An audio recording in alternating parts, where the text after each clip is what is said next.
nearby. I don't know if there's one in the building, but it's mostly doctors' offices. In fact, so my primary physician, her office is her practice is in that building.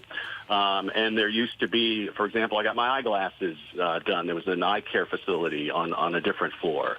There is security in that building. You pass by the security, to get up the escalators, and it's not terribly far from Atlanta Police, and so you're seeing this massive response from Atlanta Police in the area. It does remind me there was a shooting not too far. This was about a year or two ago, and it was at Colony Square, Kira, if you remember how far that north side is.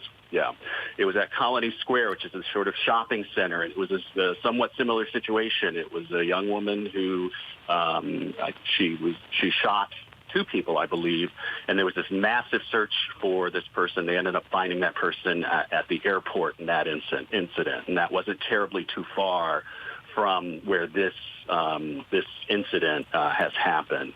But I'm still trying to. Now it looks like we've got some more information from Atlanta Police. It says that there have been no additional shots fired since the initial incident unfolded. This is coming from Atlanta Police. We are currently aware of 4 shooting victims related to this situation. 3 have been transported to the hospital for treatment, and a 4th has been pronounced deceased on the scene. That is matching exactly what I was hearing from my person who knows where this happened in that building. Officers are actively searching for the suspect and any other victims. Based on our preliminary investigation, they're sharing the photos of the person who they believe to be the active shooter. Anyone with information is asked to call 911. The suspect is believed to be armed and dangerous. So that is the latest from Atlanta Police. It's obviously. So did he open fire in the Northside Medical Center? Is that what it appears to be, that he walked in there, opened fire on those 4 people, and then walked out?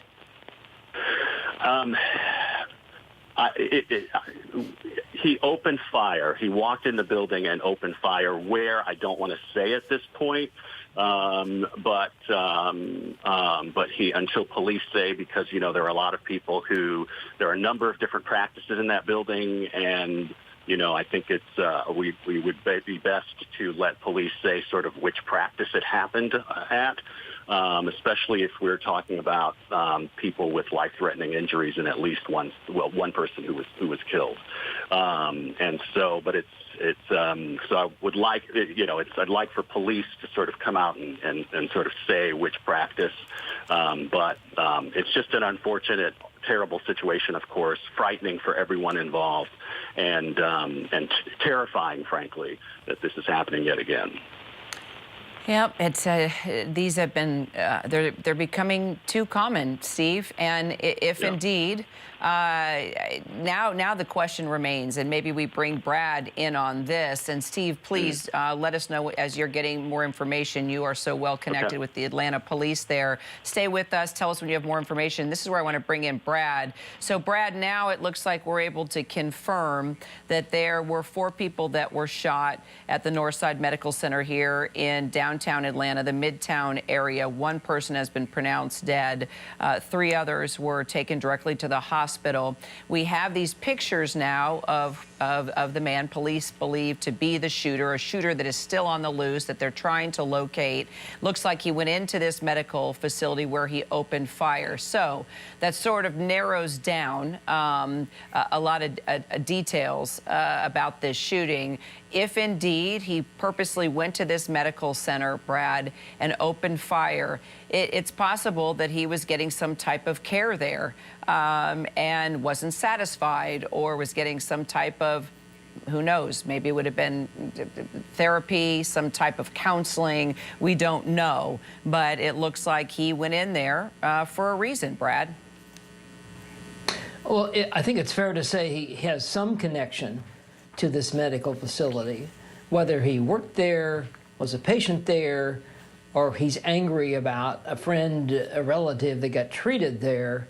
It's going to fall into one of those categories. And again, we don't know why he only shot, I mean, anybody getting shot's too much, but if he shot 4 people and left, did he go there to shoot somebody specifically, and then he left the building? So the important part of this is if he's connected in some form or fashion, Kara, to this medical facility, it may help find him. And as Steve and others reported, there's pictures of the would-be or the shooter, the possible shooter, I guess moving around via surveillance cameras. If he had some sort of backpack, possibly a mask, for them to get that out quickly is terrific if they don't know where he is, because as what happened in Cleveland, Texas yesterday, you know, putting a photo out of somebody got them caught, and so we'll see. But the other key elements here, obviously, is now several minutes have passed since this occurred. Hopefully police have at least cleared the initial building, because saving people, obviously, is a second-by-second thing. You clear the building, you get the surviving victims out, you make sure that building's secure, and then at the same time, obviously, because you have a lot of manpower, you're clearing the surrounding buildings. Now, what we don't know is, but maybe you know because you used to work there in that area, surveillance cameras might be able to have tracked him a particular direction. That may send tactical officers to the building next door or 2 buildings down if he walked that direction and maybe turned left or right. It's all of those. So it's a combination probably at this point of cameras, tips from the public, and witnesses, just like you heard some folks that worked in or near this facility.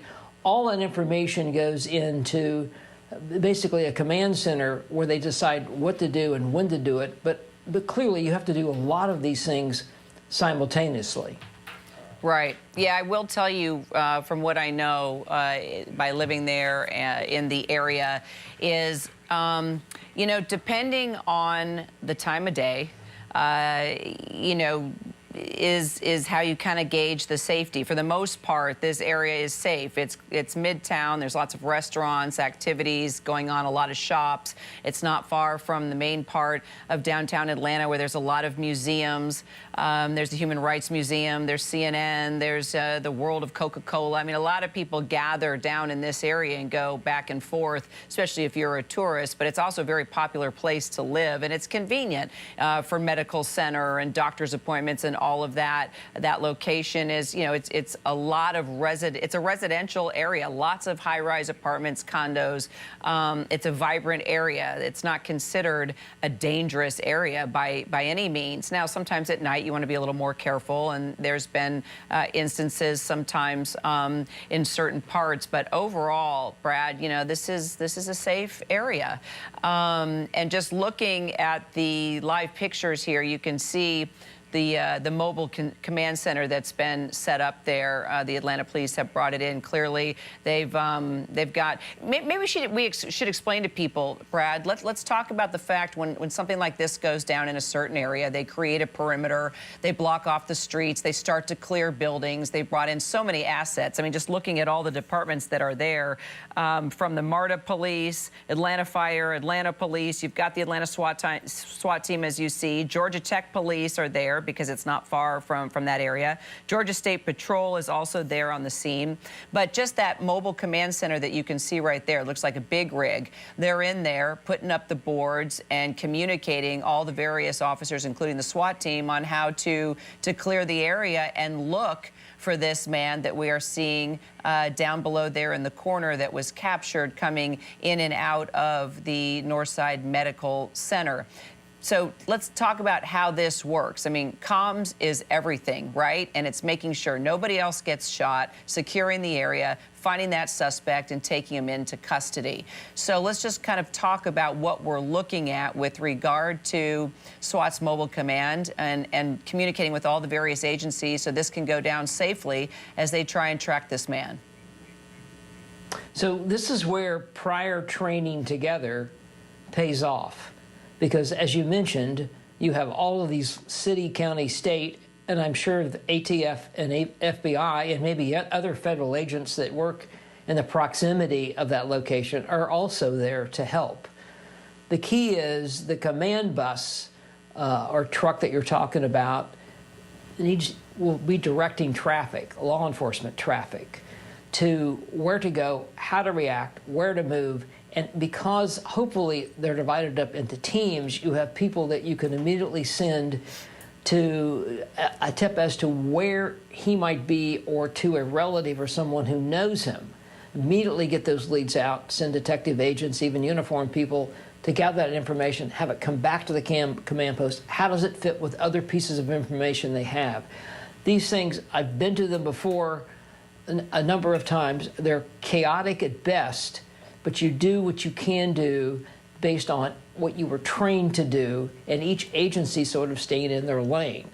Where Atlanta PD would be the lead on this, and then everyone else would sort of feed off of them. And that's how this is going to have to play out. Because of these connections, potential connections between this shooter and this medical facility, as I mentioned earlier, may well help. That will generate leads that I'm sure they're talking about at this command post. And typically people don't really go that far. So is the shooter still in the area? Maybe. But is he some other location, a relative, a friend, a girlfriend, whomever, that he decided to go to because it's a safer place to be? So all of those things, as the afternoon unfolds, if he hasn't been found, that circle will continue to expand. Now, because the shooting happened at this medical center, they were able to go right to the surveillance video clearly and more than likely identify the shooter. As he came out of that medical center, I know that a number of those other businesses also have surveillance cameras. So how quickly can police access all the various cameras to sort of maybe try and figure out which way he went, or maybe went into another building, or you know, what are the chances? How quickly can they, I guess, can they retrieve all that the other cameras that are out there that may show his path? Well, it depends. Now, obviously, the cameras that the Atlanta police or the city of Atlanta control, they can probably get feeds of those almost immediately. But private businesses are going to have to go to them unless they're connected some way to law enforcement. And my guess is that most of them, or maybe none of them, are connected. They'll have to go to them individually. You have to send, you know, detectives, officers, agents to those locations, pull it up, see what you have, and then feed that back to the command center. So it does become complicated with cameras. You know, as we found in the Boston bombing, marathon bombing, I mean, there were cameras, tons of cameras, but pulling them all together became, you know, quite time consuming. So we'll see. But it looks like to me, just based on what little we know out here, that they've got some directions to go.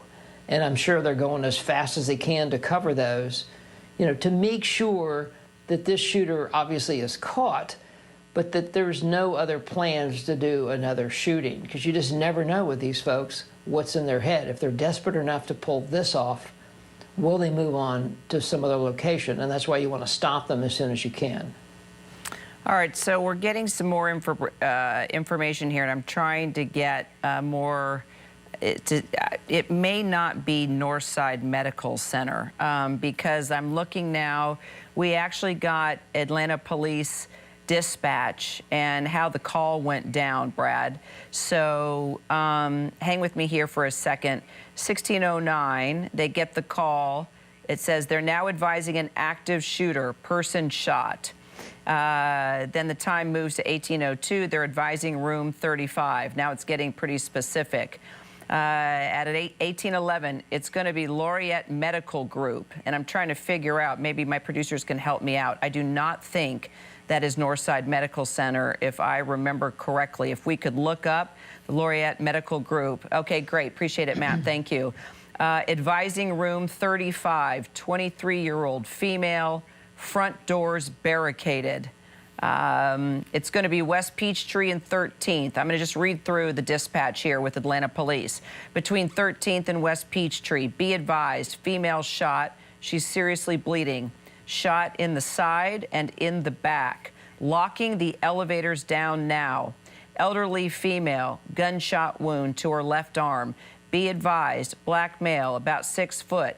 He's wearing, it's going to be a black hoodie, between 20, 25 years old. And then they jump in. It looks like within, now it says 2821 radio. This is SWAT. Okay, so now SWAT is been looped in. SWAT's on. Can we get a location so we can find it's okay. It's inside. Laureate Medical Group is inside what, Matt?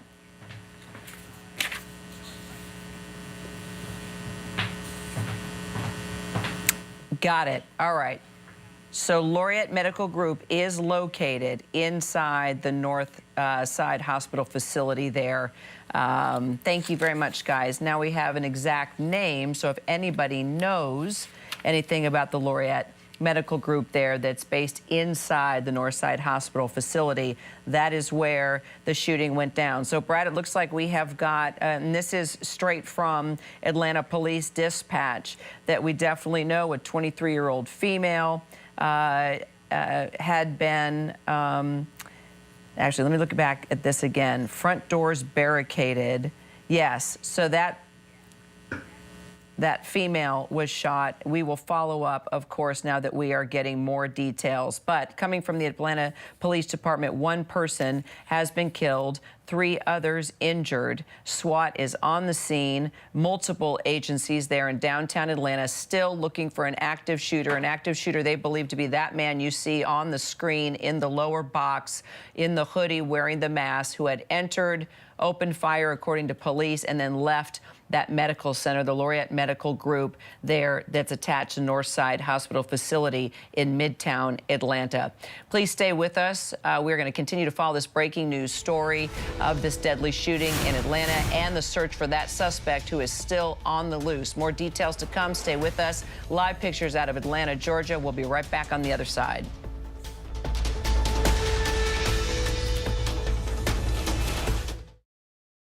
With so much at stake, so much on the line, more Americans turn here than any other newscast. ABC News World News Tonight with David Muir, America's #1 most watched newscast across all of television.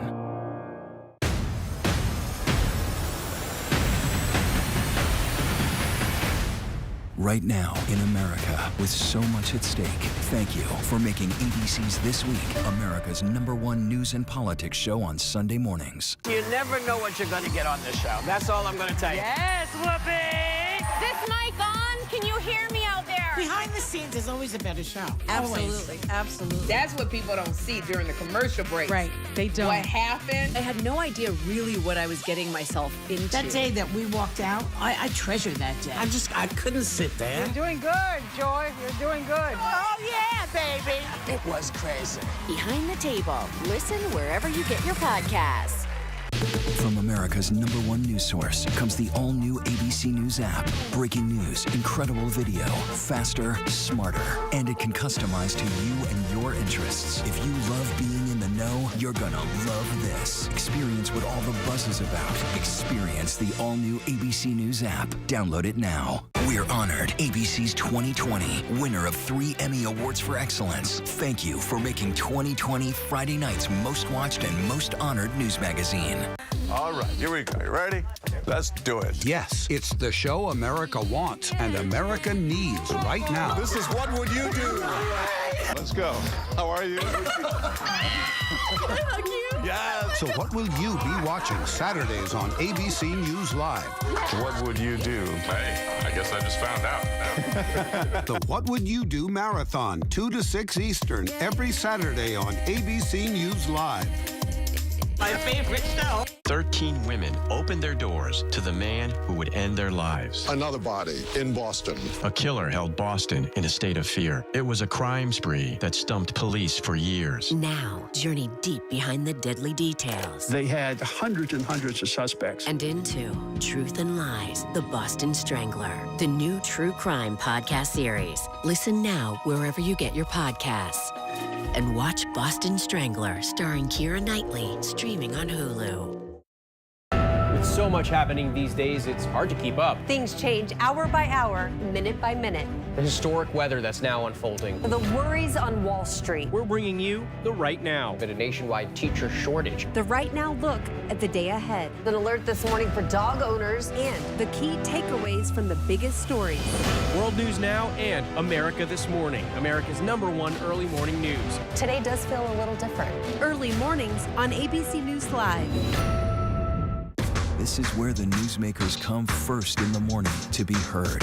America's #1 morning show. How would your mom feel about your relationship with your brother now? I can't imagine what it feels like to go from $20 billion to $100,000. Yeah. Are you worried about going to jail? You write that you had low-grade depression. How'd you get out of that? Wherever the story, ABC's Good Morning America is right there. This is ABC News Live Prime.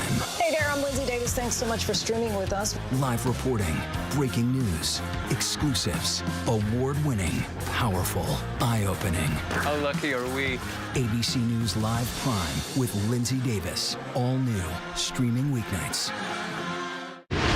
Reporting from the earthquake in Turkey, I'm David Muir. Wherever the story, we'll take you there. You're streaming ABC News Live.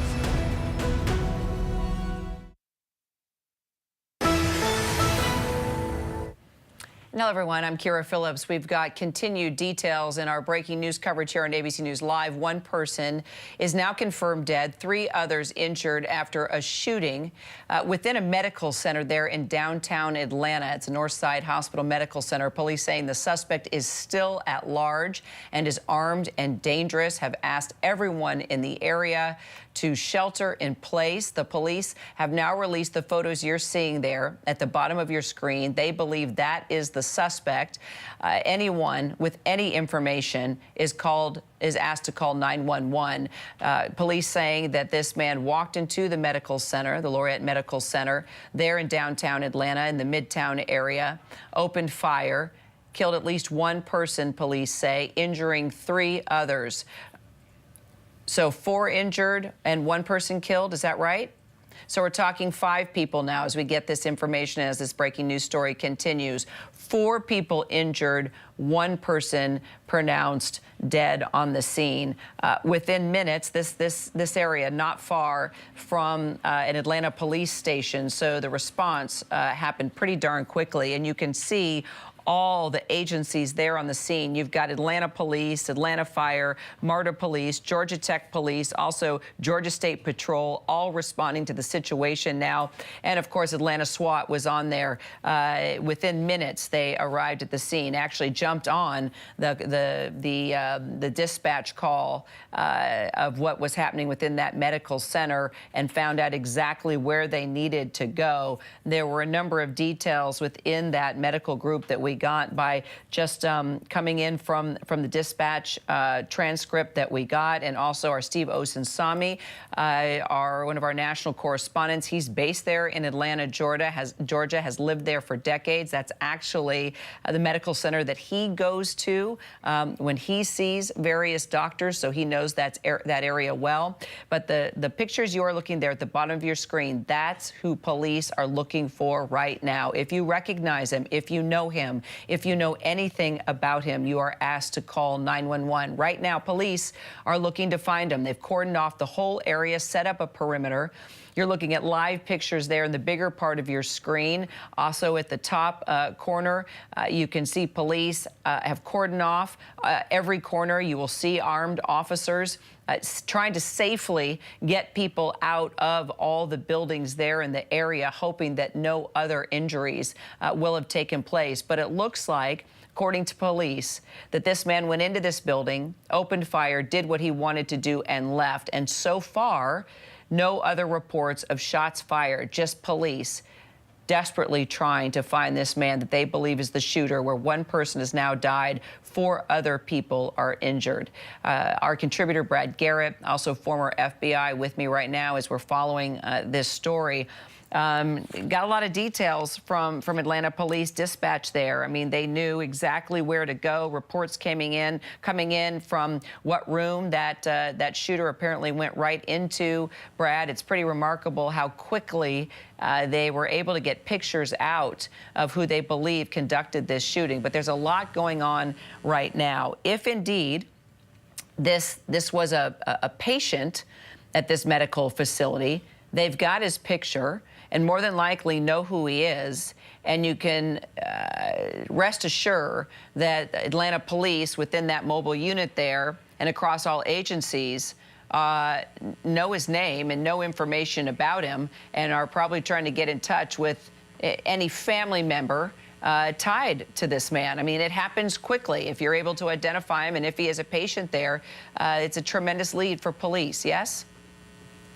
There is no doubt. You always look for links in any type of case, whether it's just a straight-up homicide, sexual assault, whatever. Is there a relationship between, in this case, maybe the facility, or possibly a relationship between one of the victims and the shooter? All of that is good from a lead standpoint. All of it is good as far as resolving this, as far as locating and arresting him as quickly as possible. And the idea that, and I'm going to guess this, that somebody in or around that medical facility got on the phone maybe while it was happening and called the police or shortly thereafter. And that's why all of this unfolded so quickly. Is that time gap, Kara, sometimes between an active shooter situation and when it actually gets called in. And so in this case, it may well have saved lives. I mean, if you look at the timeline from police dispatch, I mean, it was within minutes after that call went through, after shots were fired, that police were on the scene, and SWAT, as you can see right here in the live pictures and the bigger picture, the picture part of your screen there, and moving forward. And as they get information, of course, they will move from spot to spot where they think this shooter may be hiding, may have barricaded himself. Who knows if he's even still alive? There are so many scenarios here. Steve Osunsami, our chief national correspondent here at ABC News, lives there in the area, has lived there for decades. This is indeed his medical facility. Steve, you were bringing us details before we could even go public with them. We know a lot more now about what has happened. Please bring us up to date on what you know and what your sources have been able to tell you. So it was indeed my doctor's office that this happened at. I was being a little obtuse earlier when we talked, Kira, but it was indeed my doctor's office in that building. It's on one of the higher floors. I'm hearing that there were shots fired in the lobby area at the reception desk. And that people were hurt. It's also where one of the victims who was pronounced dead was located. And this is, of course, just a frightening situation for everyone involved in that office. I can tell you that, to get into that building, you've got to go up, these elevators to get to my doctor's office. And the elevators open up to a hallway, and then there's sort of two sides to the hallway, and the office that my doctor's practice is located in is like you go off, it's on one side, and it's a large entrance, and it's sort of glass doors, so you can see people in the waiting room, and it's a fairly large waiting room that can seat many people, and it's a big practice, and I'm really sad to report that this is happening to the doctors, the wonderful doctors and nurses, and other staff members in the practice that I've been going to for many years. There's a bank when you walk into the waiting room of reception area people. It looks like they probably can seat 3 or 4 different people who check you in. And I'm told that the shooting took place in the office, in the waiting room, and then on into the hallway that leads to the elevators. Still no word on the suspect. Hearing a lot of different things. We'll wait for police to sort of confirm some of that. They are still searching for the suspect with the latest information that I'm seeing from police. Police are circulating photos. He's believed to be about 6 feet tall. And they're hoping that someone, of course, might identify the suspect's whereabouts. They say that he's believed to be armed and dangerous and should not be approached. Just a tragic day for many people who I know, and who have helped me for so long. I'm a 2-time cancer survivor, and the people in this office have helped me get through some very difficult times, and now they are going through some very difficult times.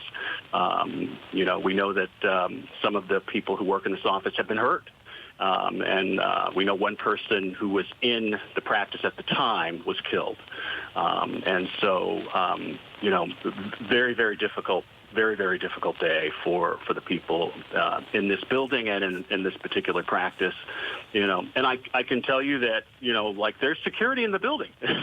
There is security in the building. And I remember during the COVID protocols, we were, very safe in terms of how we entered the building, and certain ways that you were told to access this building. It's, of course, this is unexpected. No one, of course, imagines that they're not going to have a relative come home safely because of gunfire at a medical office. But that's where we are today here in Midtown Atlanta. So do we know, Steve, if he was a patient? There is some speculation that he may have been a patient, and it's not quite clear at this point whether or not he was a patient or what relationship he may or may not have had with anyone who was a patient there or in the practice. So it's not quite clear. I'm waiting to see if police will come out and sort of describe his relationship to this medical practice. But it's not clear at this point whether or not he was a patient.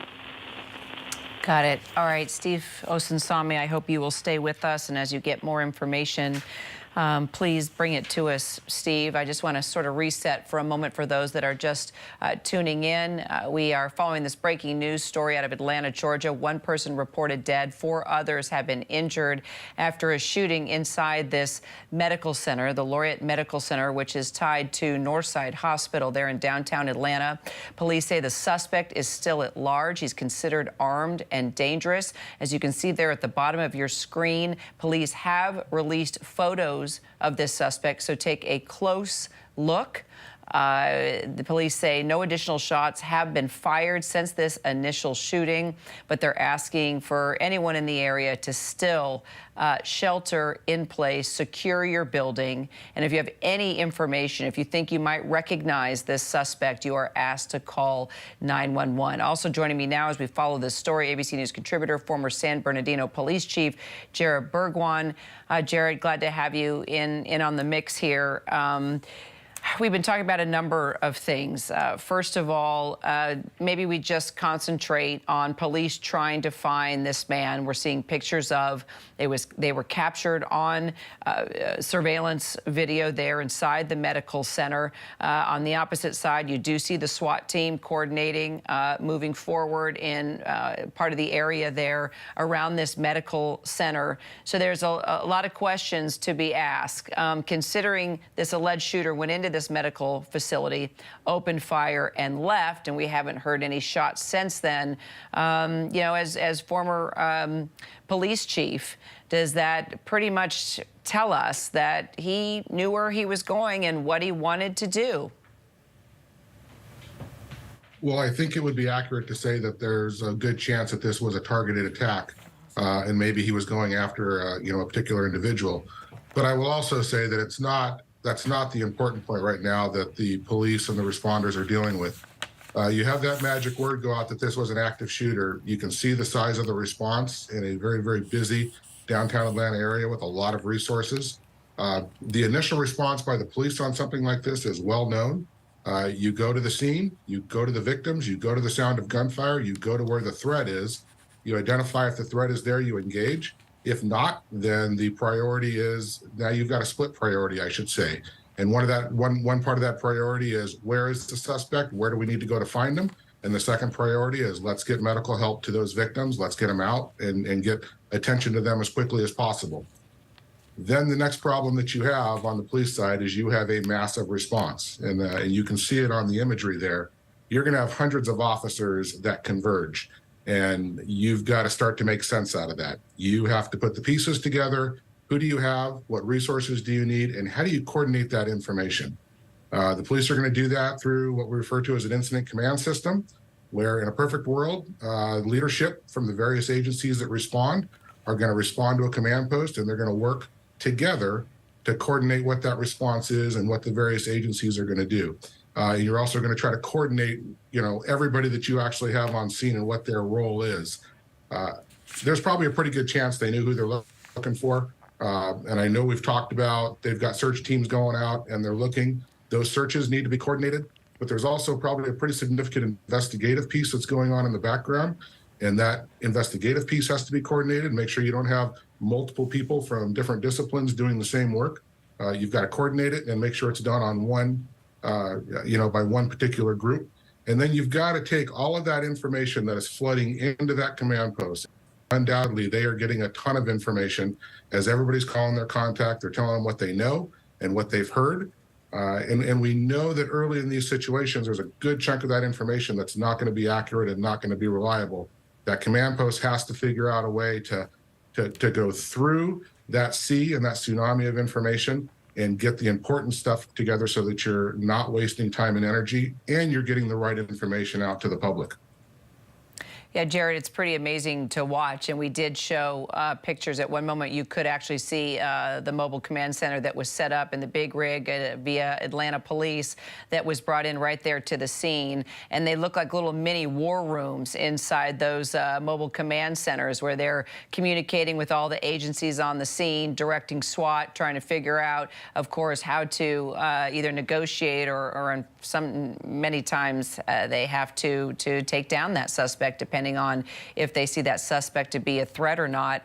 And just looking at all the agencies on the scene, Jared, it happened quickly. I mean, it started with Atlanta Police and then Atlanta Fire, MARTA Police, Georgia Tech Police, Georgia State Patrol. They all responded. Now I've got word that FBI, ATF, and of course the U.S. Marshal's Office, all on the scene working this. And Jared, it could happen sooner than later, because if indeed this man was a patient at the hospital here, which is very likely, they'll be able to identify and get as much information as possible and be able just to branch out, start looking for friends, family members, possible place of residence. But from your experience, Jared, in a situation like this, when agencies have been able to respond so quickly and set up a perimeter, I mean, is it possible he could be hiding out in this area? No other shots have been fired. Could he be hiding out somewhere? Is it possible he could have even taken his own life at this point? There are various scenarios, but when you see people still coming out of these buildings and the area being cleared and people walking the streets, it's risky, yes, when you don't know where exactly this alleged shooter could be. Yeah, so everything you said is absolutely true. We know when we've studied the profile of these active shooters, we know that when they've made that decision that they're going to go in and do something of this nature, they've crossed a line that they're never going to be able to come back from. And because of that, we see quite a few of them commit suicide or take their own life as soon as they're confronted by the police. That is absolutely a possibility in this case. The fact that he's escaped, you are absolutely right. There's a chance he could not have gotten out of that perimeter if it was set up quickly enough, and he could very well be hiding somewhere in there. And that requires a very, very coordinated, systematic search. And it's got to be done not in that aggressive, active shooter style, but it's got to be done in more of a careful, room by room, nook, cranny. Everything's got to be a search. Just like we heard yesterday in the Texas case, they found the suspect hiding in a closet underneath a pile of clothes. It's got to be a fine-tuned search. And until they can do that within the confines of their perimeter, that scene's going to be locked down until they get the all clear. It's going to take some time.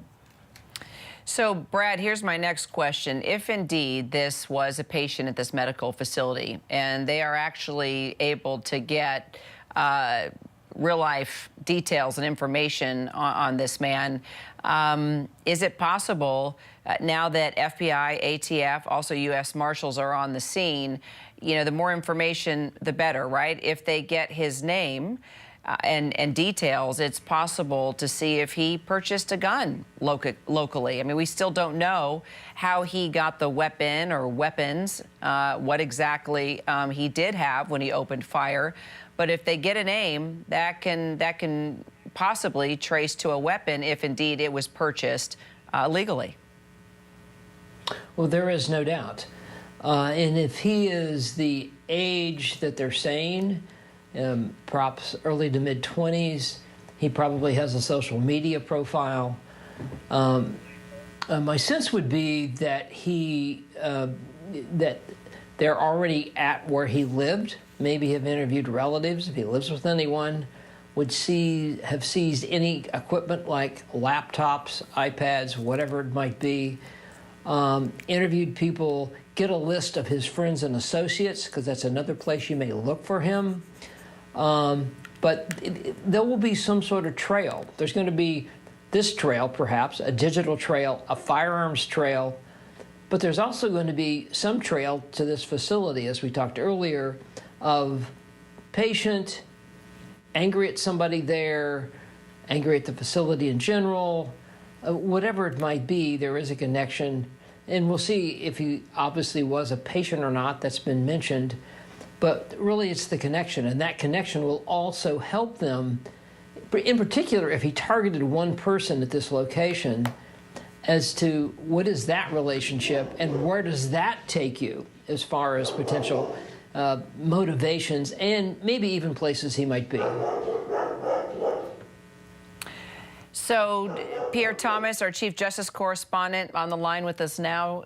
Pierre, can you tell us exactly how the feds are now working with police? Because you have all these agencies there on the scene, and now FBI, ATF, also U.S. Marshals have been called in.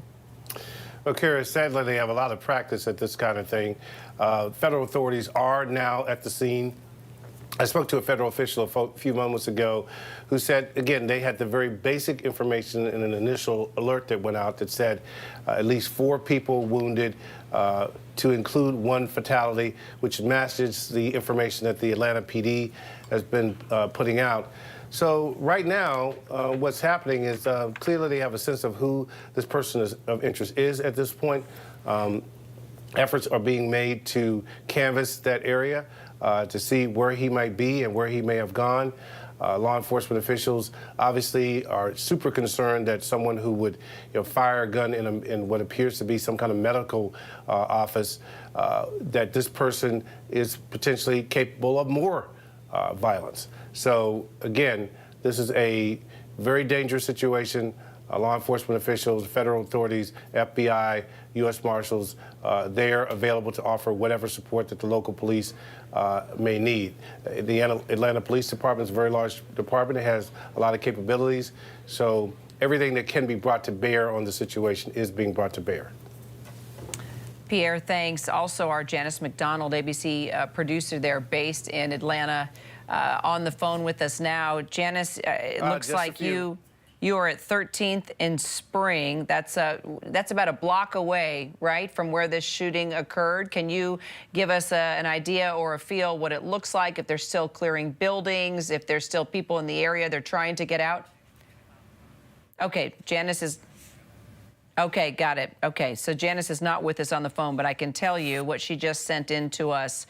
She's based there in Atlanta. She said there's a perimeter of about 2 blocks in either direction of the building. Police with assault rifles continue to walk around that perimeter. There are now 2 armored SWAT units that have been brought into the scene here.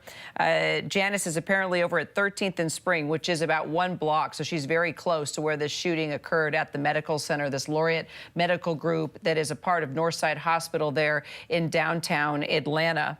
She said every few minutes there on West Peachtree that waves of people are being brought out, so it's pretty clear that they are going floor to floor in all of these office buildings and just clearing the area, getting people out while still, of course, looking for this shooter. She said she saw a group of people in surgical scrubs that were moving out quickly.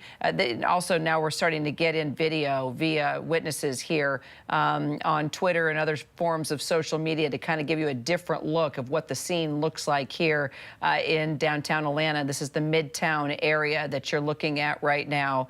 And it looks like, and we want to be careful with this video, that might have been somebody being moved into that ambulance. So just want to be sensitive to that. Janice also telling us here that all of the people were being taken up to a certain point there on West Peachtree. If you know Atlanta, Georgia, Peachtree is a very, very long road. And this is the west side of Peachtree that is right smack in the middle of Midtown Atlanta, not far from the main center there of downtown where there's a lot of museums. It's a very central area of Atlanta. When you go there, you always go into this area for restaurants, nightlife, culture, museums. It's a very popular area.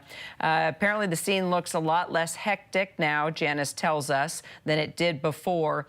But she does hear sirens and a new round of ambulances that have been brought into the area. Don't know what that means because, according to police, they have not heard any shots fired since this gunman went into this medical center and opened fire. And just to bring you up to date, okay, it looks like we've got a witness there on the scene via our affiliate, ABC affiliate WSB. Let's go ahead and listen in.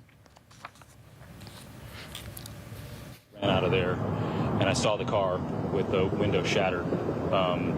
And yeah, we all reconvened here, and we had all our staff here, all our patients here. Everybody from our department was safe and all okay, and we debriefed, and that's pretty much it. How many people are still up there? How many people are still where? How many of your employees are still up there? Nobody. In there. You got them all out. Okay. We got them all out. Yeah. The last person was my office manager who was in the gym. Gotcha.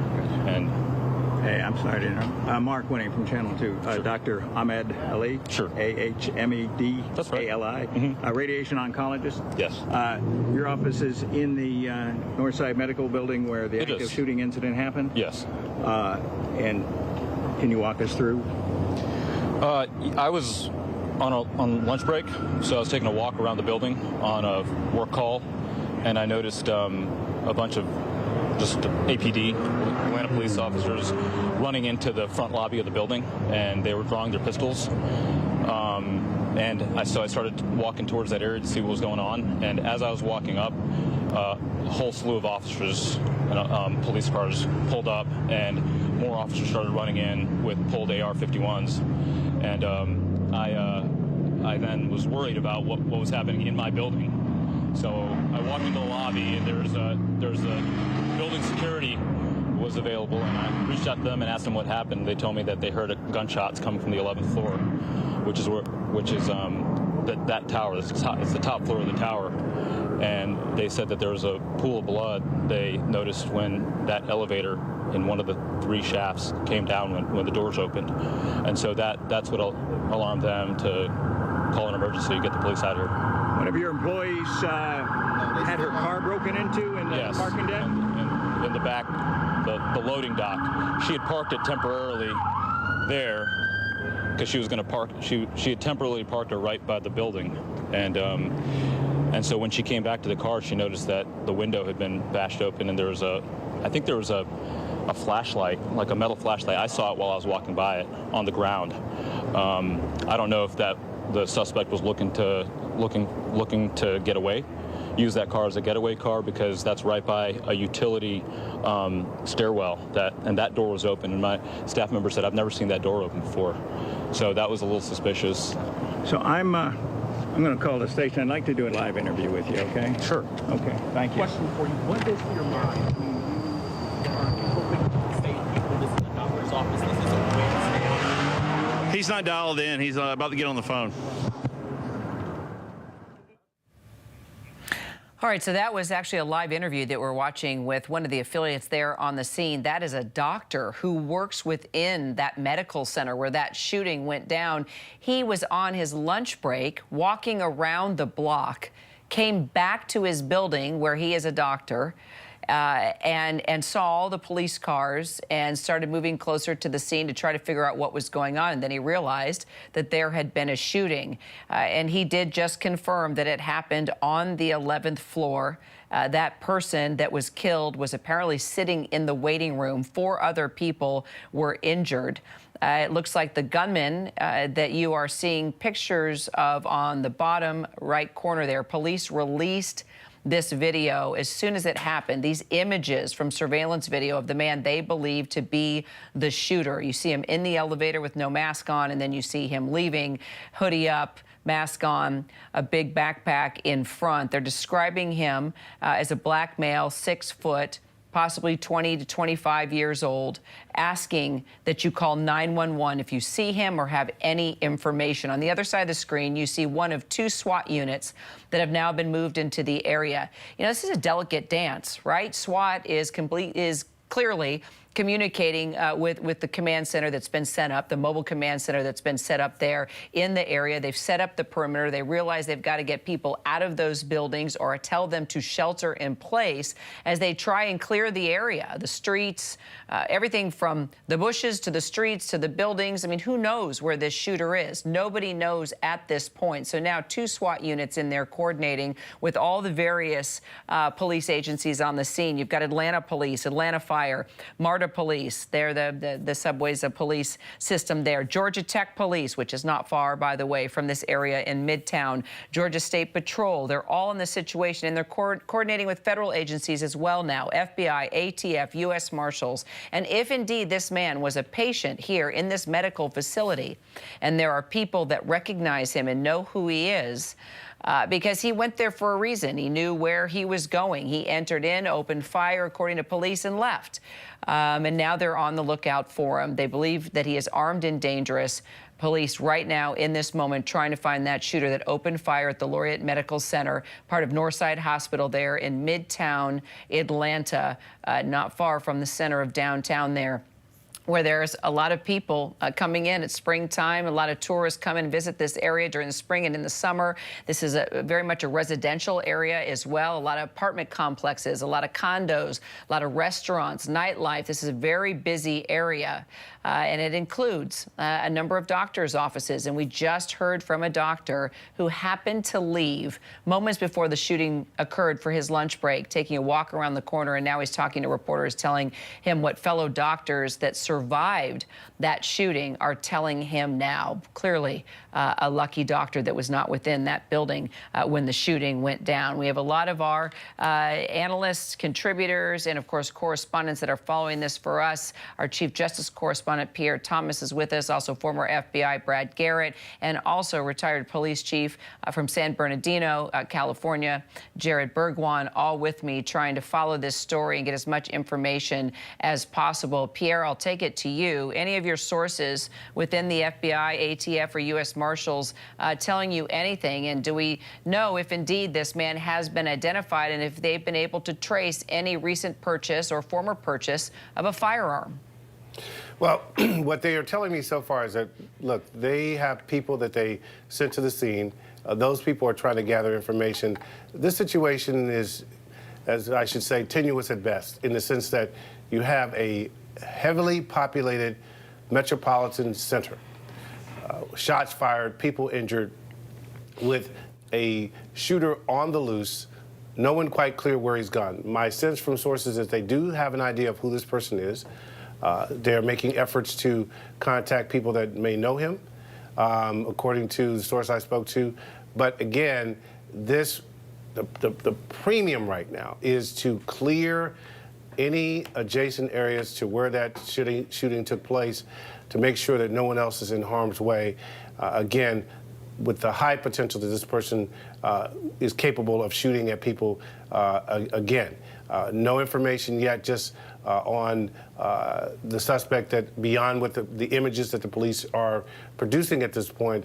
But suffice it to say, if you see that law enforcement presence we can see in the images on your screen there, that tells you it's dozens, if not hundreds, of law enforcement officials on the scene right now trying to, A, apprehend this man, and B, make sure no one else is injured.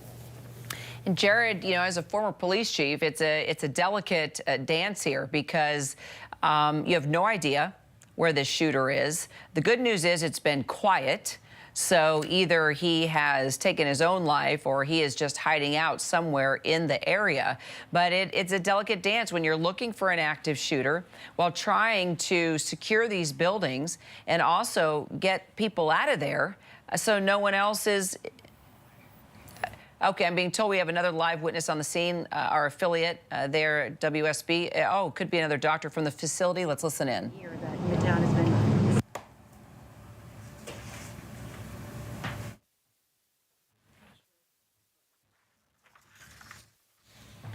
All right, we'll try and get that back up. There's a lot of live reports going on there on the scene, and sometimes the connection gets jammed up. So we'll try and get back to that doctor, another witness on the scene, as soon as we can. Jared, I'll take it back to you and just talking about the process here of trying to locate this shooter. Let me know if you know who this is that's talking. Is this another witness? All right, another doctor. All right, Grady Hospital, which isn't far. Let's listen in. How is Grady prepared to handle a mass shooting situation? So we called mass casualty event. Within minutes, we had multiple trauma surgeons, multiple staff in the trauma bay itself. We cleared out any patients who were currently in the Marcus Trauma Center, and we were fully prepared. We were anticipating up to 12 patients. Fortunately, we only received 4.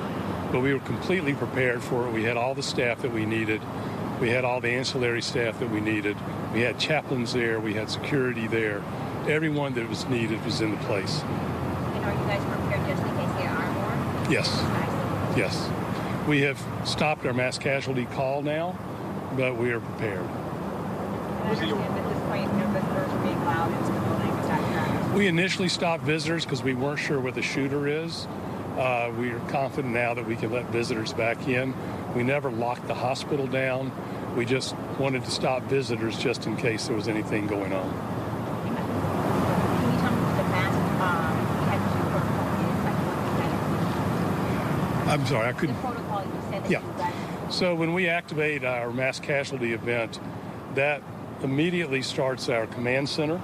We bring all the surgeons, all the nurses, all the ancillary staff to the trauma center itself. It goes out over both remotely through phones as well as announced over the loudspeaker. And then we start clearing out operating rooms, and we start clearing out the emergency department in case we need additional space. I know you can't give us a lot of information that could identify, but can you tell us if these are adults, children, any age ranges? They're all adults. Any genders, anything along those lines? No, I don't have that. Have their families been notified? We know that a couple of families are here, but I don't know about the other ones.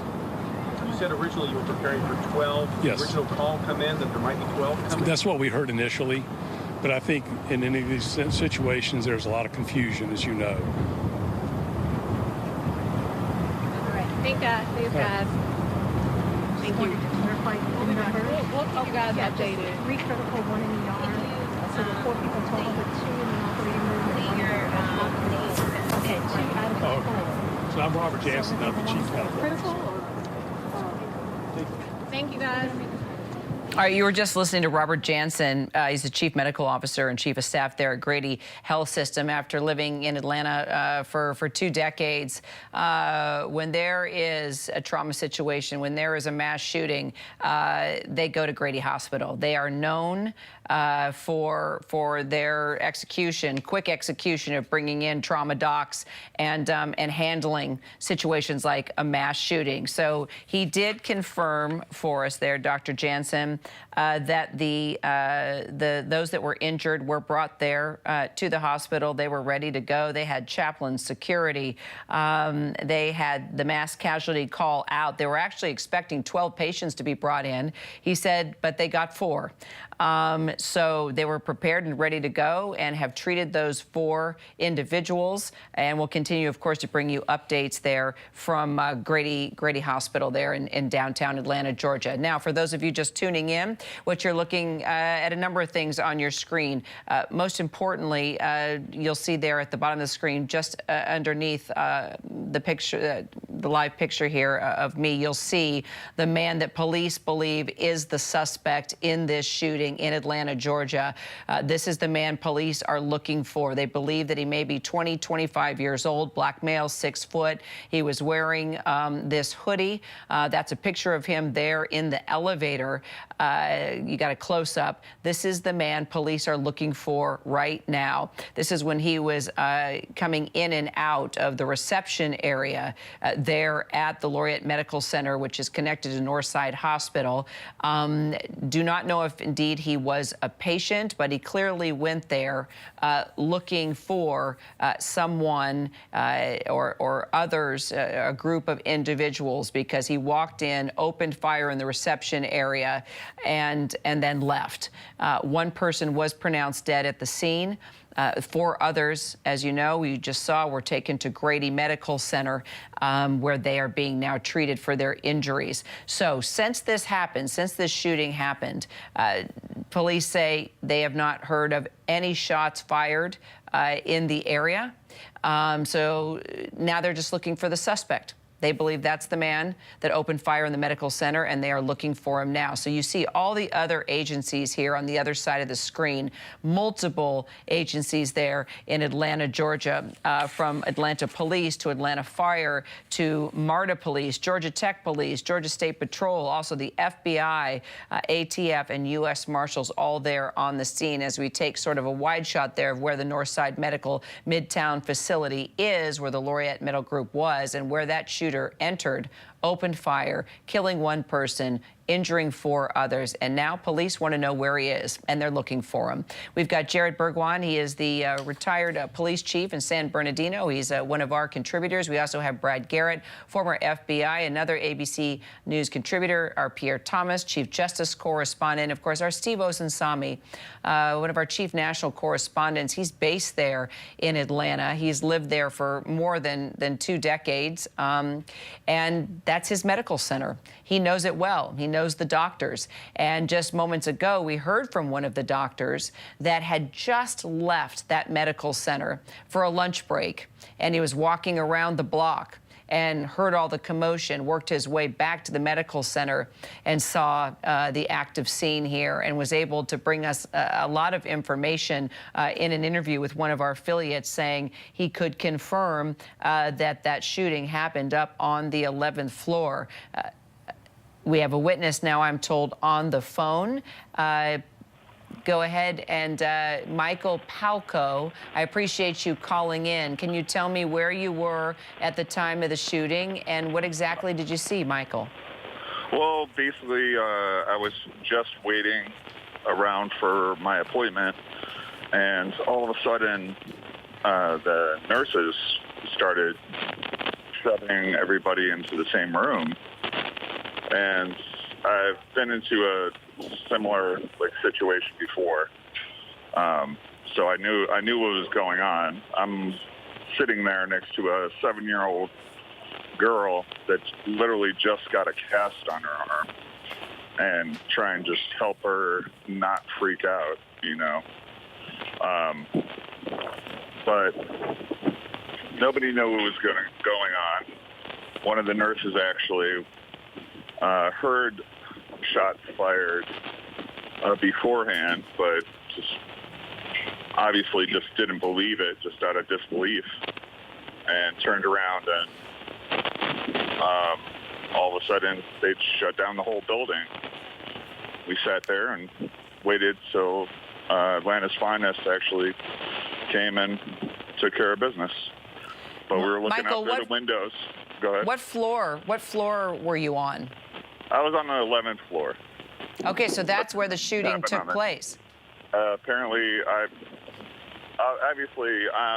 I've heard so much hearsay so far. I have no idea. Did you hear the gunshots? The nurses heard it. I did not personally hear it. Okay, so you did not hear gunshots. But it's actually kind of crazy. You were just speaking about the lady at the front. She's a very sweet woman, and I saw her getting rolled out in a stretcher, unfortunately, and I really hope she's doing well. Wow. Okay, because we have reported that one person has died, 4 others were injured. It was a female that was shot, believed to be 23 years old. So it's very possible that is who you saw, Michael. So you were up on the 11th floor.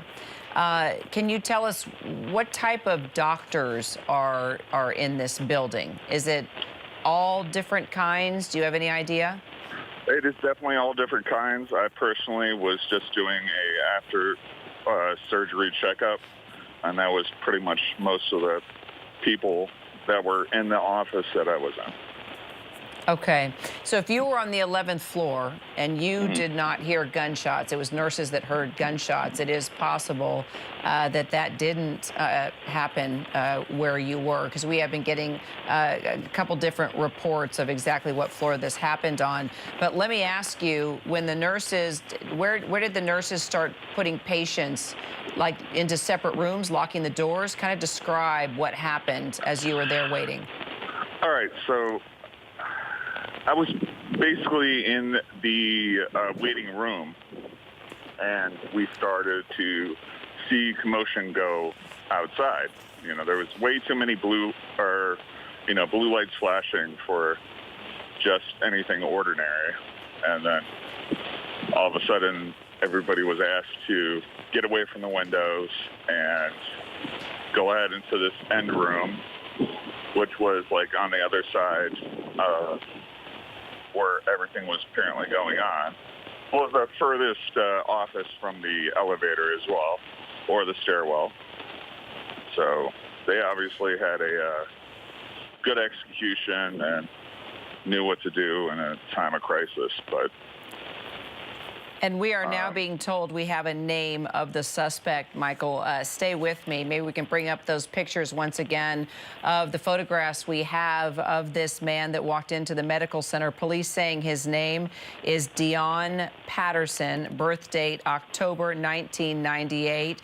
Police saying if you see him or know anything about him, call 911. Do not approach him. He is considered armed and dangerous. So right now, police looking for the suspect in this shooting and the death of one person, injuring 4 others, Dion Patterson.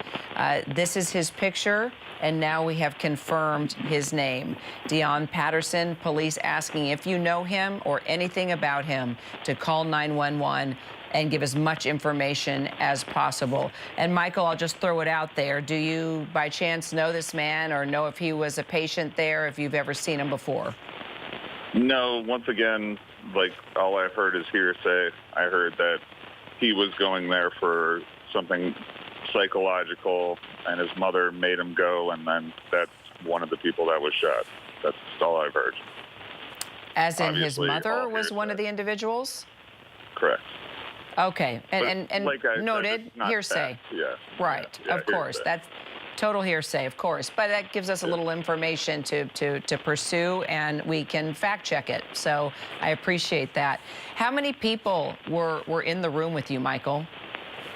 Oh, dozens. There was at least 20 people with me, including that little 7-year-old girl that didn't know what the heck was going on. And everybody was freaking out around her. How did you finally get out of the building, Michael?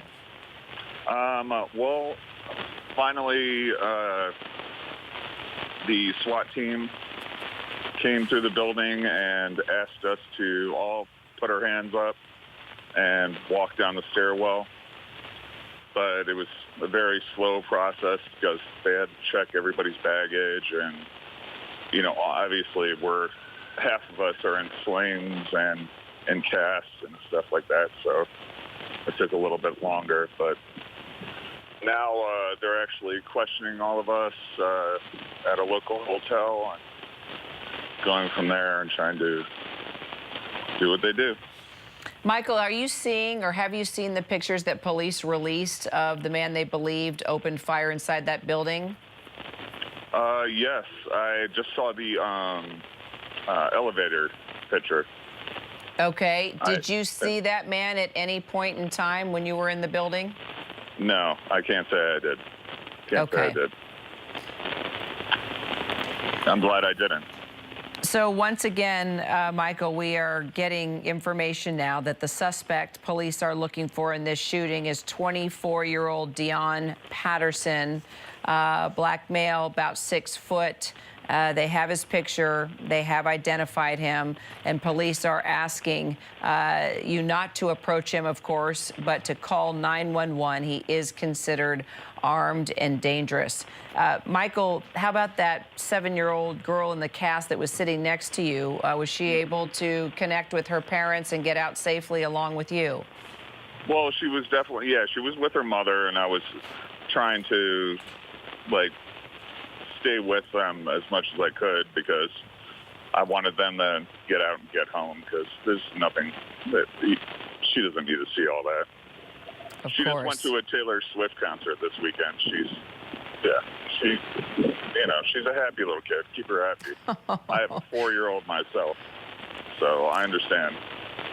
Exactly. You don't want to tell them too much information. You want to keep them focused on the positive. Yep. The least amount of information you can tell them about something like this, the better it is for them mentally, for sure. You're a good dad, Michael, clearly. Have you been able to call your parents or your family, Michael, and tell them everything's okay? I haven't yet. My mother is a nurse, so she's not going to get off for a couple of hours. And, same with my father as well. So. Well, I think you need to let family know as soon as you can that you're okay, and we sure appreciate you calling in to us. No, well, thank you for your time. I hopefully did something. I don't know. You did. You gave us a good amount of information, and you reassured us there's good people in the world to help others stay calm in a situation like this. Michael, thank you. There are. Absolutely. We should always remember that. Always keep everybody calm. Exactly. All right, thank you. Have a great night. Michael, thank you. ABC's Elizabeth Schulze covers the White House for us. Apparently now we're getting a response from, is it the president that has now said something about this shooting? Elizabeth, just tell us what you know. Hey, Kara. Well, the White House press secretary, Karine Jean-Pierre, has been briefing reporters as we've seen this situation unfolding. She did tell our Karen Travers that both President Biden and Vice President Harris are aware of the situation in Atlanta, but did not want to give specific details on what they know as this is continuing to unfold.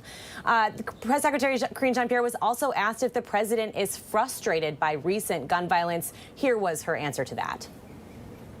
So, look, is the president frustrated about what we're seeing in our communities, in our schools, in our churches, in this epidemic that we've seen, this gun violence epidemic? And this is yes, of course he's frustrated. Right now, we're seeing weapons of war on our streets, which should not be. And so we've been very clear about Congress needing to act, and I think we're all frustrated. I think there's parents out there who are frustrated. There are Americans out there who are frustrated and who want to see an assault weapons ban. So, Kara, likely we'll get more details from the White House or reaction from the White House as we learn more about this Atlanta shooting. But the reality is that this is the kind of incident that the White House is finding itself having to respond to on a very frequent basis here. Kara? All right, let us know if you get any more information. Of course, Elizabeth, bring it to us. Meanwhile, Jared, it looks like now we are able to name that suspect. Police putting out the name of Deon Patterson, 24 years old. You're looking at pictures of him right there. So more than likely, he was a patient there, Jared. We've got a name, we've got an age. He is still on the loose. As you heard from one of the eyewitnesses there that was inside the medical building, he made it clear that it was hearsay, but he was given the information that it's possible Deon Patterson was there for some type of psychological appointment, that his mom was making him go, and possibly she might have been the one individual that was shot in that shooting. We do not know that. We cannot confirm that, but that's just coming from an eyewitness there inside the medical building. We're also watching live pictures now. You see the SWAT team coming down here within the area via one of our affiliates there. It's live pictures. The SWAT team coming down, one of the units, along with other police officers, just working their way around. Now, it's possible if they're on the move, they're going to a specific location, they might know something. So, Jared, just kind of give us an idea. I guess I threw a lot out there, but the suspect number one, it's possible he was a patient there because they were able to name him pretty quickly, it looks like, by going through photos and putting two and two together. And then also we see now one of the SWAT units on the move. So what could that mean? Well, I would agree with you that the fact that they already have his name out, he undoubtedly has a connection to the building. He could be a patient, as was alluded to. He could also just have a relationship with an employee there, and he knew that was the place that he could find that employee. We've seen those things happen as well. But undoubtedly, he has a connection to the building. One of the interesting things that came out in the interviews that we saw is that the fact that this happened on the 11th floor or possibly a high floor also tells me that he probably knew something or knew quite a bit about the building. You don't just run away from a scene after committing a crime on the 11th floor. You've got to be able to get out of a building. And I don't know how large it is. I don't know how many elevator shafts there are. I don't know how many stairwells there are. But undoubtedly, to get out of that building from the 11th floor, you're not going to get there before the police, or you're not going to get out before the police get there. With the speed that 911 calls come, people get dispatched, the concentration of officers in a downtown area, undoubtedly you had officers make an entry faster than he would have been able to get out of a high floor. So it tells me that there is a possibility he is still in the building and hiding out, or it tells me that he had really calculated this and he knew another escape route, either far side of the building that has an exit that goes outside or something of that nature, that he was able to elude those officers that were possibly coming in through the front door.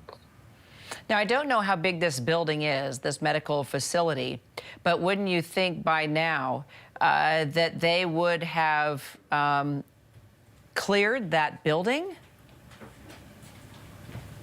Well, again, we don't know how big it is, but just as the one caller had said, it took a long time. So that was one set of people that had done the active shooter protocol of run, hide, fight. They did the hide part and they locked the doors. They waited for a SWAT team or officers that were clearing the building to come and make contact, and then they escorted them out. As all of that is happening, it kind of freezes what's going on. So if you multiply that by dozens and dozens of offices or different businesses that are there, it could take a very, very long time, and you've got to do it floor by floor by floor by floor. The important thing, though, is that that's only one team or two teams or three teams that might be working that building. You see the amount of officers that are there, so they have resources to do a lot more than just search that building. But I don't know that they're necessarily done with it yet. It could take a long time. Interesting. So there is a possibility, considering just the amount of floors and where that shooting took place, that he could have still barricaded himself within that building. It is a possibility if it is that large of a building. And this just goes to the experience of when you're dealing with a high-rise type building and you're dealing with multiple floors, it changes the amount of time that a suspect has to get away. If it happens on the ground floor or second floor, it's pretty easy to get down one or two flights of stairs pretty quickly and get out through an exit and run away before the police arrive. But from 11 floors up, it takes a little bit of time. And again, if it's large, he could have run down to a completely different side of the building and taken a different stairwell shaft. It's possible he got out still, but it does complicate it. It tells me that he's got a connection to the building, and he had planned it, and he had some type of idea as to where he wanted to go after committing the crime.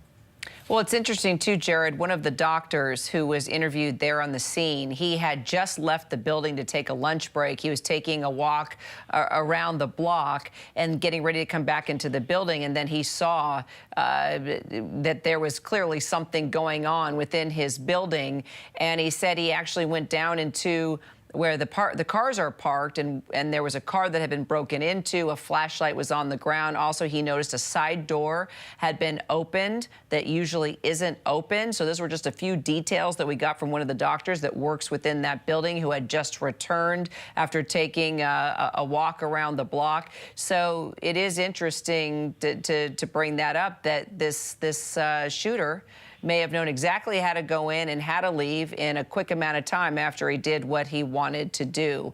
Also, it looks like I'm getting an update here on 3 of the victims that are now in critical condition. We know that 1 person is dead, 4 others were injured. They were taken to Grady Hospital that's not far from there, and by the way, specializes in multiple trauma situations. And they were ready apparently to bring in 12 people, but ended up receiving 4 individuals. I don't know why they had that number of 12 originally. We'll try and figure that out. But as we look at these live pictures of the SWAT team here, they're close to the scene. Try to figure out what is going on there, as clearly photographers are trying to get a shot of what might be taking place.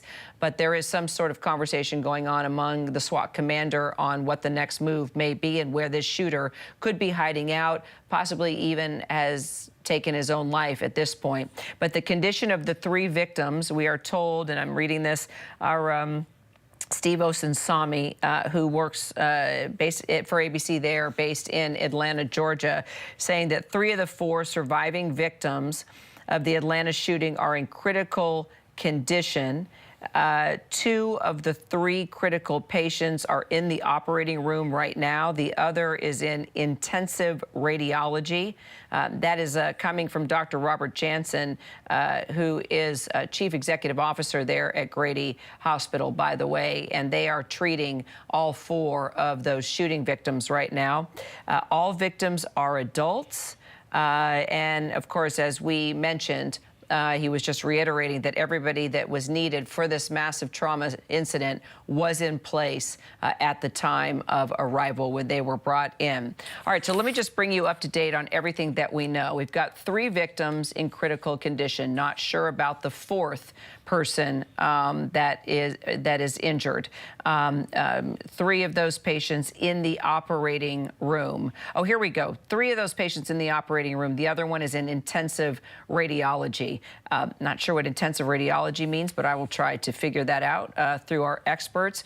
The suspect's name: police have identified the shooting suspect as Deon Patterson, 24 years old. You'll see the pictures just below me there. Those are the images that were captured on the medical center's surveillance cameras there in the elevator and outside of the elevator. As we are told, police say he entered through reception, opened fire there in reception and also in the waiting room. 1 person that had died there on the scene. The others were immediately taken to Grady Hospital, that is not far from that medical facility in Midtown Atlanta. But police right now looking for 24-year-old Deon Patterson. Asked, of course, not to approach him. If you know him, call 911. If you see him, call 911.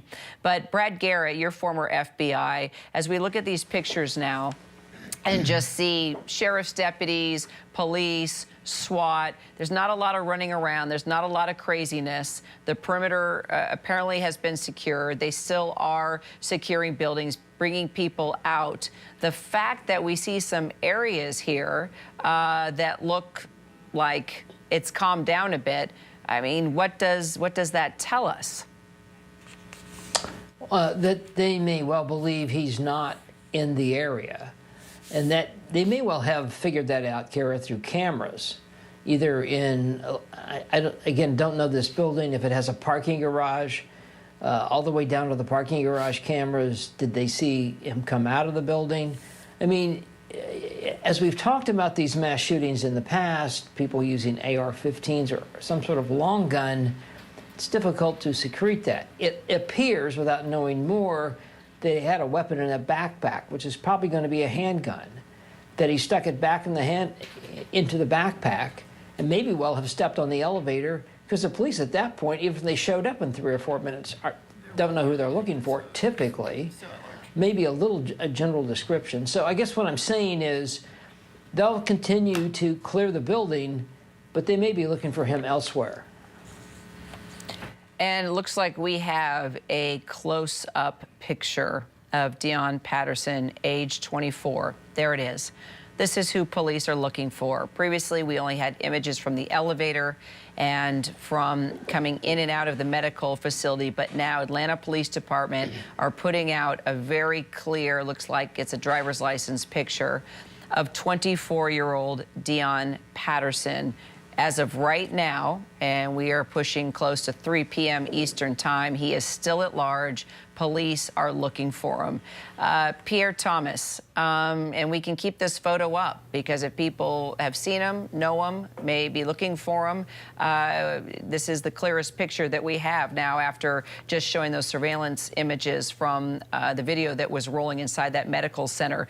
But Pierre, any new information from your contacts there at the FBI, ATF, or U.S. Marshal's Office as the feds are working closely with the police right now as they are trying to find Deon Patterson? Well, with the president and others being made aware of this, law enforcement now in Washington headquarters are monitoring this closely. But I cannot emphasize enough the importance of having the photograph, of having identified the suspect. This now allows police to check with family, friends, associates, anywhere he may have worked, gone to school. This person, if he's not harmed himself, will be flushed to ground. It's hard to predict when a suspect will be found. But in cases like this, when police have this information that they can blast out to the public, where in the city of Atlanta, everywhere someone has a phone or is watching television, they will be able to see images of this person. Law enforcement, this is the kind of thing they're quite good at. All right, Pierre. Jared, thank you so much. Brad, please stay with us. We do have to catch a quick break. We're going to have much more of this breaking coverage right now. Just to bring you up to date, the search for this suspect still taking place in Atlanta, Georgia. Police looking for 24-year-old Deon Patterson after opening fire. 1 person is dead. 4 others are injured. 3 are in surgery right now fighting for their lives. We are staying on top of this story. Quick break. We'll be right back.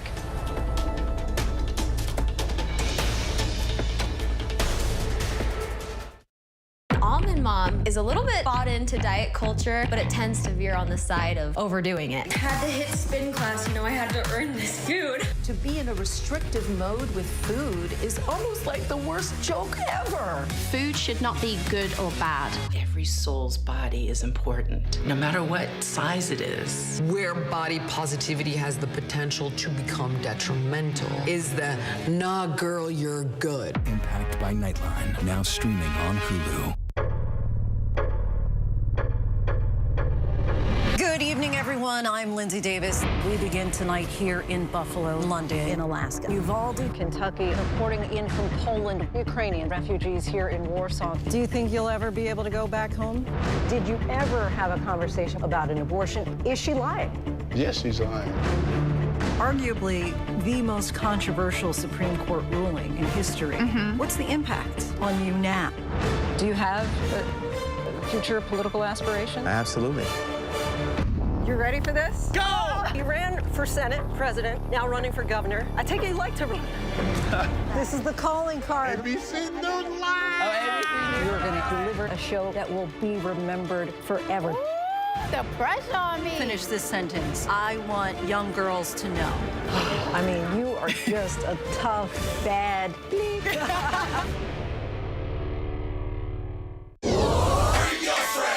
Bring them on. If only there was a place in the morning to start my day. With a smile, Somewhere to help me get in the know. A place as spectacular as, well, me. I think we might know a place, right, guys? Bring your friends. Oh, wait, there is. Good morning, America. GMA, 7A, every day. Boom, boom, boom. Good morning, Michael. Good morning, Robin. Good morning, America. How are you? Boom! Now that's how you start your day, people. All right, here we go. You ready? Let's do it. Yes, it's the show America wants and America needs right now. This is What Would You Do? Let's go. How are you? Yeah. So what will you be watching Saturdays on ABC News Live? What would you do? Hey, I guess I just found out. The What Would You Do Marathon, 2 to 6 Eastern, every Saturday on ABC News Live. My favorite show. With so much at stake, so much on the line, more Americans turn here than any other newscast. ABC News World News Tonight with David Muir, America's #1 most watched newscast across all of television. With so much at stake in our world right now, we wanted to thank you for your trust and for making ABC News America's #1 news. And thank you for making ABC News Live America's #1 streaming news. With so much happening these days, it's hard to keep up. Things change hour by hour, minute by minute. The historic weather that's now unfolding. The worries on Wall Street. We're bringing you the Right Now. Been a nationwide teacher shortage. The Right Now look at the day ahead. An alert this morning for dog owners and the key takeaways from the biggest stories. World News Now and America This Morning, America's #1 early morning news. Today does feel a little different. Early mornings on ABC News Live. This is where the newsmakers come first in the morning to be heard.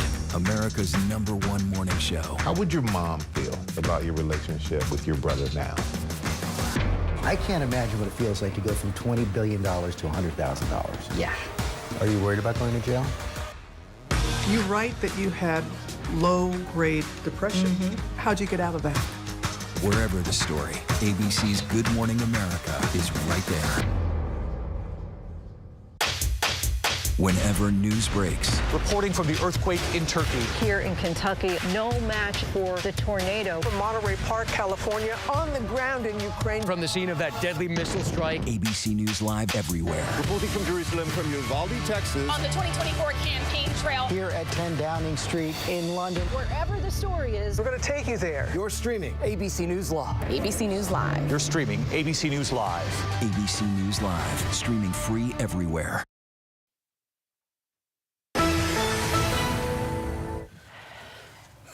And hello, everyone. If you're just joining us, we are following breaking news here on ABC News Live. At least one person is dead, 4 others injured after that shooting near a medical center, actually within a medical center in Midtown, Atlanta. Police right now saying the suspect is still at large, and we have his name. And you see his picture right here, 24-year-old Dion Patterson. Right. Police have released photos of this suspect, Dion Patterson.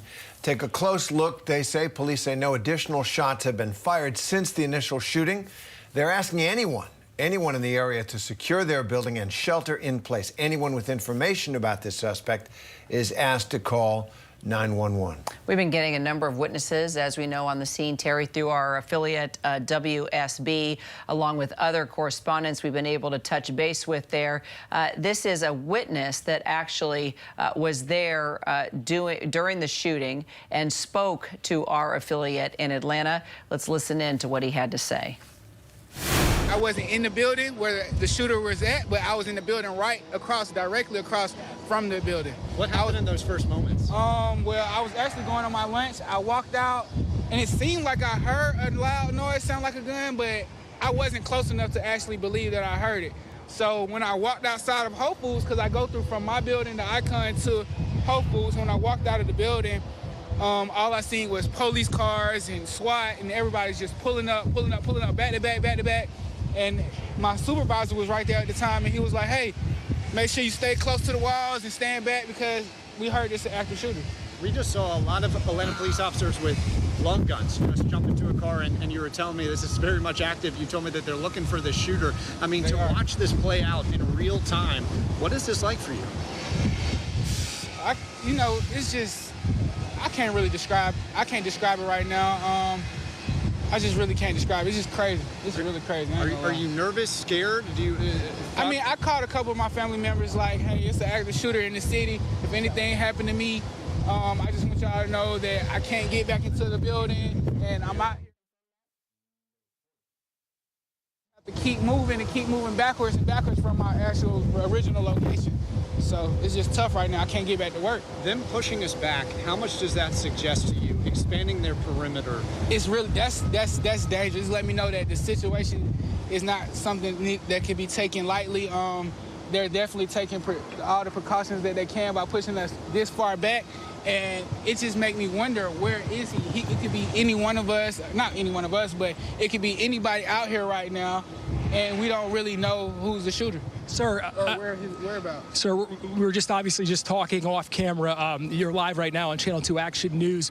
I'm glad you're okay. I know you were talking about that you're just trying to catch your breath now, but again, can you just take us through what just unfolded? I work in the building right next to where the shooting took place, and I was going on my lunch break. I was crossing over to go into Whole Foods, and all of a sudden, they was pushing us out of the building, pushing us further back into the streets, telling us to get away from the building where the active shooter were at, and just telling us to get back, get back. It's a shooter, it's an active shooter, and we don't even know who the shooter is and where the shooter at right now. And so it's really, it's really nerve-wracking. What was the first thing you did, though, when they started saying, active shooter? What do you do? What could you do? Because I went to start looking up to make sure nobody wasn't hanging a rifle out of one of these windows or anything like that. And I went to put my back against the wall and just trying to do whatever the officers tell us to do at the time. I don't know if you've seen this yet. Atlanta police released photos of the shooter, the suspected shooter. I don't know if he looks familiar. Not right offhand. No, not right offhand. Can you just tell us, though, again, I mean, it's become so common for something like this to happen, but for you to actually be living this and experiencing it, when it all went down, was everybody around you just kind of joined together just to stay? We was joined together. It's kind of nerve-wracking because the officers just came up to me thinking I was another suspect they was looking for, and I just had to show my ID so they could realize who I was. And so, it's nerve-wracking because I guess they got a little picture of him, but we don't know who he's working with, who's helping him out or anything. So, and they haven't yet caught him, so. Real quick, anything you want to say to your friends or family that may be trying to get a hold of you, can't reach them? Just be aware of your surroundings, cooperate with the law, what they ask you to do. Anytime situations like this occur, we just want to all work together and try to avoid getting shot. We have a number of contributors that are with us as we've been following this breaking news story since earlier this morning. You're looking at live pictures now from Atlanta, Georgia. As you can see, some of the officers there still standing guard because the shooter's still on the loose. Deon Patterson, 24 years old, still at large, believed to be armed and dangerous. If you are just tuning in, one person pronounced dead, 4 injured, 3 of whom are in the middle of being operated on right now at Grady Hospital there in downtown Atlanta, Georgia. That shooting taking place at the Laureate Medical Center, which is in Northside Hospital. It's a little sub-part of Northside Hospital there located in Midtown. We're told 24 Deon Patterson was arriving possibly for an appointment. We had talked to a witness who was inside that building that survived. He was thrown into a room with a number of other patients when shots were being fired. Nurses worked feverishly to get those patients locked up in rooms. Still don't know where the shooter is, but one person we know is confirmed dead. 4 others injured. Deon possibly coming in for a medical appointment, didn't want to go. That's what this witness who is in the building said. We have not confirmed that. Others seem to be reporting that as well. But that would line up with what police are saying. They were able to identify him through surveillance video there within the building. They got a name quickly. And then apparently we're able to reach family members, Terry. A lot going on, and it's happening quickly. It is. And now the main concern is to apprehend Deon Patterson, safely, his safety, and as important, of course, the safety of all those around that hospital. Police say he is armed and dangerous, and they are looking for him in the vicinity. Let's bring in ABC News contributors, former FBI agent Brad Garrett, former San Bernardino Police Chief Gerard Bergwan. And Brad, let me begin with you. So this is obviously an unfolding situation here. You know, what are they going to do to try to at least get some perimeter around his possible location? Is that possible? Well, certainly it is. You have a lot of information that we typically don't have this quickly in a mass shooting, a name, a connection of some sort to this particular location. Perhaps, if it's true, his mother was with him, and which may suggest that their residents are connected together. But the point being, there's going to be a limited number of places, assuming he's not hiding in one of the buildings, Terry. He's going to be probably at some known location, either now or in the near future.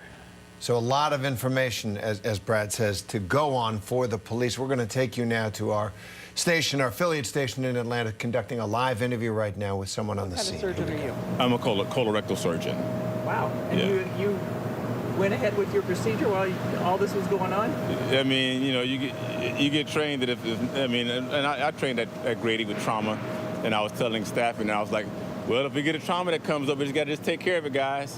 You know, I mean, so I mean, it's just kind of one of those things. But I mean, there was nothing really threatening or stopping us from doing what we had to do, so it didn't make any sense to stop anything at that point. From what I understood, whatever happened had already happened, and now they were just kind of locking things down. I said, let's try to get this surgery done, because I knew I had one to follow, and that wasn't going to happen. So I mean, once you went on lockdown, how long did it take? I mean, until now. So that was probably like around maybe at 1 o'clock or so, and up until now. Okay. Yeah. So, yeah, a little hour and a half.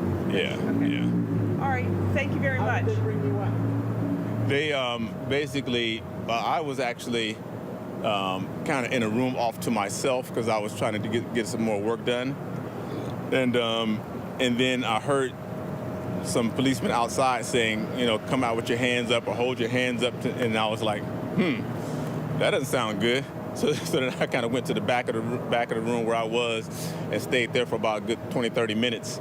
And then I came back to where I could look out. And once I looked out, they were looking right at me, and they were like, put your hands up now. So then at that point, they made sure that I was not a shooter. And then they brought me out, and then they escorted us all down the stairs. Are they clearing it like office by office and floor by floor? Floor by floor, yes. Okay. Yeah. All right. All right. Okay. All right. Thanks. Yes, Timothy Simon. Okay.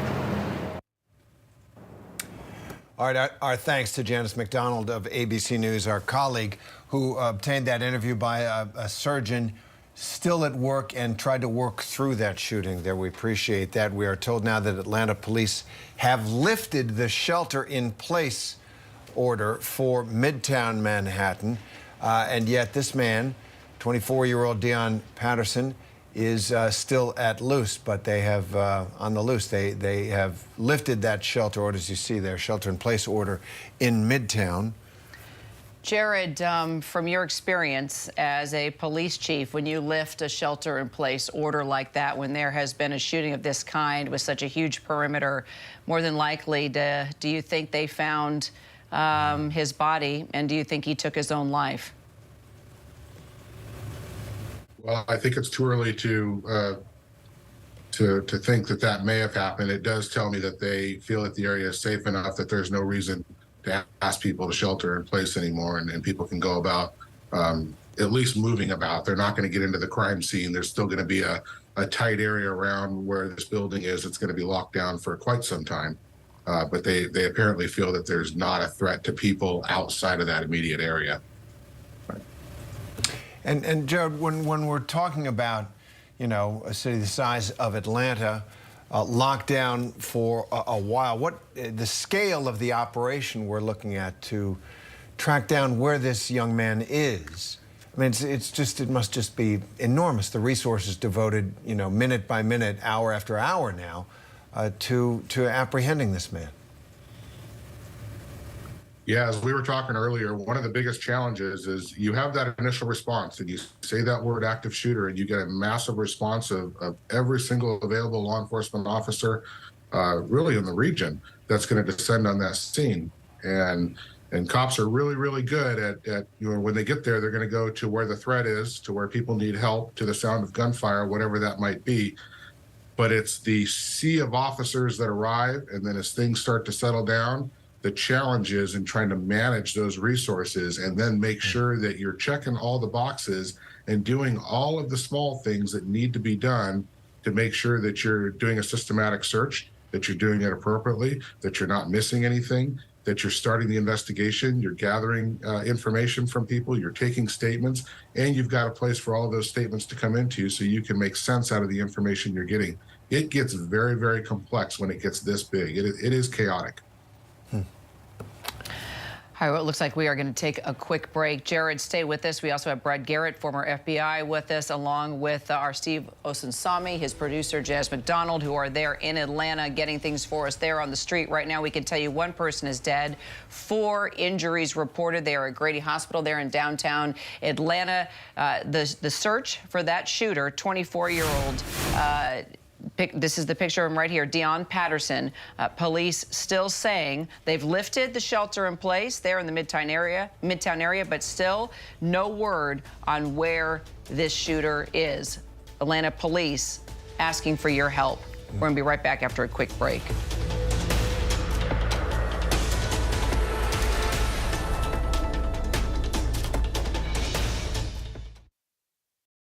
Whenever news breaks, The crush of families here in Poland. Here in Kentucky, no match for the tornado. From Monterey Park, California, on the ground in Ukraine. Reporting from Uvalde, Texas. ABC News Live is right there everywhere. From the scene of that deadly missile strike in Dnipro, Ukraine. Reporting from the earthquake in Turkey. From Charleston, South Carolina, on the 2024 campaign trail. From Kathmandu, Nepal. Truckee, California, covering record snowfall. Traveling with the president in Mexico City. Wherever the story. Here at this airport in Tampa, it's already shut down. Reporting from the nurses on the picket line. Reporting from Jerusalem. Here at 10 Downing Street in London. Streaming live to you. Wherever the story is. Wherever the story is. Wherever the story is. We're going to take you there. You're streaming ABC News Live. ABC News Live. You're streaming ABC News Live. ABC News Live. Streaming free everywhere. America's #1 streaming news. With so much happening these days, it's hard to keep up. Things change hour by hour, minute by minute. The historic weather that's now unfolding. The worries on Wall Street. We're bringing you the Right Now. Been a nationwide teacher shortage. The Right Now look at the day ahead. An alert this morning for dog owners. And the key takeaways from the biggest stories. World News Now and America This Morning, America's #1 early morning news. Today does feel a little different. Early mornings on ABC News Live. Almond Mom is a little bit bought into diet culture, but it tends to veer on the side of overdoing it. Had to hit spin class, I had to earn this food. To be in a restrictive mode with food is almost like the worst joke ever. Food should not be good or bad. Every soul's body is important, no matter what size it is. Where body positivity has the potential to become detrimental is the "nah, girl, you're good." Impact by Nightline. Now streaming on Hulu.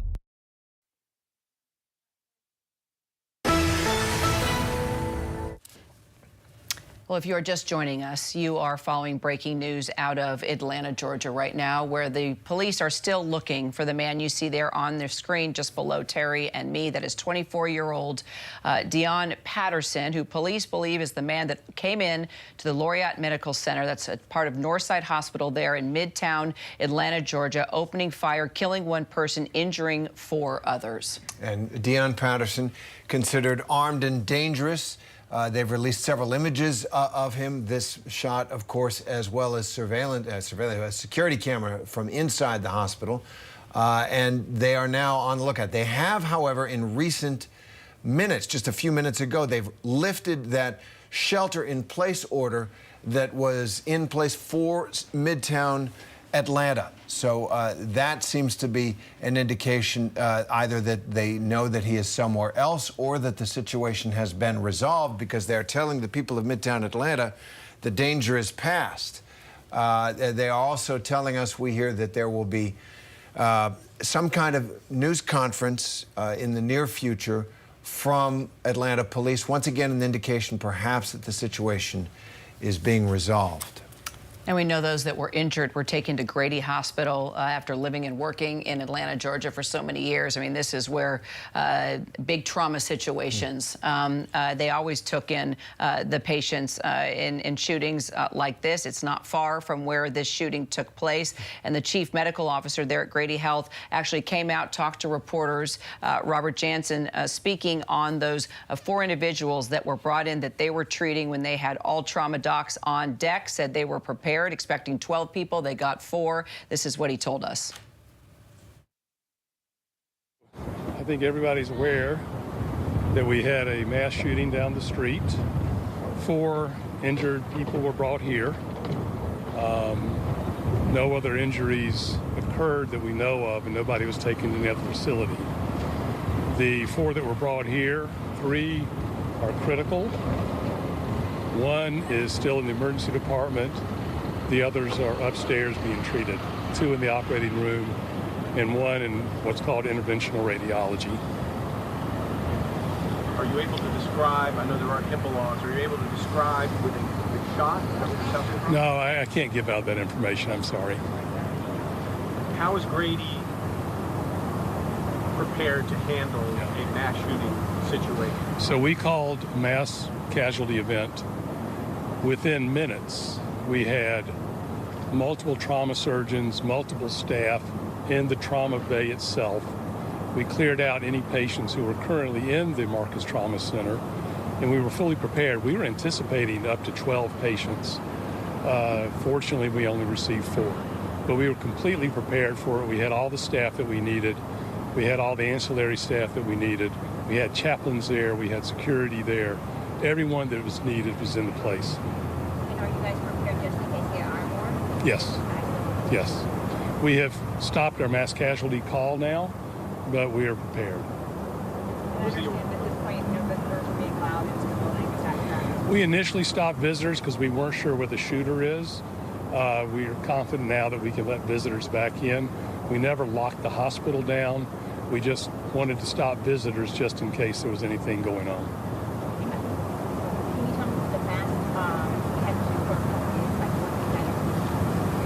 I'm sorry, I couldn't. The protocol you said that Yeah. you guys...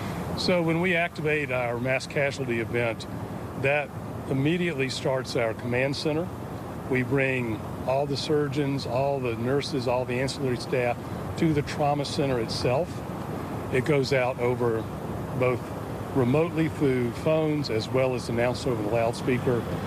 And then we start clearing out operating rooms, and we start clearing out the emergency department in case we need additional space. I know you can't give a lot of information that could identify, but can you tell us if these are adults, children, any age ranges? They're all adults. Any genders, anything along those lines? No, I don't have that. Have their families been notified? We know that a couple of families are here, but I don't know about the other ones. You said originally you were preparing for 12. Yes. The original call come in that there might be 12 coming? That's what we heard initially, but I think in any of these situations, there's a lot of confusion, as you know.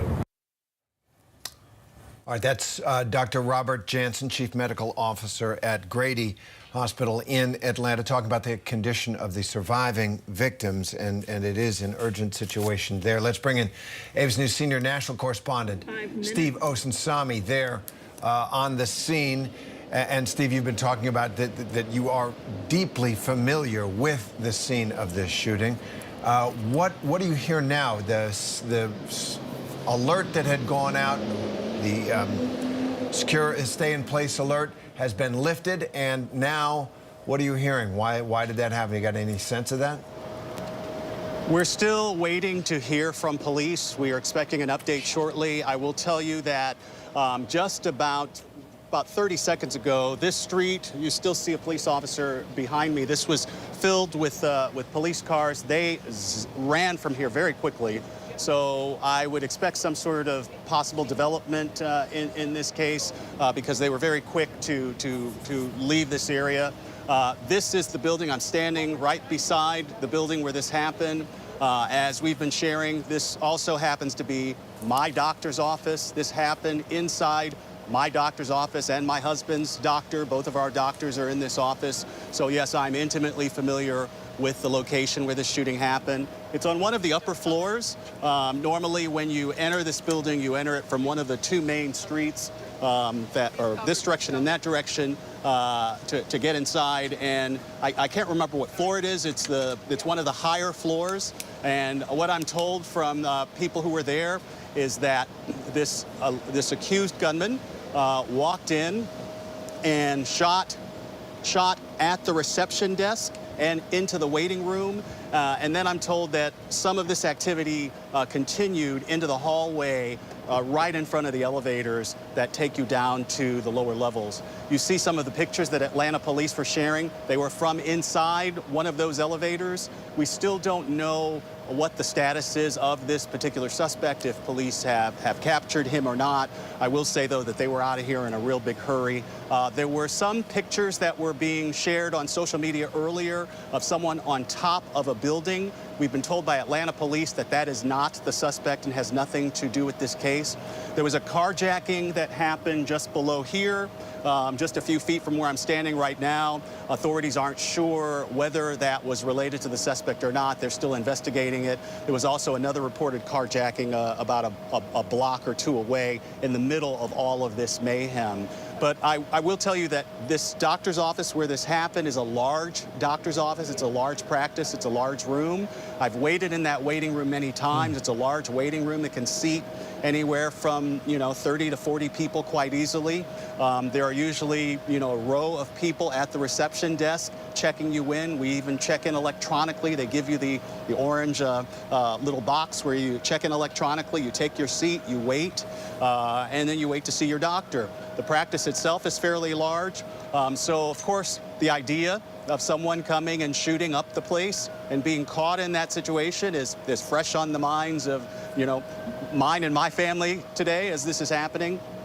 And from the few people who I've been able to reach who are connected to the practice, this is obviously the worst possible day they could ever expect to have happened. No one, of course, imagines, having colleagues who aren't able to return home safely from work, but that is indeed what has happened today. I don't know if you can hear some of these sirens, these police sirens and ambulances that are sort of blaring in the background. Don't know if that's connected to this, but there is a lot of activity here in Midtown Atlanta as police continue to search for this suspect and handle this investigation. Terry? It does. We do hear that, Stephen. It does. We hear it loud and clear. It does seem as if this is some kind of inflection point in this story. You saw the police officers leaving, the shelter-in-place order for Midtown Manhattan lifted, and the police have announced that they will be briefing shortly. So perhaps this is coming to some kind of resolution. But it is so amazing to me that one of our dear colleagues, this is your doctor's office, this touches you directly, and obviously that whole community. Tell me about the hospital itself. You say no one could imagine, of course, no one imagines going to the doctor and facing a gunman in the doctor's office. In America, I guess we better get used to it.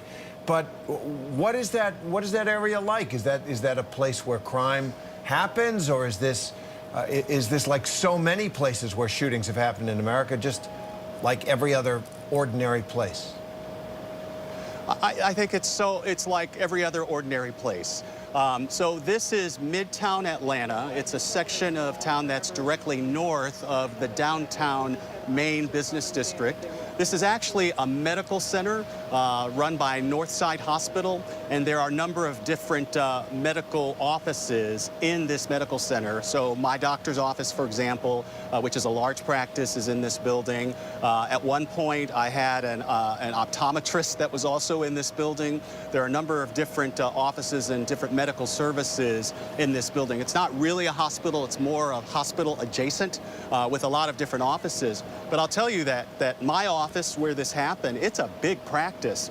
It takes up kind of half the floor of one of the upper floors. It's very large. And the waiting room is very large. And you know, the people who work there are, I can speak personally, are wonderful, wonderful caregiving people. You know, I'm a 2-time cancer survivor, and, you know, these are the people who helped me through much of my second treatment. You know, so my husband also, his doctor is in this practice as well. You know, just wonderful, caring people who, of course, do life-saving work and probably had to, you know, make a real split decision as the gunfire was flying to either run for their lives or help the injured. Not a choice that, you know, that any medical professional should be put in a position to make, but that's what happened today. You know, where most of the comments that we're getting now from the practice will come from Northside Hospital, I'm being told, and we, of course, are still trying to understand what, if any, relationship there was between this accused gunman and anyone in the hospital, anyone in the practice. That's not quite clear at this point. We also don't know any possible relationship between any of the victims. And so we're still waiting for police to sort of confirm some of those details, Terry. Right, absolutely. And as you point out, those medical professionals had to make essentially a battlefield decision, right? And that is one of the facts, hard facts of life in America that any place can. And we know, Steve, that you have shared your cancer journey, you know, with our viewers. And I know that all of us and all who have watched those stories and you know, connected with you on that, they are thinking about those people who have helped you and so many others. I do want to turn to Jared Bergwan on the question, Jared, of the shelter-in-place order being lifted. Can you imagine, as a former chief of police in an American city, lifting an order like this if the situation had not been resolved? Could you be absolutely sure that the suspect was somewhere else, or do you believe this situation has now been resolved? I would tend to believe they are very confident that the area where they had the shelter in place has been resolved. Or at least they are confident that there's not a threat in that area. So keep in mind that not everybody's going to follow the orders of a shelter in place. You undoubtedly had a lot of people lingering around and such, but you still have that liability piece of you're not going to put your name out there and say lift it until you're absolutely positive. So it tells me that they've either located him within the confines of that, and he's either in custody or he's killed himself, or they have very, very reliable information, either through, as Brad said, reviewing video and those types of things, that he has been able to get out of that perimeter and he is elsewhere, and the threat is no longer centralized in that downtown area. And we should learn soon, as I say. We have been told by Atlanta police that they will be holding a briefing on this situation soon. And Brad, if I can pick up where Jared left off. So investigators in this urgent developing situation, they are looking for security camera video, as we see. What else can you do to track someone down, as you know, aside from going block to block?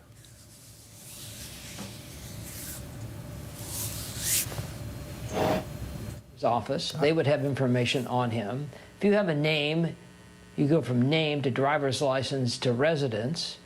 And any other person that's directly or maybe even indirectly associated, does he have brothers and sisters, a father, other folks? All of those are connections to where he might be.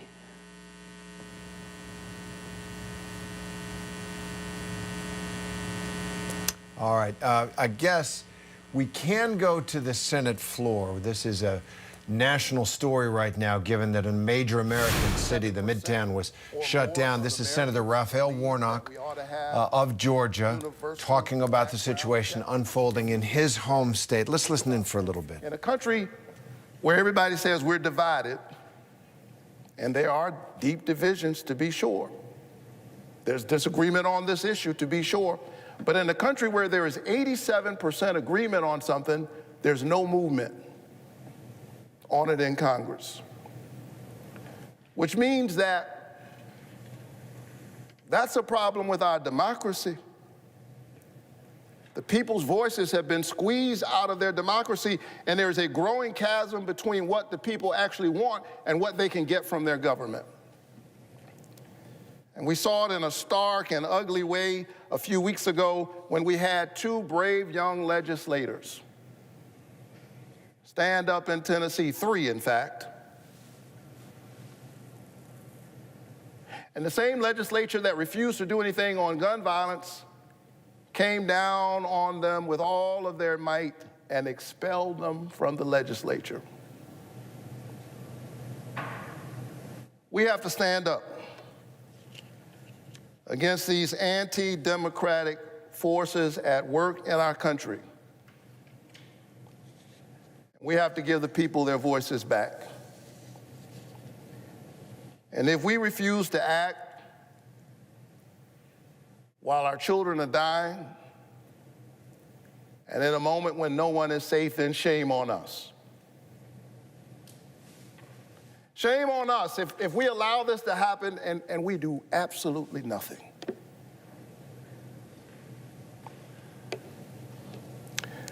St. Augustine, the African bishop of the early church,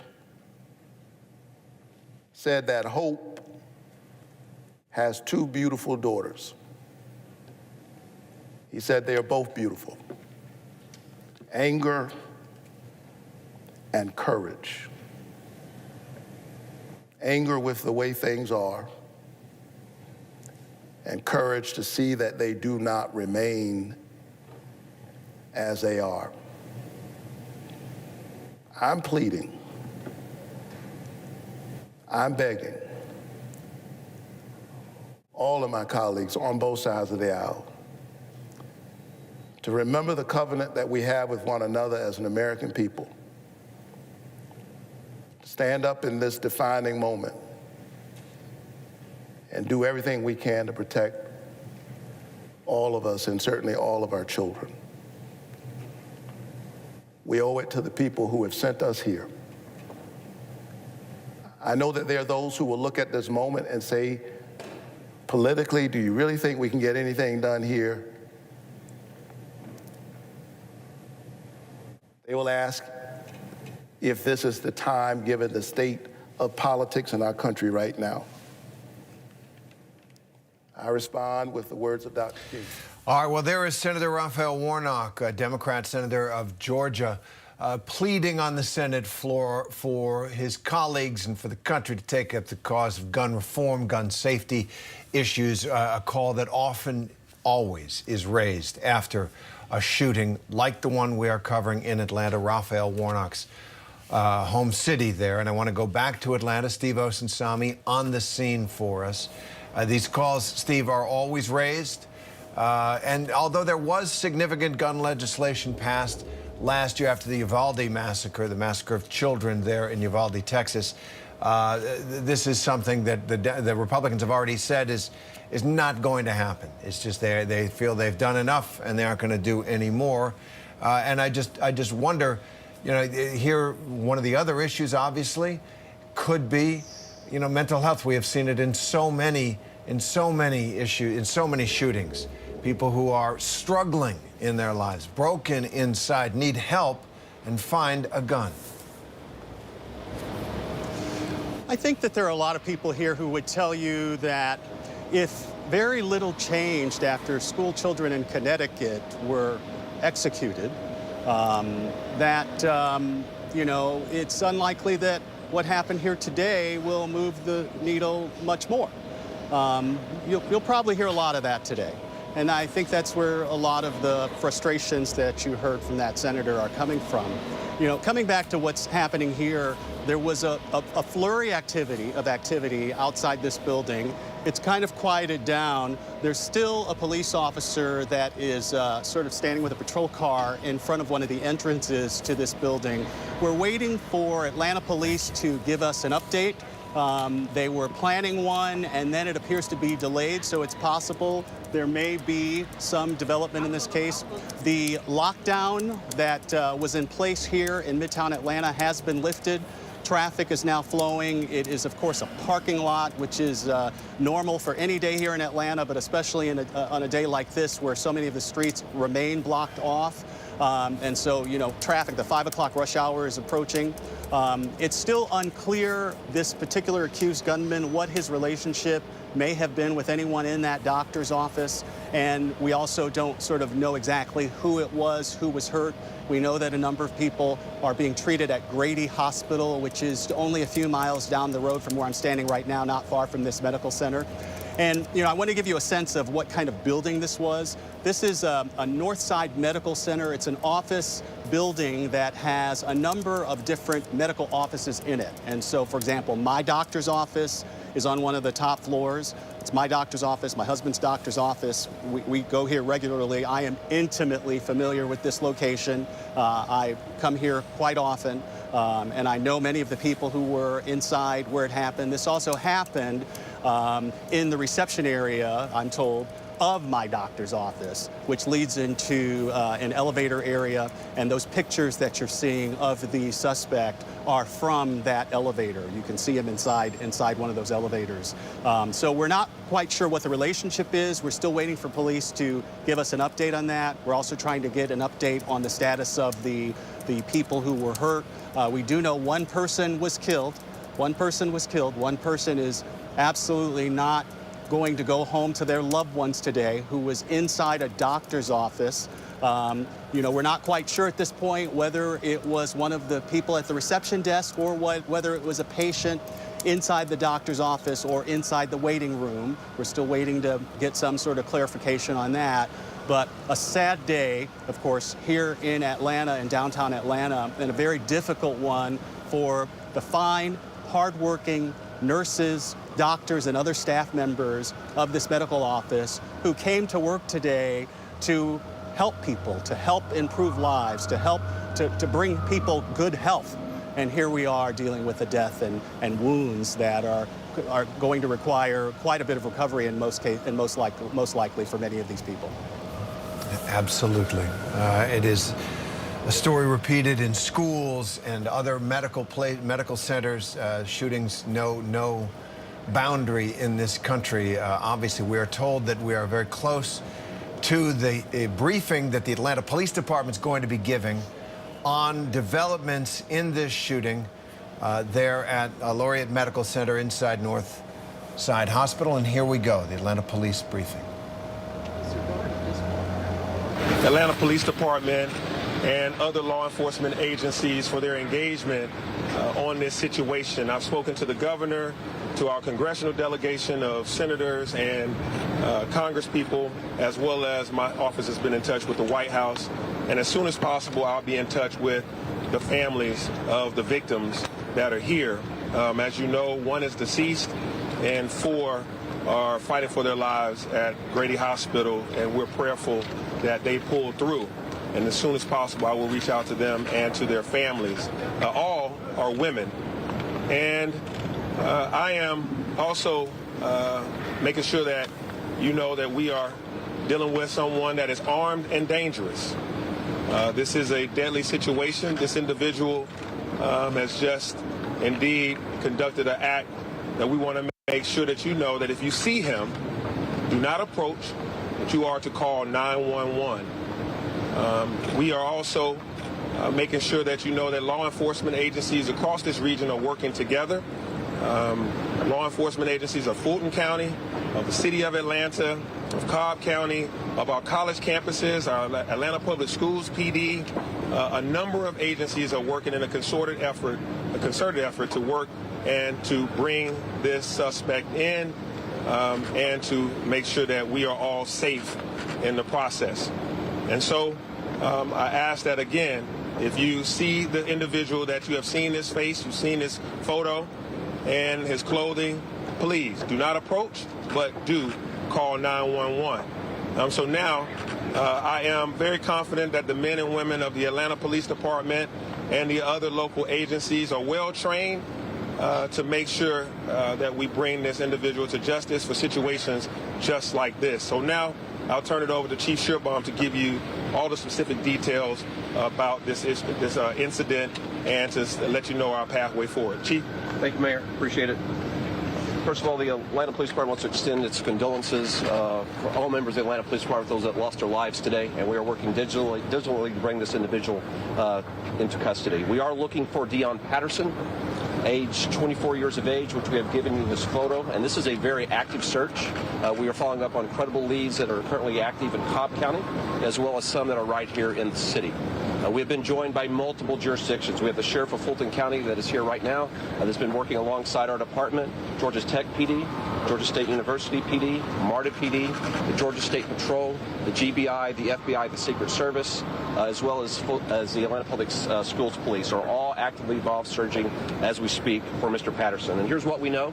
We'll be able to give you some information, and others will be delivered as this investigation continues. At 12:08 this afternoon, we were called just down the street to 1110 West P Street. This is a medical facility, the Northside Hospital, that is at that location. This shooting did occur inside the waiting room of that medical facility, where 5 individuals were shot. Unfortunately, a 39-year-old female has lost her life, and of those that are injured is a 71-year-old female, a 56-year-old female, a 39-year-old female, and then a 25-year-old female. We do know that Mr. Patterson, our suspect, left the building. We believe he carjacked a vehicle a short distance away and was able to flee the scene as the law enforcement agencies were descending on this area. And we believe he has left the area. He may not still be in that vehicle. So I don't want everyone to be focused on the vehicle, which has been recovered. So the photograph that has been distributed, for your viewers, your listeners, to be very mindful of that photograph. If you see this individual who may or may not still be in the same hoodie, please call 911 right away or use Crime Stoppers to be able to provide an anonymous tip to where he may be. As the mayor said, we have a multi-jurisdictional effort underway to bring this individual to justice and ensure that we remove him from the street. Everyone consider him still armed and presenting a danger to whatever community he may find himself in at this time. Chief, how did this start? I mean, what preceded the shot? You know, we're just hours into this investigation. So investigators are behind us in the buildings, talking to witnesses, processing the scene as we speak. The clarity that I think that we would want to know as a city and as a society, we just don't have at this particular moment, but we'll provide it as soon as we have it. Victims, patients, were they employees of Northside Hospital? That is still being worked through. We weren't in a position this time to say whether they're patients or whether they're employees or both. Chief, did you say the carjacked vehicle? We believe that vehicle has been recovered. That is correct. Chief, can you confirm that the shooter's mother is one of the victims? Right now, the shooter's mother was not injured in this incident. Do you know whether this was targeted? You know, you said all 5 victims were women. Is it targeted? We just don't know. It is still too soon to know why these individuals were chosen. Can you confirm that Chief, can you confirm that the suspect's mother is talking to you, that she's been cooperative? The family is being cooperative with us, and there's other witnesses as well at the scene. Have they shared anything about his mental health? Nothing that we can reveal at this time. Any priors with law enforcement? There has been minimal contact with the Atlanta Police Department from this individual. I can report that. Where was the vehicle found? I can't get that out right now. Chief, you mentioned Can you tell us all about people calling in and giving tips, and what's that been like so far? Because obviously you pushed the image out early. What has that been like so far with people helping? You know, yes, thank you, Mayor. The mayor has been watching this manhunt unfold at our command post, and he is very aware that cameras across the city have been instrumental in us tracking this individual. He's very aware that as we get information that's called in by citizens, we're able to use the camera network to quickly go to that location even before officers arrive. So it's helpful, and we ask citizens to continue to do that. The $10,000 reward, are you guys hoping that people will be a little more active in terms of calling 911 and doing that? We know it will be helpful, but I can tell you the civic-minded citizens of this city are already responding. And even without that request for a reward, they're already having calls. That's coming in. Where in the medical center been used? We don't have that specifics yet. It was on an upper level, I believe the 11th floor of the building. What did the White House say about this? Chief, you mentioned that the vehicle had been recovered. Is that the only vehicle that is suspected to be involved in this incident, or are there others? We're hearing from hospital workers that there was another car that may have been involved prior to the one that was recovered. In any vehicle that we're confident in connecting to this crime, we've already released. As that changes, we may provide other vehicle information. And we'll do that as quickly as we can. Was the vehicle carjacked in the garage? It was not. Chief, can you talk about these challenges? Last question. So right now the gun is not in the possession of law enforcement, and we're actively looking for the gun as we are the individual. Mr. Mayor, what does the White House say? What does the White House told you? The White House just offered up their support and wanted to know if anything they could do to help in this situation. And the White House is constantly in contact with my office to, offer us support and see if we need anything. Chief, the challenge of the initial response. By this kind of Chief, the challenge of the initial response is Midtown. You're in a high population density here. Buildings have to be searched. What was it like initially with the shots when you got a call, shots fired? I think the citizens of Atlanta saw their police department and our partner agencies in action. We went into that building and cleared every single floor. Even when information came about that the subject could have left, we were still searching for victims. We were assisting citizens out of the building that had taken shelter. And I do want to thank everyone in Midtown that honored the shelter-in-place request for their patience to allow us to do our job. This is an urban environment, so it does present challenges, but it's challenges that you saw a collective, robust response from law enforcement. But the camera network that's in this location was very helpful and did assist in the investigation. Chief, were there hundreds of people in the building? How many people were? Won't be able to give that information. The shooting captured on surveillance video inside of Won't be able to give that at this time. Can you Thank handle you, what it everybody. feels like to have Atlanta be the latest city in America touched by this kind of gun violence? I will say this. Our public affairs unit has been pushing out quick information to you all. We will continue to do that. Follow our social media platforms and be in contact with our website as soon as we have an updated information, be it vehicles, a new clothing description. You all will have it, and the citizens of this city will have it. Thank you, Thank you all. everybody. Thank you, Chief. Will you guys do another? Will you guys have another? I'll let you know via our website and social, and we'll call your desk. Thank you. Thank you. Thank you, everybody. That is the Chief of Police of Atlanta, Darren Shearbaum, and also the Mayor of Atlanta, Andre Dickens, briefing reporters and the public at this point. And the bottom line, this situation is not over. 24-year-old Darren Patterson, the suspect in this shooting, is at large in Atlanta. Once again, the shelter-in-place for Midtown Manhattan, that order has been lifted, and Chief Shearbaum saying that in Atlanta, Chief Shearbaum saying that cameras across the city have been instrumental in essentially tracking where Patterson may be. Let's go back to Steve Osunsami there on the scene in Atlanta. Steve, it is clearly an ongoing situation there in Atlanta. It is. We had seen a flurry of activity here. There may be more happening than they're able to share at this point. Did I say Los Angeles? But we have seen a flurry of activity here. There is still police stationed at all of the entrances to this medical center. Most of the people who were working here when this happened have returned back into the medical center. The lockdown has been lifted. Traffic is flowing, however slowly. Typical for Atlanta during this time during the week, but especially on a day like today when you have this active police investigation that is ongoing. It was interesting to hear the police knock down one of the thoughts that a number of people had about a relationship between a mother, that the accused gunman's mother was not one of the people who was hurt here.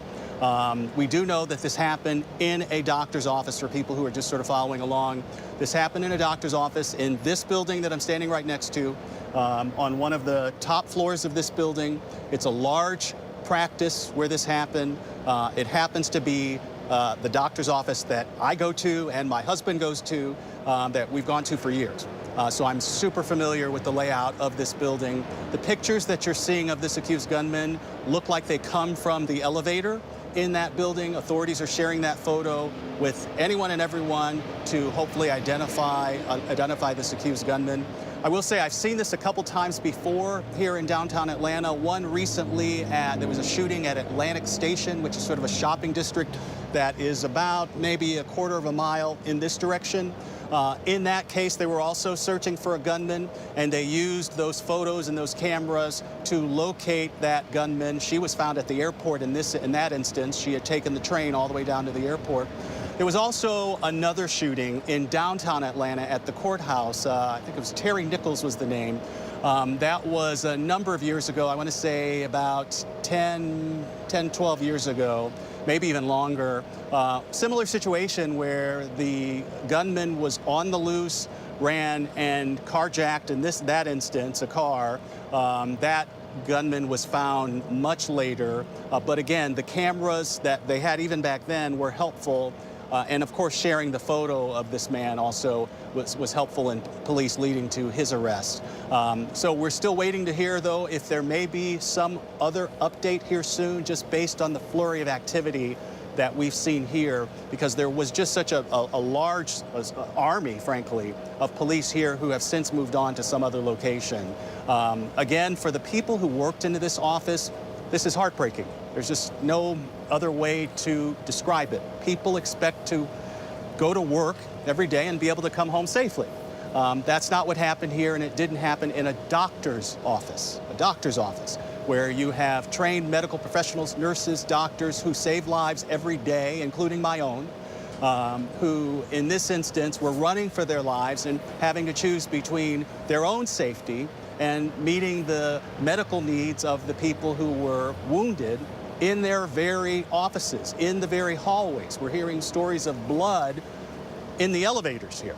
That was the day that these employees at this medical center had. And frankly, it affected not just the people in this medical office, also this entire section of town was locked down. People were afraid, had no idea whether or not this person with a gun was, you know, at the grocery store just down the street, or at the subway shop, or at, you know, hiding behind one of these apartment buildings. A terrifying moment for people. I know that I have been getting texts and messages from friends and family from all over the country asking if I'm safe.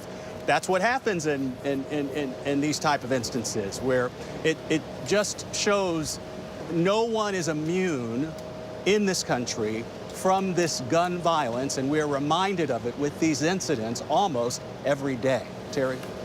There is no safe place, really, in America, or very, very few. Any place of business, place of worship, school, and medical center, hospital, is a potential target for the broken and the angry and the armed. And I want to go to Brad Garrett just on a couple of things. First, we do want to let you know, as you see there on the screen, the victims here: a 39-year-old woman killed, all the victims women, 71 years old, 56 years old, 39 years old, 25 years old, all in that doctor's office that Steve Osunsami has described so well because he knows it so well. And now the search continues, Brad. This situation obviously far from over, and one of the things that Darren Sherbon, the chief of police in Atlanta, kept saying is that citizens have been so instrumental. Their cameras, not just the public cameras, but security cameras on people's homes, one assumes, all kinds of tips coming in. They're tracking this man with eyes on, it seems, across the Atlanta region. So, Terry, it's going to be very difficult unless this person has extraordinary contacts for him to get out of the immediate Atlanta area. Now, the chief talked about a carjacking, but they've recovered that car, so he ditched that at some point. Didn't talk about other carjackings, so presumably he's on foot or has gotten into a vehicle or some other mode of transportation that he could get his hands on. But I just don't see this going on for a long time. You know, people who plan to escape and have an escape route and things, you know, designed down the road is fairly rare, and it's almost never true in mass shooters. They're all driven by what they did. And it sort of ends at that point, and it's obvious. He leaves the building, he knows he now has to get away, he carjacks somebody. That's a high-risk thing to do. Many times you get caught doing that. So what I'm suggesting is the combination of these agencies, I think, will get their hands on him in very short order. And Jared Bergwan, the priority for those officers is to neutralize him as a threat to innocent people, which and also their own safety is at stake. As a former chief of police in a major American city, what are you telling officers on the line there? What are they going to do in trying to corner, corral, confront, and take down this person? Well, first of all, you're going to have a coordinated effort. You're going to have full transparency with everybody in the organization, and it's going to be priority number one. This is too big of an incident. This goes far beyond the regular violent crime that a police department might deal with at any given point. And even in those cases, regular violent crime, when suspects are known, there are a lot of resources thrown at capturing that suspect. This one will be that same effort with every single partner in the region, including state and federal partners, and he will be public enemy number one until he's wearing handcuffs or has a different ending. And do you agree with Brad that it's very difficult for someone who is already being tracked through cameras and tips and the like? The likelihood of him escaping altogether is pretty low. Very, very, very unlikely. And it's very unlikely that based on what he did, he's going to have any type of network that's going to support him or help aid in his escape or hiding. Somebody will recognize him. Somebody will call. He will get turned in. They will find him relatively quickly. All right. Well, we hope so. This has been obviously a very disturbing incident in Atlanta. Jared Bergwan, Brad Garrett, and of course Steve Osunsami there on the scene. I know you'll be reporting throughout. Thanks to all. Let's just recap where things stand. Police say one person has been killed now. 4 others were injured after a suspect opened fire at a medical center in Midtown in Atlanta. They've identified the suspect as 24-year-old Dion Patterson is his name. He is still at large. You see him there, and is considered armed and dangerous. In a press conference just a little while ago, officials said the shooting happened inside the waiting room of a doctor's office there, and after opening fire, police believe the suspect stole a car and left the area. They're now chasing leads in both Atlanta and in Cobb County. We're going to have full coverage throughout the day on ABC News Live, a full wrap-up tonight on ABC News Live Prime with Lindsay Davis, on ABC News World News Tonight with David Muir. For now, I'm Terry Moran. Thanks for streaming with us, and we're going to leave you with the continuing coverage from our station WSB out in Atlanta. Have a great night.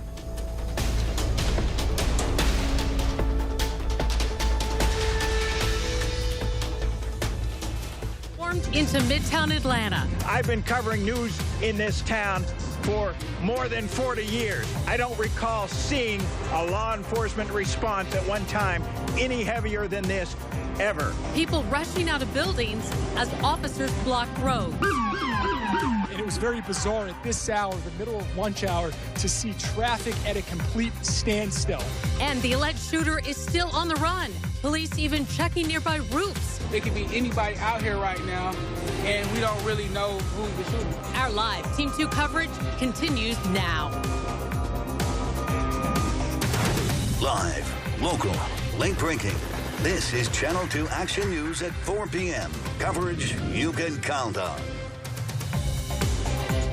Hello once again. I'm Justin Farmer. Good afternoon, everyone. Glad you're here. I'm Linda Stouffer, filling in for Wendy Corona on this breaking news. We're staying on top of a very big breaking situation in Midtown Atlanta. A gunman shot several people inside a Midtown office building. Let's get you to the very latest, starting with the search for the shooter. We have pictures of the man authorities are trying to find. His name is Dion Patterson, 24 years old. Here's several views right there. Atlanta police say he is armed and dangerous and on the run. If you see him, do not approach. Police say instead call 911 immediately. In our past 15 minutes, Atlanta's police chief Darren Shearbaum updated us on the victims. He have confirmed all 5 are women, 1 killed. All 5 were in the waiting area of a doctor's office when they were shot. One of the victims was pronounced dead at the scene. The 4 others taken to Grady Memorial Hospital, where they're being treated now. Grady confirmed to us that 3 are in critical condition. There are at least a half-dozen agencies involved in the investigation and response, including Atlanta Police, Georgia State Patrol, Fulton County Marshals, Cobb Police, in an active search right now. now. South Fulton Police, MARTA Police, as well as several SWAT units, an overwhelming response. In the last hour, Atlanta police lifted that shelter-in-place order. They have looked everywhere for the gunman, we understand, and after an exhaustive search, they, quote, do not believe that he is in the Midtown area any longer. And we want to bring you this update because there is a police presence in Cobb County, and Channel 2's Cobb County Bureau Chief Michelle Newell is there live. Michelle, what have you learned about what they're looking for, and tell us where you are right now. Yeah, so Linda, we are here along Windy Ridge Parkway. I just want to show you the heavy police presence on one side. I'm counting about 1, 2, 3, 4 police vehicles. But take a look here on the other side, closest to the battery there, you can see a much heavier police presence. We just saw SWAT pull up, Marietta PD. We see them putting their gear on. We're told officers are in Vinings as well, and Cumberland Mall is nearby as well, so they are all around the area. We just want to mention how heavy this police presence is, especially being so close to the battery. We drove through the battery right before we got on TV and did not see any officers there. They seem to be mostly focused here on Windy Ridge Parkway. Again, both ends of Windy Ridge Parkway is shut down as officers are preparing to get out of their vehicles and search again for this active shooter that we're told could be right here in Cobb County. Michelle Newell with the very latest, the police presence happening in Cobb County around Truist Park and the Battery as they look for that suspected shooter who Atlanta police now believe got away from the building and then went on to perhaps carjack another car. They're looking for him now. Let's continue our live Team 2 coverage. This breaking news today with Channel 2's Michael Seiden. Michael, you were the first Channel 2 Action News reporter on the scene. You have been in Midtown Atlanta since the outset. Michael. And in the last 15 minutes, we were just briefed by the mayor as well as Atlanta Police Chief. I want to show you, though, take a look at this. This is the closest we've actually been to the crime scene. If you look down the street right now, all the attention is focused inside that Northside Hospital building. That is where this shooting took place. Police telling us just after noon. That is when the gunman bursted into that waiting room and shot 5 people. We know they were all 5 women. A 39-year-old did not make it, succumbed to her injuries. We also know that a 71-year-old woman, 56-year-old, another 39-year-old woman, and a 45-year-old were taken to the hospital with undisclosed injuries. Now, as you mentioned, all of the local, state, and county authorities, we've also seen Secret Service, we've seen the FBI, we've seen ATF. It is all hands on deck as this search continues at this hour. As we were walking up to the press conference, we saw a number of federal, local, and state agents going in and out of that building. Now, during that press conference, I had a chance to ask a question to Chief Darren Shearbaum. I asked him if they knew anything about this suspect.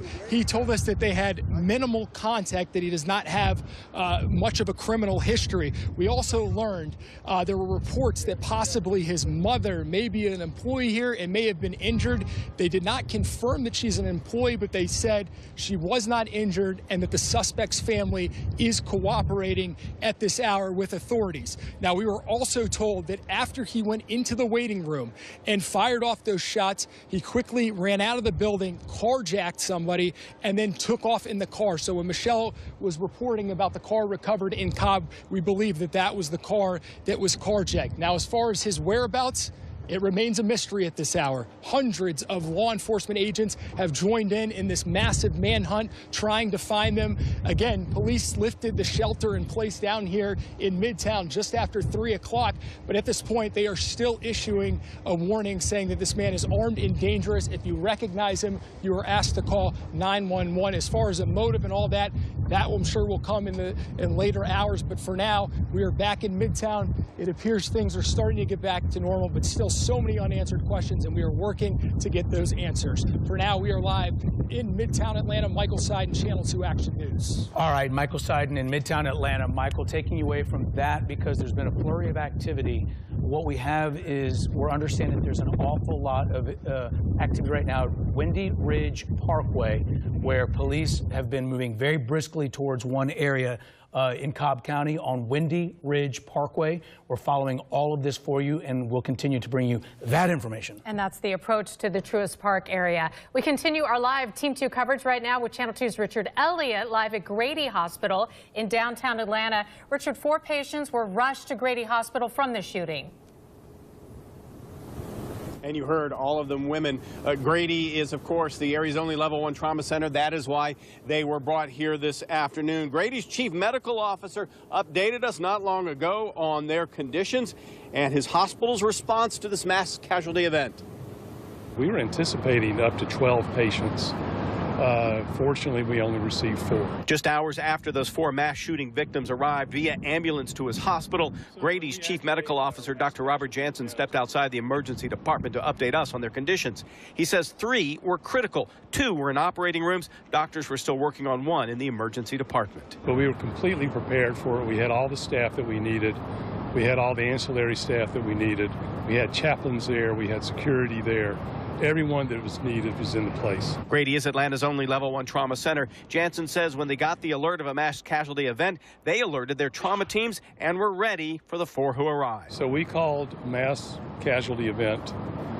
Within minutes, we had multiple trauma surgeons, multiple staff in the trauma bay itself. We cleared out any patients who were currently in the Marcus Trauma Center, and we were fully prepared. And again, we are told through the mayor and the chief of police, it's 3 women ages 71, 56, 45, and 39. 3 of them in critical condition, 2 of them in operating room. We are expecting to get more updates throughout the afternoon. We'll let you know. We're live outside Grady Hospital in downtown Atlanta. Richard Elliott, Channel 2 Action News. All right, Richard, thank you for that. I want to bring up the picture right now again of the suspect, 24-year-old Dion Patterson. There you see with the mask on. We have better photos as well of the suspect. Police are looking for this person. There's been a flurry of activity in Cobb County, South Cobb, whether you're looking about that Vinings area, Windy Ridge Parkway, we understand most recently. Again, as you get this look at Patterson, a 24-year-old. Police say this is the person who shot 5 women today, killing 1. 4 others being treated right now at Grady Memorial Hospital. Some are in critical condition. Let's offer some more details on the building where today's shooting took place in Midtown Atlanta. Centered at Northside Hospital's Midtown Medical Building, a 12-story building on West Peachtree, opened in 2018. It's at 1110 West Peachtree. At the time of the building's opening, an announcement said that 169,000 square feet building would house doctors' offices and services for cancer, radiology, a spine center, sleep disorders, urgent and primary care. In the last hour, we heard Atlanta's mayor, Andre Dickens, talk about how he's in touch with the governor's office. Many of you also watched live right here on Channel 2 as we saw reaction from Washington, D.C. as Georgia's U.S. Senator Raphael Warnock spoke in the Senate about the active shooter situation from the floor of the U.S. Capitol in Washington.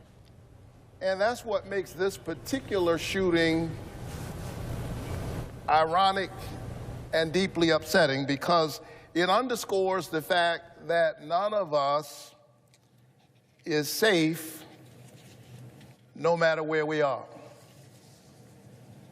This happened in a medical facility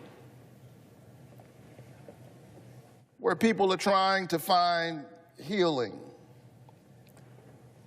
And so I want to underscore that, because there have been so many mass shootings, in fact, about 1 every day in this country this year, that tragically we act as if this is routine.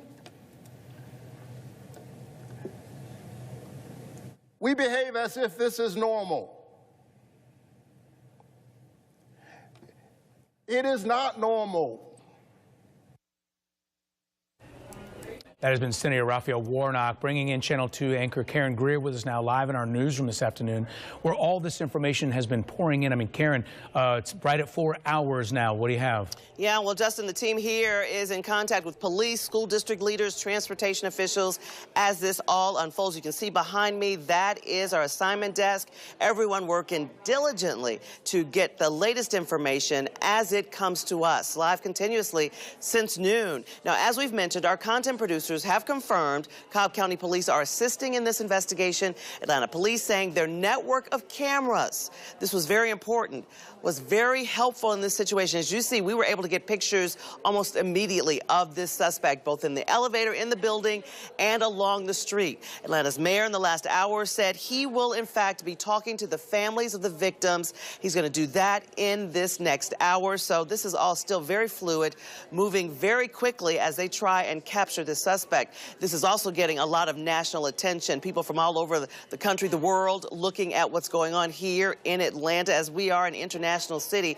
This is on headlines, Wall Street Journal, New York Times, USA Today, and different news organizations already descending on our area, trying to get the latest. Our partners at ABC News are getting videos from witnesses. They're confirming those on social media, as it appears the story really is continuing into now its fourth hour. Justin, Linda, back to you. Karen, thank you for that. Today's attack clearly created a major traffic unsettling across parts of Midtown. Everything was locked down for some time. People had to avoid West Peachtree Street and Spring and Peachtree for hours. Triple Team Traffic's Mike Shields, a look at conditions now, Mike. Yeah, good afternoon, Justin. Been following this since we first got word after this, just after the lunch hour, 12 o'clock this afternoon, and Midtown was really jammed up. It is improving. That's the good news. Still seeing a closure in place on West Peachtree right around 14th Street. So a great way to avoid West Peachtree. Easy alternates for you include Peachtree Street, the downtown connector, South or North Side Drive, or even Piedmont. Those are good wide ways around to avoid that active scene still on West Peachtree. Now, I do want to mention we've been reporting on the unfolding situation of the heavy police activity in the Battery area. I've been watching our network of traffic cameras in this area and seen a lot of activity on Windy Ridge Parkway right around Heritage Court, also Galleria Parkway. A lot of police going in that area, and roads are being blocked off at times. So best way to avoid that is to use Cobb Parkway, stick to I-75, or even Powers Ferry Road, but avoid Cumberland, Windy Ridge Parkway, Circle 75. Any streets around the Battery you want to stay away from right now. It's still a very active scene there, Justin. Mike, thank you. Mike Shields, Triple Team Traffic. And we're learning more about the suspect every minute. Police are looking for him right now. Channel 2 Sophia Choi picks up our live Team 2 coverage from the Satellite News Center with what we know so far. Sophia. Linda, I spoke to both his mother and father over the telephone. Neither wanted to speak about what happened. The mother just seemed too upset to talk. You could actually hear it in her voice. The father says he's getting bombarded with calls right now while trying to catch a flight back to Atlanta. He told me he was out of town for work. He asked if I could try him back a little later. He really seemed overwhelmed. Again, let's take a look at the suspect here, Dion Patterson, only 24 years old. In the last 15 minutes, we learned he has prior offenses in Henry County. We're working right now to learn more about those cases. We're going to bring that information to you just as soon as we get them. As for now, we cannot reiterate this enough. Police say this man, Dion Patterson, is armed and dangerous. So if you see him, don't go near him. Just call 911. Now, we also learned Patterson was in the Coast Guard but was discharged in January. He served since 2018 as an electrician's mate second class. That's according to a statement from the Coast Guard. We've reached out to various law enforcement agencies around Metro Atlanta as well, where we thought he might live, to find out more about his background. We are still working right now to get that information. Again, as soon as we get new information, we will, of course, bring it to you. Linda and Justin. Sophia, if you could stay with us for another minute. You said you spoke to both the suspect's mother and father on the phone. Tell us more about that. Were they aware of what had happened? It seemed they were both aware and both very overwhelmed. These were separate conversations. The mom seemed like she was in town. The dad, as I said, was out of town, trying desperately to get a flight back to Atlanta. He had heard what had happened with his son, did not really want to go into any details at this point, but just asked, could you please try me later? I'm getting so bombarded with calls right now while I'm trying to get back to Atlanta. And we're all looking for more insight into why what happened today actually happened. Sophia, thank you for the latest on that. Now to Channel 2's Courtney Francisco, just arrived at Midtown High School under lockdown after the shooting, affected for hours. Courtney, what's happening there? Well, right now, parents are just picking up their kids. The school is no longer on lockdown. You can see behind me, this is where people who have parked here come and go to leave the school. I was talking to students out here, and they said that they went into lockdown around lunch. They were able to mill around the inside of the school, but then they went ahead and went to their final period class for the rest of the day. That's hours that they were on lockdown. And they said lockdown lifted for them just after 3 o'clock, and then the final bell rings around 3:45. Now, I want to flip it around here and show you across the street is Piedmont Park, and I spoke to people who were visiting the park. They said that they're worried about this person that could be armed and dangerous, but they felt like since police have given the clear to this area that it was safe enough to go ahead and come out and park and try to have a good afternoon. But again, parents picking up their students here at Midtown High, some happy faces leaving, but again, very serious situation when this was unfolding and information was up in the air. Linda? Courtney, thank you. A developing situation. Now, there are several questions right now and still much to understand. We're working to get those details, but we want to get some insight on what police are doing right now. As you get this live look at police presence now, this is at Cumberland area, right? So this is Cobb County, north of the downtown Atlanta area. If you go straight up 75, this is at the Cumberland area at the Galleria. And here's a live look, and clearly the scene of most concentration has moved well north of where this started to unfold today, just afternoon, where 5 women were shot. 1 was killed, as you get this live look from News Chopper 2 at a police presence. And the Galleria is on the opposite side of Cobb Parkway from Cumberland Mall. If you know where Cumberland Mall is, the Galleria is on the other side. And there's actually a walkway from there towards the Battery, towards Truist Park. So it's an area where some people park to actually get over to the Battery. So even though it's across 285 from some of the area that we were looking at a little bit ago, it's all connected through walkways. And you can see police there checking on the ground, on foot, to see what they can find. We have a Channel 2 Action News reporter and photographer in this particular area right now, and they've actually been following the police activity as it's been moving across various parts of the southern part of Cobb County. And so as soon as we can get the information about what is starting to unfold here, we will. As you can imagine, in a situation such as this, when you have hundreds of cameras involved and eyewitnesses and possible tips pouring in, it's an all-hands-on-deck situation. Multiple law enforcement agencies coordinating and working together now, multiple counties and towns all trying to work together in the obvious interest of apprehending someone who police say has already shot and killed at least 1 person today and seriously injured at least 4 others. And the scenario the police are working with right now is that their suspected shooter, Deon Patterson, left from the high floor where the shooting happened, might have been the 11th floor, according to the chief of Atlanta Police, went down, carjacked a car, ditched the car at some point, and might have been in this Cobb County area after that. They're looking for him. They're looking for the gun. He is considered armed and dangerous, and if you see Deon Patterson, please call 911. Do not approach him.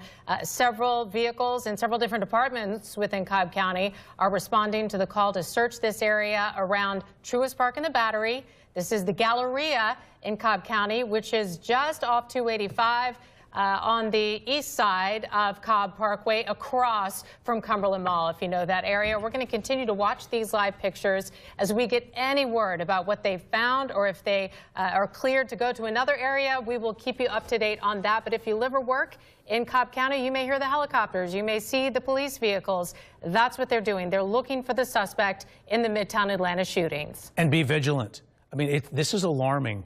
I'm starting to get text, Linda. You talk about the pulse of the city on a day like today, when everyone, unfortunately, has been disrupted and they're all paying attention.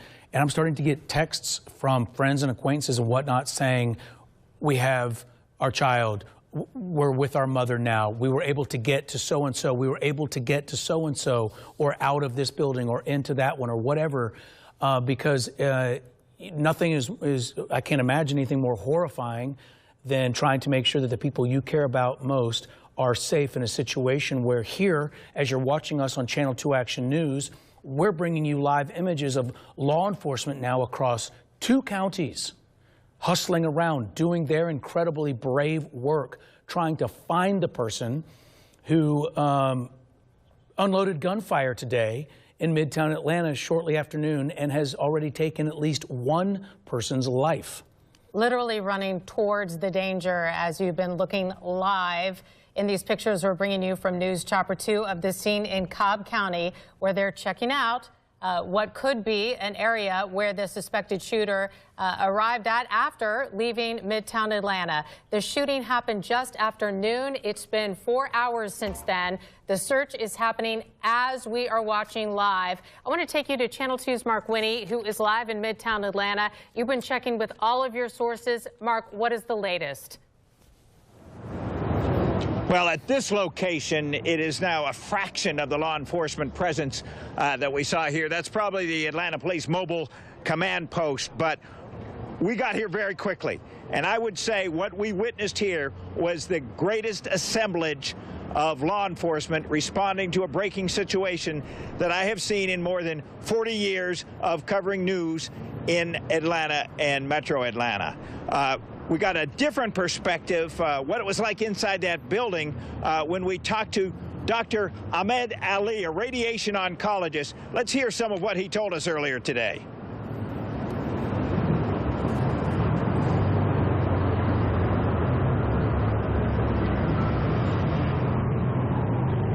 I walked into the lobby and there's a building security was available, and I reached out to them and asked them what happened. They told me that they heard gunshots coming from the 11th floor, which is that tower. It's the top floor of the tower, and they said that there was a pool of blood they noticed when that elevator in one of the 3 shafts came down when the doors opened, and so that's what alarmed them to call an emergency, get the police out here.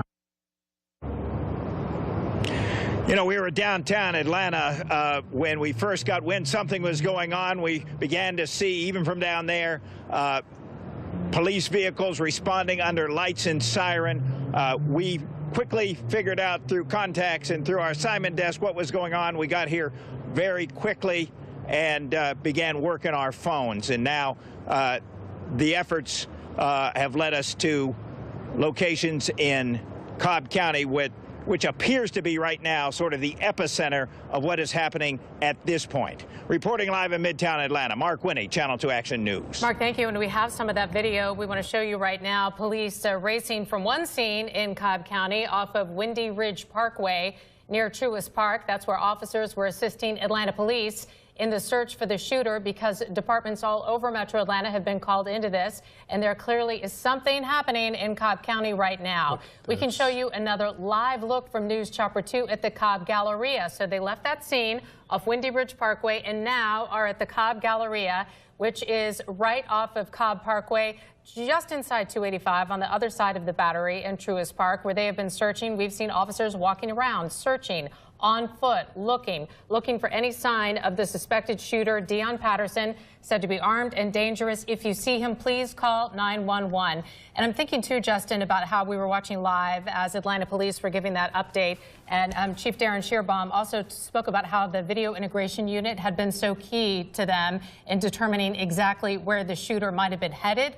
But officers had to search floor by floor of that building. We now know it was the 11th floor in that medical office building where the shooting happened. They cleared every single floor before they could feel secure in determining that he was not there anymore. And they've been checking the cameras to determine where the suspected shooter headed next. And now that this scene has moved to Cobb County, we know there are so many of you watching this coverage right now, and you've got children and loved ones and acquaintances moving from point A to B, whether it's heading to a baseball practice or a recital or Lord knows what, right? And this is very alarming, because when you see police presence like that and they're 30 miles an hour reversing down Windy Ridge Parkway, clearly the person has not been apprehended, and clearly this is a very dangerous person. So we feel for you right now. We are clamoring, using all of our resources. We're doing everything we can to get you the latest information on where the epicenter of this police activity is, what they're focusing on. Can they get this person cornered and apprehended? we're all hoping for that, and we're all trying to bring you the information just as quickly as we can. And we appreciate you hanging with us here as we try to understand more. As there's been so much to unfold today, and as it continues and the ferocity of it changes locations, we're starting to hear from people who have at various levels been in contact, experienced the shooter today. So we're going to start to bring you that story. But first, I want to take you back to Channel 2's Mark Winnie with some information. Mark? This is the Atlanta Police Mobile Command Center. We're now inside the crime scene tape area. I think the fact we're able to get here, frankly, is a strong indication that the focus of this operation has moved elsewhere. I'm looking at, well, you can see an FBI vest there, second FBI guy, number of uniformed officers over here. Earlier today, though, this place was packed with law enforcement from more agencies than I could count, frankly, and they kept coming, they kept coming, they kept coming. But this is the scene now. I'm expecting that they're probably going to break it down here soon.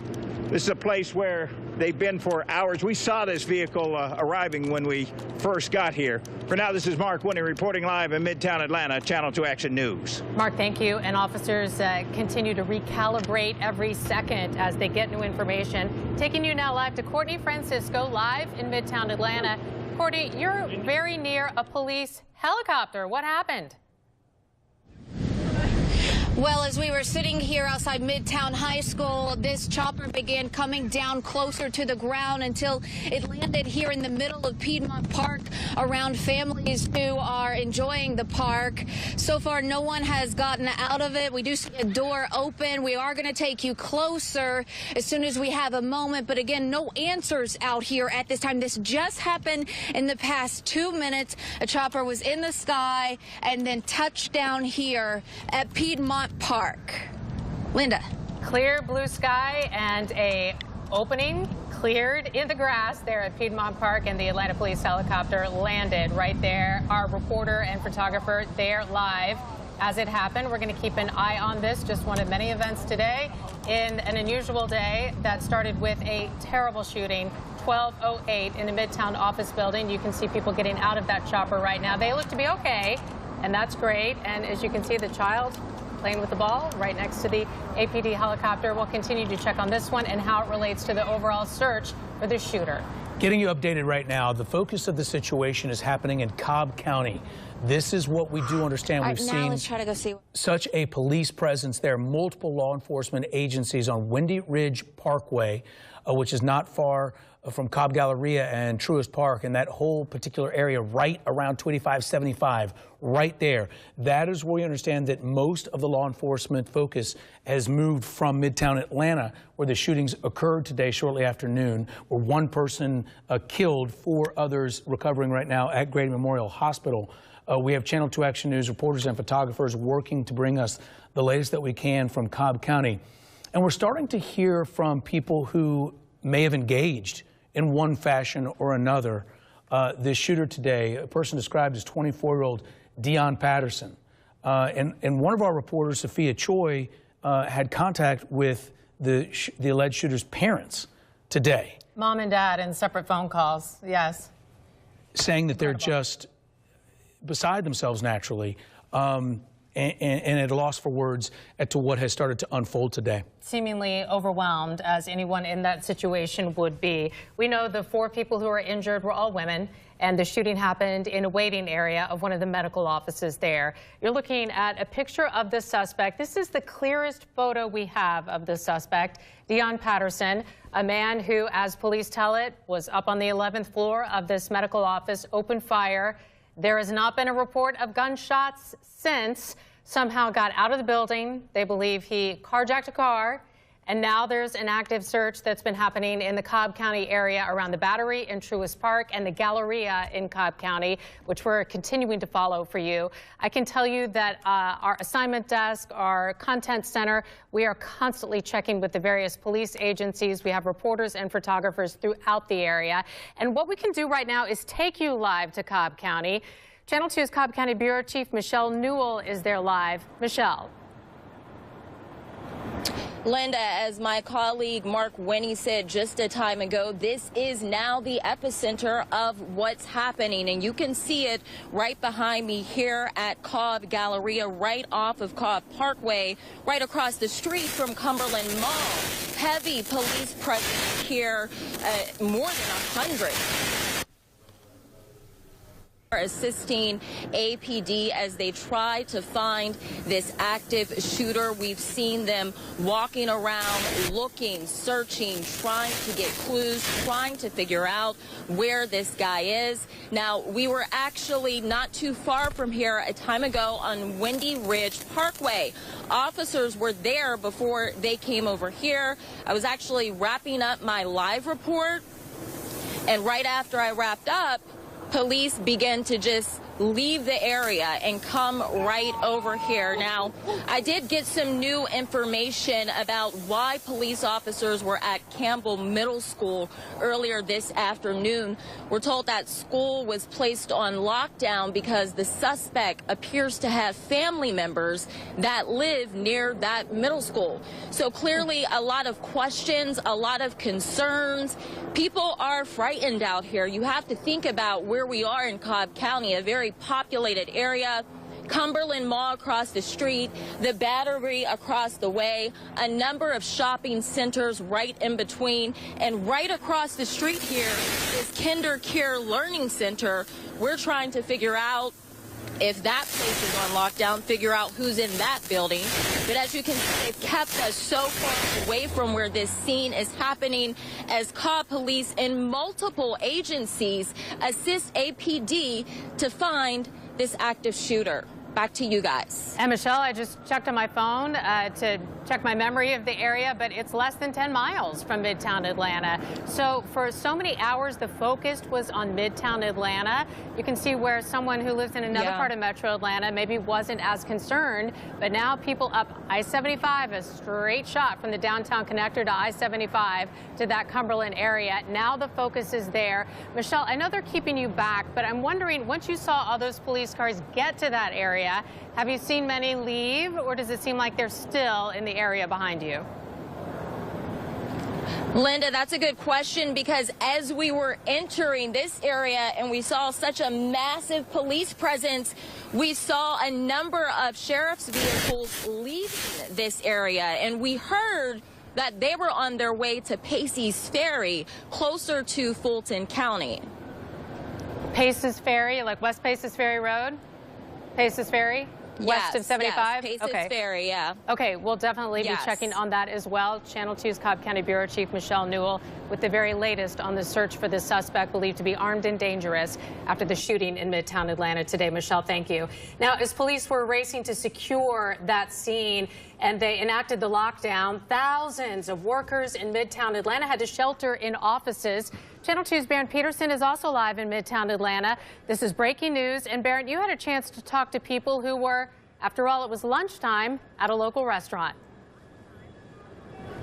Yeah, we're at the corner of Peachtree and 11th, and you can see this is a part of Peachtree still shut down. You can see Atlanta police and their vehicles blocking the streets. So there is quite obviously a traffic snarl as cars just creeping through here, turning onto 11th, trying to get out of Midtown, and it is going to take a long time. Be patient. Now, right across the corner here is the Steam House Lounge. It's right on the corner of 11th and Peachtree here in Midtown. So right around noon, the place is full of customers. So we talked to some of those customers. Those patrons had already ordered. They're sitting at their tables, and one lady told us that the server came over and said, hey, there's been a mass shooting just a couple of blocks from here.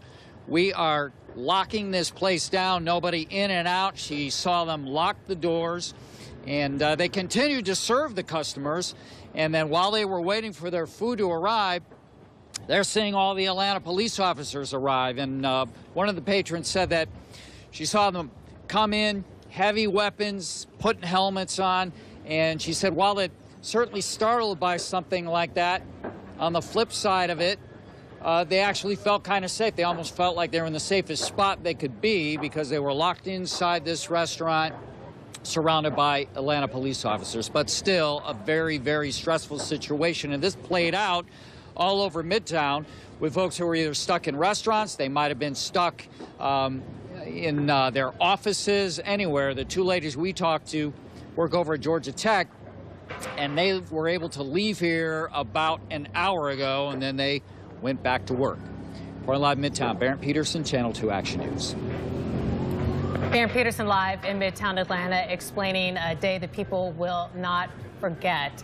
Barrett, thank you very much for that. And we have since learned that the situation moved from Midtown Atlanta to Cobb County, connecting what happened today. They believe that the shooter got away after a carjacking, and now there is a focus around generally the area around Truist Park and the Battery, most specifically the Cobb Galleria, which is across Cobb Parkway from Cumberland Mall. If you're familiar with that area, you can see the flashing lights. We've seen cars in that area, fire trucks. We've seen people on the ground, police officers walking around, searching the area, trying to make sure that they know what they're dealing with. It does look like more cars are getting through right now. We also heard from our Cobb County Bureau Chief Michelle Newell that they got a call that they were heading over to the Paces area, perhaps the Cobb County part west of 75. We're checking that area out too, so please stand by for updates on all of this.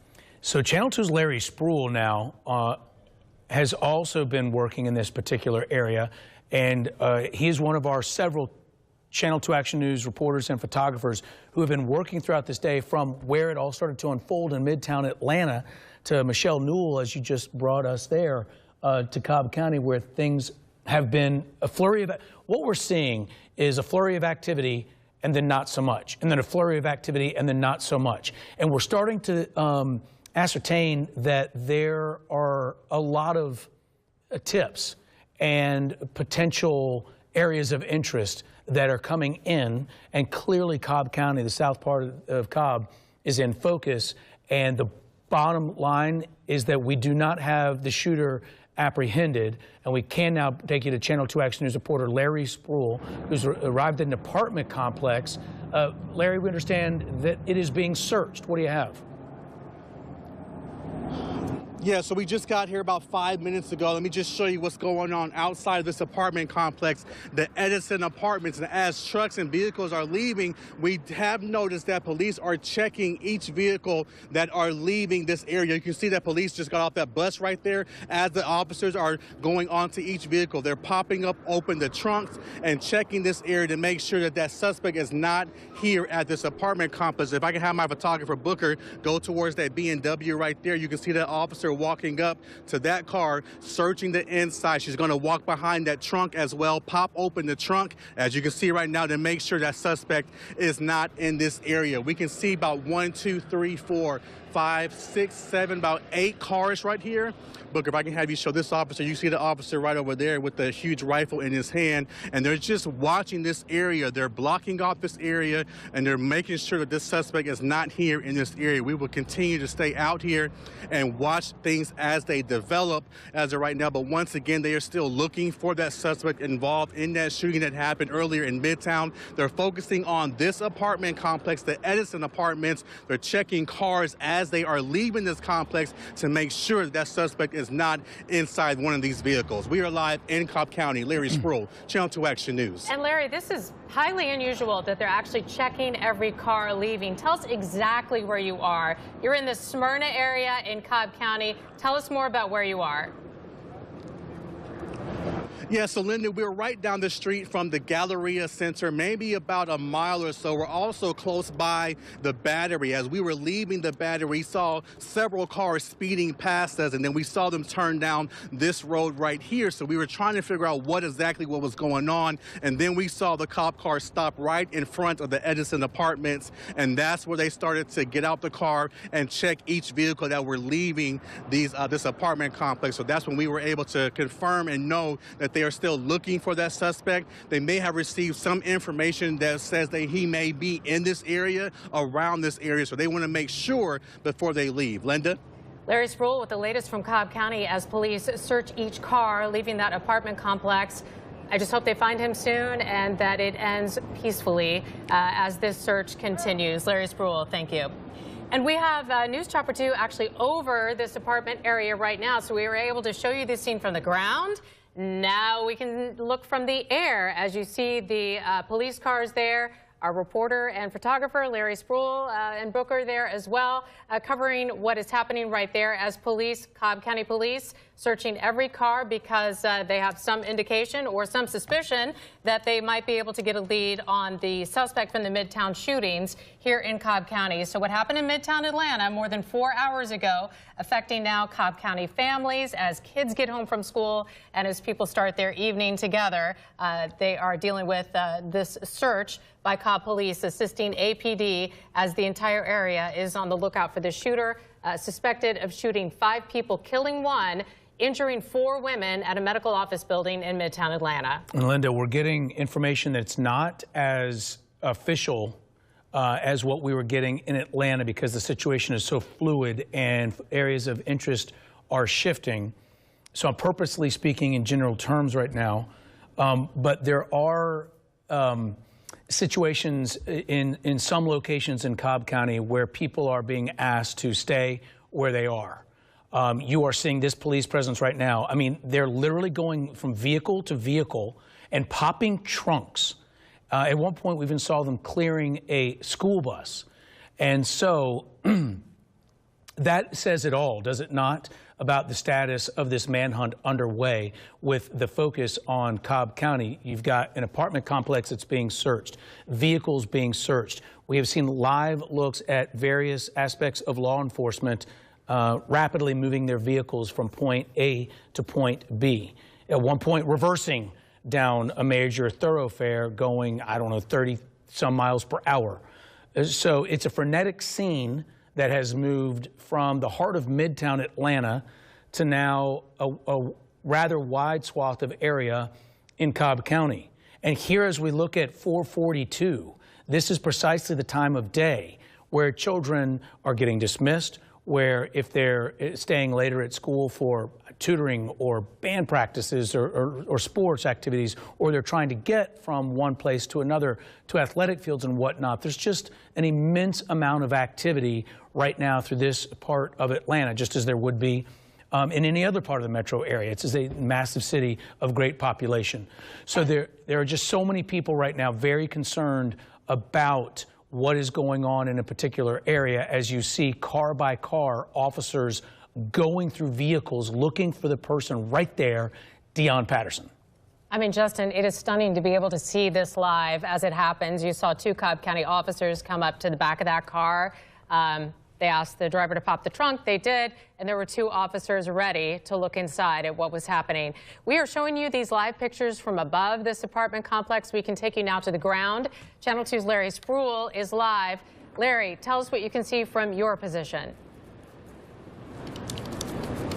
Yeah, so Linda, right now we can still see that this area is still blocked off. Several police cars are out here, and once again, they're checking the vehicles as they are leaving this apartment complex. To give you some perspective of where we are off of Cobb Parkway. We're about a mile away from the Battery as well. Outside the Edison Apartments, you can see officers standing outside with rifles in their hands, just making sure that the people who are going inside this area live here inside this apartment complex. But as they are leaving, they are checking every vehicle. They're popping open the trunks, making sure the suspect is not in there as well. Once again, you can see that officer stopping that car just to make sure they live in this area. Now, so far, this has been a very busy street where we are. A lot of people are just getting off of work. School is now letting out in this area as well. So a lot of people are just traveling, and to their surprise, you can only imagine what they're thinking when they see this huge police presence right outside of the Edison Apartments complex. More police cars are arriving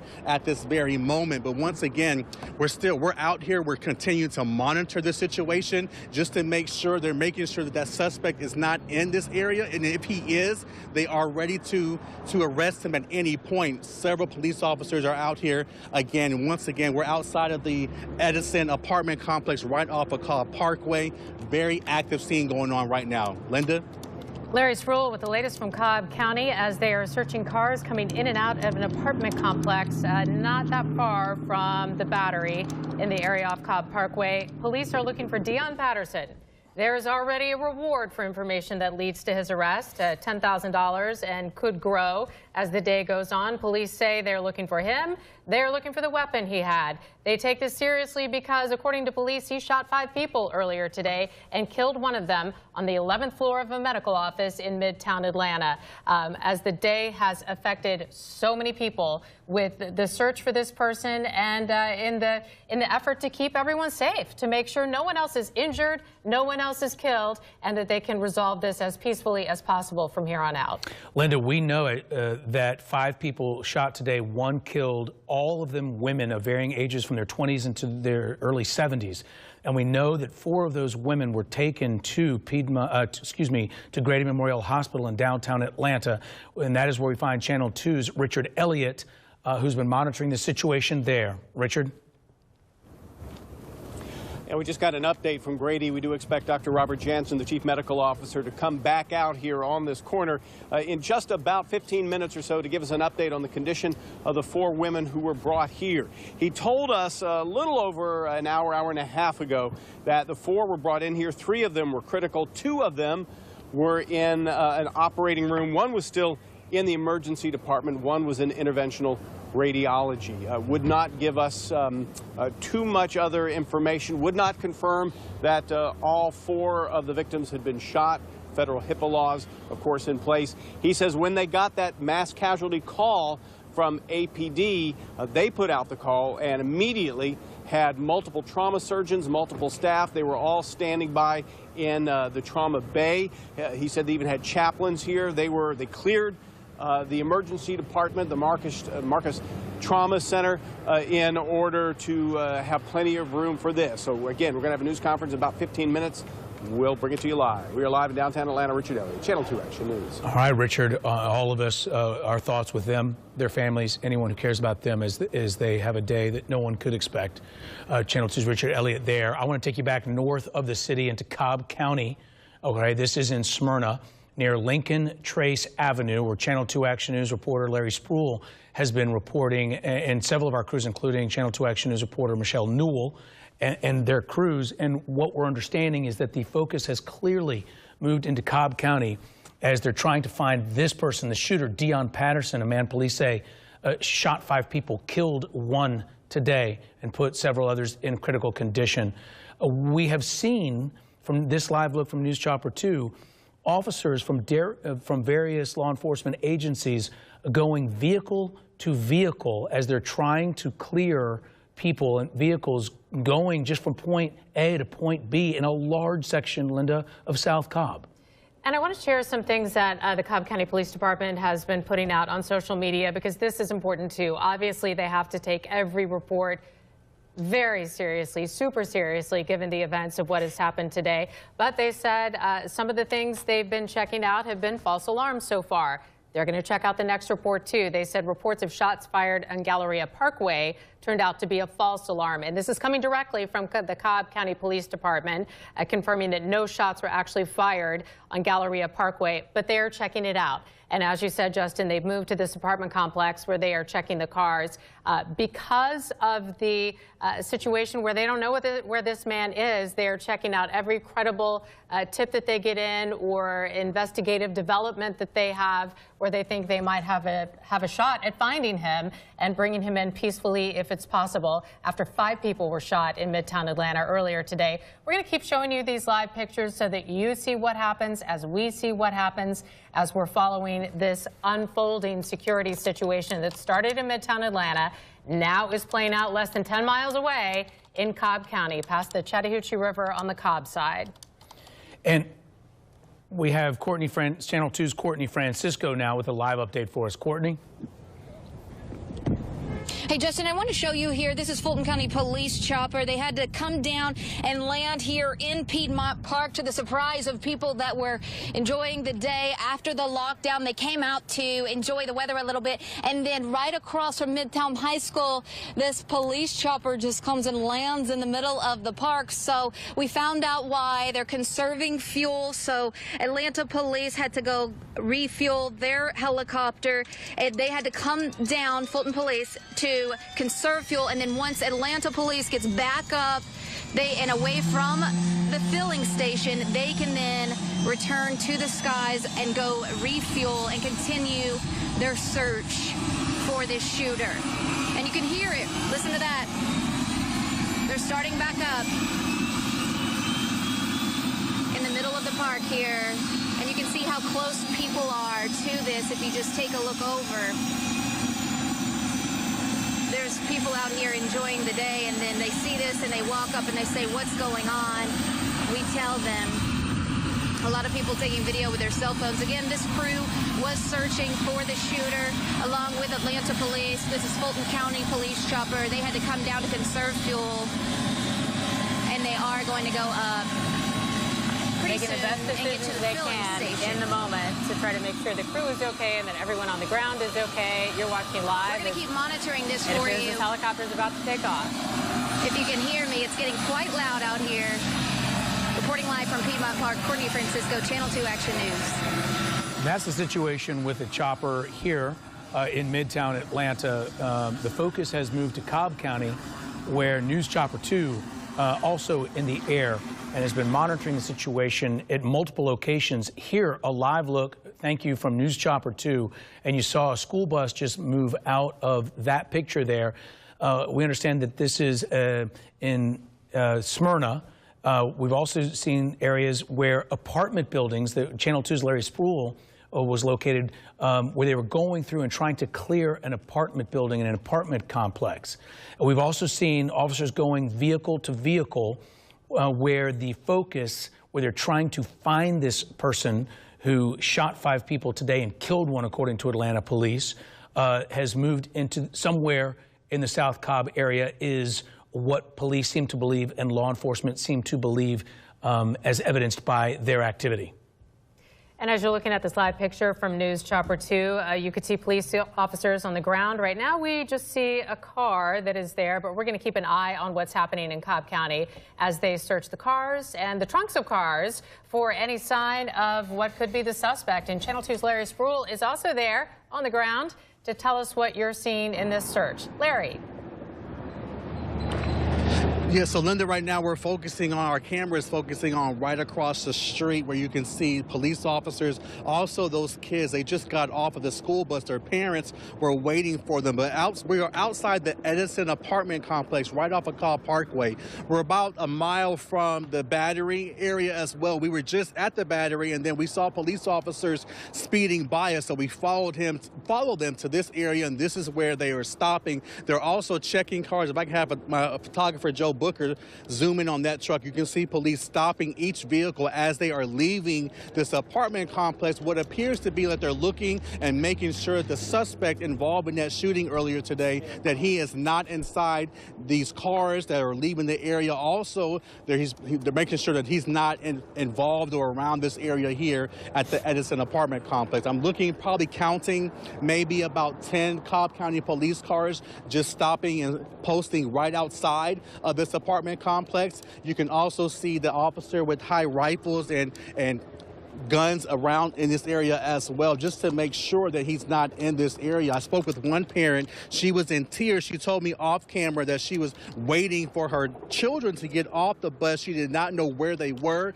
They were supposed to be on the bus that arrived earlier today. She did not see them. So she is frantic trying to look for her children. She would not talk to me on camera, but she did give me that information. So a lot of things are going on right now. Parents are nervous. The kids are nervous. Police officers are making sure that that suspect is not here in this area. And if he is, they're going to be make sure to be available and ready to detain him if necessary. But once again, police cars are going inside this apartment complex. They're leaving this area, and they are searching each car that leave this area to make sure that that suspect is not in this area. So once again, we will continue to stay out here, monitor this situation. We'll bring you the latest online and on air. We are live in Cobb County. Larry Spruill, Channel 2 Action News.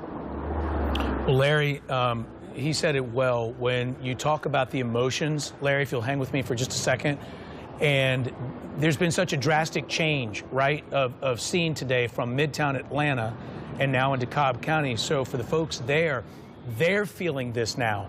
They're feeling this threat of an active shooter investigation that's moving and ongoing, Larry.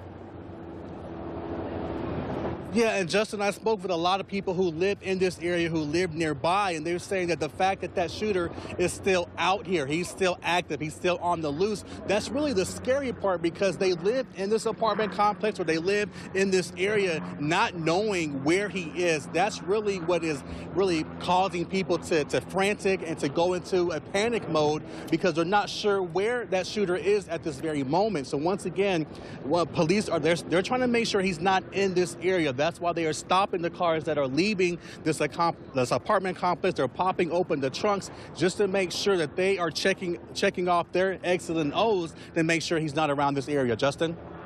Channel 2's Larry Spruill, thank you very much for that, and it's understandable how people are reacting. We'll reach back out to you, Larry. Thank you. And hopefully the family he talked to can get all connected. A lot of communication difficulties today for families trying to make sure they are together in the same place. Hopefully parent and child find each other soon. You're looking live. News Chopper 2 has moved over towards the Battery, the Truist Park area, where we have seen quite a few police cars in this area as well. This is only a mile and a half, 2 miles maybe from where Larry Spruill was, but this seems to be the focus more right now. So we wanted to bring this live picture to you so you can get a sense of what Cobb County Police are doing right now as they get tips and search different areas looking for the suspected shooter in the Midtown Atlanta shooting.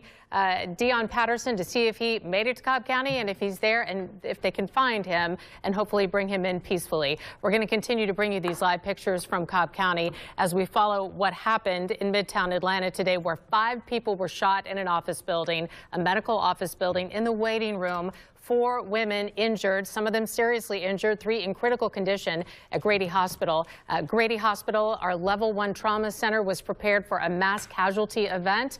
They are prepared still in case there are any more victims who need to be rushed in there. But we're hoping to get an update from Grady Hospital throughout the evening as well. You're watching continuing coverage here on WSB as we bring you all of these developments as they happen after the shooting happened at 12:08 this afternoon in that medical office building in Midtown Atlanta. The focus now, if you're just joining us, is Cobb County, the south part of Cobb County near Truist Park, not far from 285, where Cobb County Police have been checking out various tips.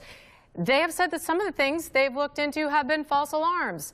That's okay. They'll move on to the next one because for all the reasons of the seriousness of what happened this afternoon, they want to check out every possible tip and investigative lead they have to see if they can find this suspected shooter in the Cobb County area. News Chopper 2 showing you these live pictures of what's happening there. This is around the Battery and around Truist Park near the south part of Cobb County. We've seen activity both just north of 285 and just south of 285 at the Galleria area across from Cumberland Mall. This one of many scenes that's been affecting traffic and life around Metro Atlanta since noon today. The shelter-in-place order was lifted in Midtown Atlanta after several hours of police activity. Now we're following as the center of activity has moved to Cobb County, and we're keeping an eye on it for you, both from News Chopper 2 and from our crews on the ground. Channel 2 Action News reporters and photographers spread throughout the area to bring you these developments. And I'm joined now by Channel 2's George Estevez. Yes, Linda, thank you. Let's go ahead and go back to Channel 2's Michael Seiden, who is live on West Peachtree Street, where the shooting obviously began, the investigation. It all started. Michael Seiden, you've been there for hours now. We're coming up at 5 o'clock. You're watching Channel 2 Action.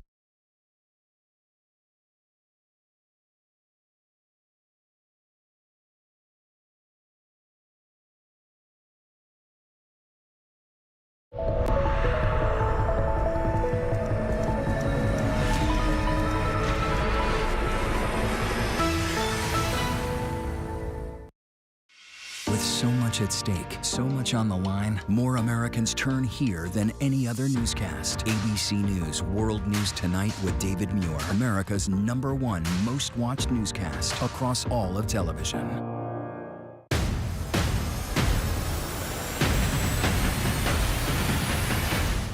Right now in America, with so much at stake, thank you for making ABC's This Week America's #1 news and politics show on Sunday mornings. You never know what you're going to get on this show. That's all I'm going to tell you. Yes, Whoopi! Is this mic on? Can you hear me out there? Behind the scenes is always a better show. Absolutely, absolutely. That's what people don't see during the commercial breaks. Right, they don't. What happened? I had no idea really what I was getting myself into. That day that we walked out, I treasured that day.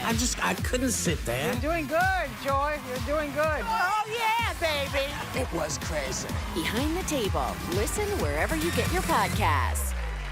From America's #1 news source comes the all-new ABC News app. Breaking news, incredible video, faster, smarter, and it can customize to you and your interests. If you love being in the know, you're gonna love this. Experience what all the buzz is about. Experience the all-new ABC News app. Download it now. We're honored ABC's 2020 winner of 3 Emmy Awards for Excellence. Thank you for making 2020 Friday night's most watched and most honored news magazine. For over 20 years, we've given some real-life superhero moms the mother of all surprises. Oh my goodness! It's GMA's Breakfast in Bed. This is amazing. I had no idea. And now, this year, we want to give our biggest, most epic live Mother's Day surprise yet to the most deserving mom.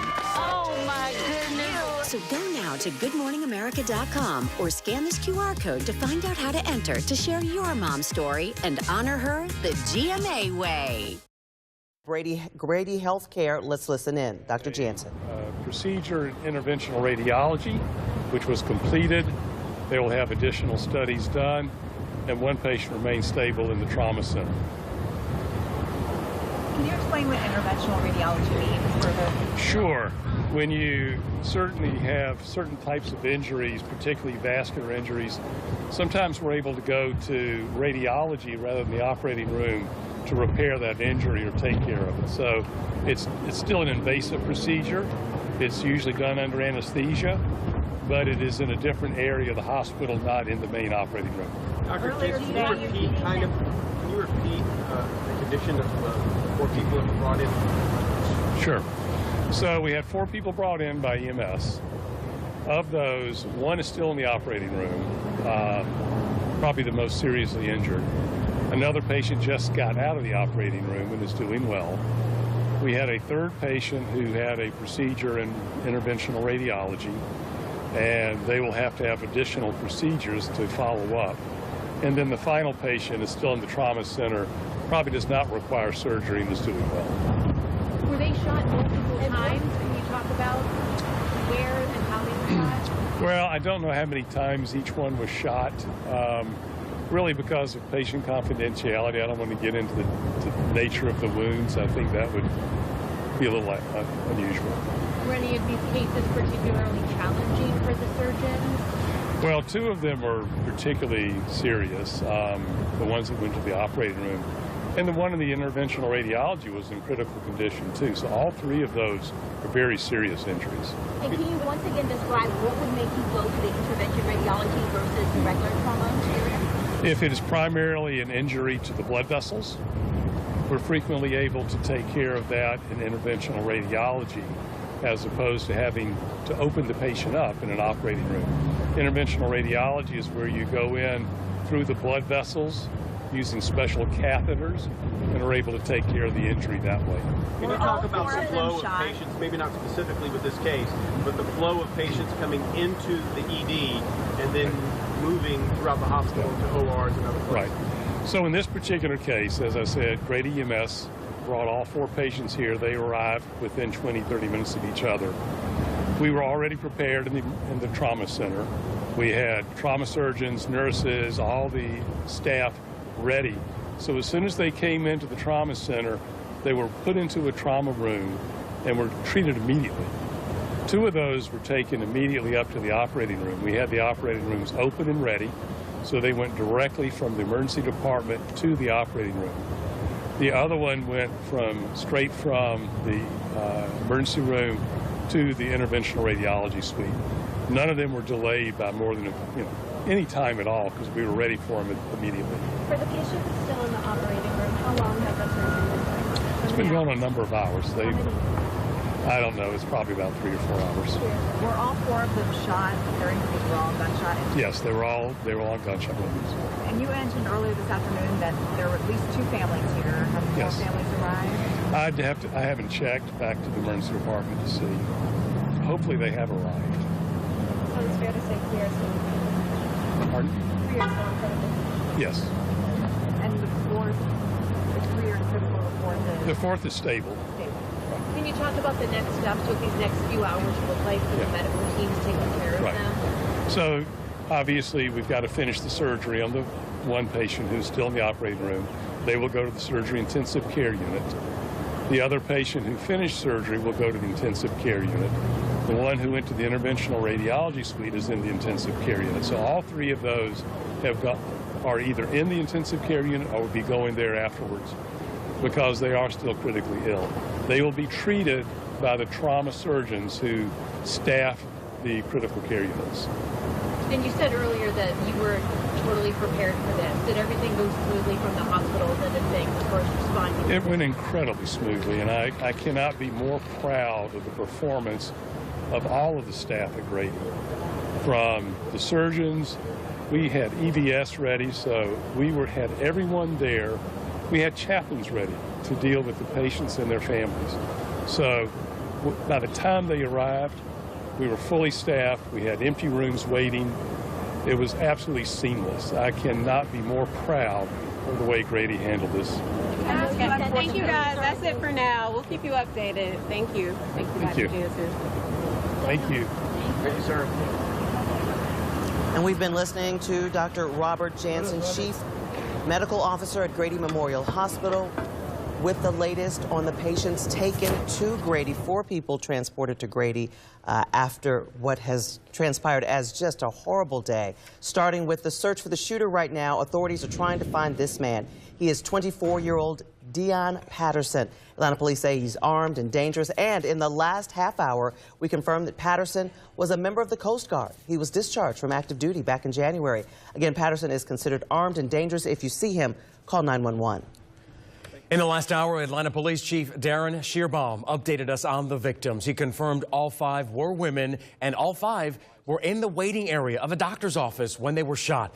One of the victims was pronounced dead right there at the scene. The 4 others, as you heard, were taken to Grady Memorial Hospital, one needing surgery, another not. Grady confirming to us that 3 of them are critical. There are at least a half dozen agencies involved in this investigation, including Atlanta Police, Georgia State Patrol, Fulton County Marshals, South Fulton Police, MARTA Police, SWAT units, and now Cobb Police are involved as the manhunt heads north of the city. And in the last hour, Atlanta police lifted the shelter-in-place order. They've looked everywhere for this gunman, and after an exhaustive search, they do not believe that he's in the Midtown Atlanta area anymore. Let's continue our live Team 2 coverage now with this breaking news with Channel 2's Michael Seiden. Michael, you were the first Channel 2 Action News reporter on the scene gathering information since about 12 o'clock. What do you know? George, what began as such a chaotic day here in the heart of Midtown has certainly calmed down, but I want to show you the very latest right now. We are just feet from where this awful tragedy took place, this Northside Medical Building. You can see a number of officers still standing outside. Inside, there are several more officers. I was just briefed in the last 10 minutes. I was told that right now they are just trying to preserve the crime scene. There's still a number of witnesses inside. They were guiding them down the elevator into their vehicles. We are also told that the body of that 39-year-old woman who did not make it remains up there. Eventually, we know the medical examiner will go inside. But I'm not sure if we have video from earlier today, but it was quite the scene. If you are familiar with Midtown Atlanta, this is all happening during lunchtime, middle of the week. People were at work, people at restaurants, people live down here. It was literally, the streets were flooded with hundreds of law enforcement agents. We are talking about everybody from local, state, county, and federal agents who had all descended on Midtown Atlanta searching for this shooter. Now, what we were told during that press conference with the mayor and the chief of police is that after the shooting happened inside the lobby where those 5 people were shot, the shooter then ran down, carjacked someone, and then took off. And that's why that search, we believe, remains in Cobb right now. Now, back out here, we were talking to several people who were either inside the building or at a building right next door. In fact, I talked to one woman who told me that she's a medical sales rep, actually had an appointment today to talk to one of the doctors. She said she arrived here at the building, was in the parking garage, went to hit the elevator button to go up, it didn't turn on. That's when a voice came over the intercom that said, hey, get in your car, shelter in place. So she literally rode all this out, sat in her car, and eventually when she got the all clear, she went. Then I want to also shift our focus to a gentleman that we interviewed live on Channel 2 Action News right after noon. He looked very similar to that suspect's photo. In fact, social media was lighting up with people asking, is this the guy? Did you just interview the shooter? It was not the shooter, and we talked to him about what happened as soon as that picture started surfacing. It's kind of nerve-wracking because the officers just came up to me thinking I was another suspect they was looking for, and I just had to show my ID so they could realize who I was. And so, you know, it's nerve-wracking because I guess they got a little picture of him, but we don't know who he's working with, who's helping him out or anything. So, and they haven't yet caught him, so. Pretty strange. When she told me, she was like, we're under whatever the code is, and she was like, are you aware of what that is? And I didn't know. She was like, there's an active shooter, go back, get in your car, and just stay there. So got back in my car, stayed there, and they kind of were scaling the whole garage and checking each car, and they were like, come with us, and I was ushered out. Yeah, there you heard it, just frightening moments from two witnesses there. Again, a live look outside the crime scene. This is still an active scene. We are going to continue to follow this developing story here in Midtown Atlanta. For now, we are live in Midtown. Michael Seiden, Channel 2 Action News. And there's an update on this breaking news. Police presence now moved north of the city to Cobb County 5 hours later. Channel 2's Cobb County Bureau Chief Michelle Newell is there. And Michelle, you have seen quite a lot of activity around the Battery. And Karen, officers telling us they have checked several false alarms. Still no sign of this shooter. We are here along Windy Ridge Parkway, where you can see about 3 police cruisers there blocking one side of Windy Ridge Parkway off. That's right off of Cobb Parkway.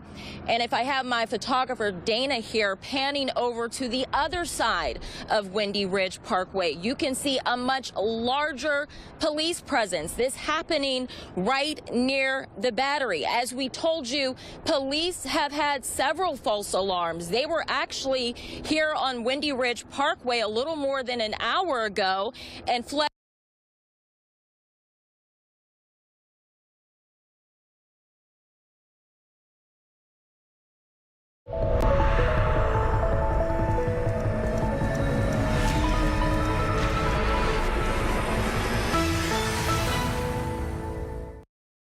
Mom is a little bit bought into diet culture, but it tends to veer on the side of overdoing it. I had to hit spin class, I had to earn this food. To be in a restrictive mode with food is almost like the worst joke ever. Food should not be good or bad. Every soul's body is important, no matter what size it is. Where body positivity has the potential to become detrimental is the, nah, girl, you're good. Impact by Nightline, now streaming on Hulu. Bring them on. If only there was a place in the morning to start my day. With a smile, somewhere to help me get in the know. A place as spectacular as, well, me. I think we might know a place, right, guys? Bring your friends. Oh, wait, there is. Good morning, America. GMA, 7A, every day. Boom, boom, boom. Good morning, Michael. Good morning, Robin. Good morning, America. How are you? Boom! Now that's how you start your day, people. Both his mother and his father over the telephone. Neither wanted to speak about what happened. His mother really seemed too upset to talk. You could actually hear it in her voice. But she did tell ABC News her son wanted Ativan and, quote, they wouldn't give it to him. As I mentioned, I also spoke to his father, who says he's getting bombarded with calls while trying to catch a flight back here to Atlanta. He told me he was out of town for work. He asked if I could just try him back a little later. He really seemed overwhelmed. Here's a new mugshot we got just in the last 15 minutes of 24-year-old Dion Patterson from Henry County Sheriff's Office. In the last hour, we also got some more information about his prior offenses there in Henry. In 2015, Patterson was charged for purchase, possession, possession, manufacture, distribution, or sale of controlled substances or marijuana. Then in March of 2016, a charge for failing to appear or respond to a citation. We also found in August of 2017, he was charged for a probation violation. As for now, we cannot reiterate this enough. Police say this man is armed and dangerous. So if you see Patterson, don't go near him. Just call 911. And we also learned Patterson was in the Coast Guard but was discharged in January. Since 2018, he served as an electrician's mate, second class, but was discharged from active duty in January 2023. And that's according to a statement from the Coast Guard. We're working right now to learn more about his service records. We've reached out to various law enforcement agencies around Metro Atlanta as well, where we thought he might live, to find out more about his background. We are still working to get that information. Karen? Sophia Choi in the Satellite News Center, thank you so much for that update. George?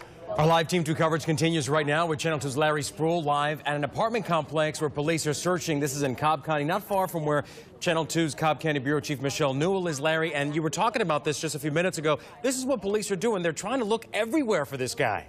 Ages range from 71 to 25. So right now they're still fighting for their lives, and we're told some of the families Having some issues with getting some audio from Larry Spruill.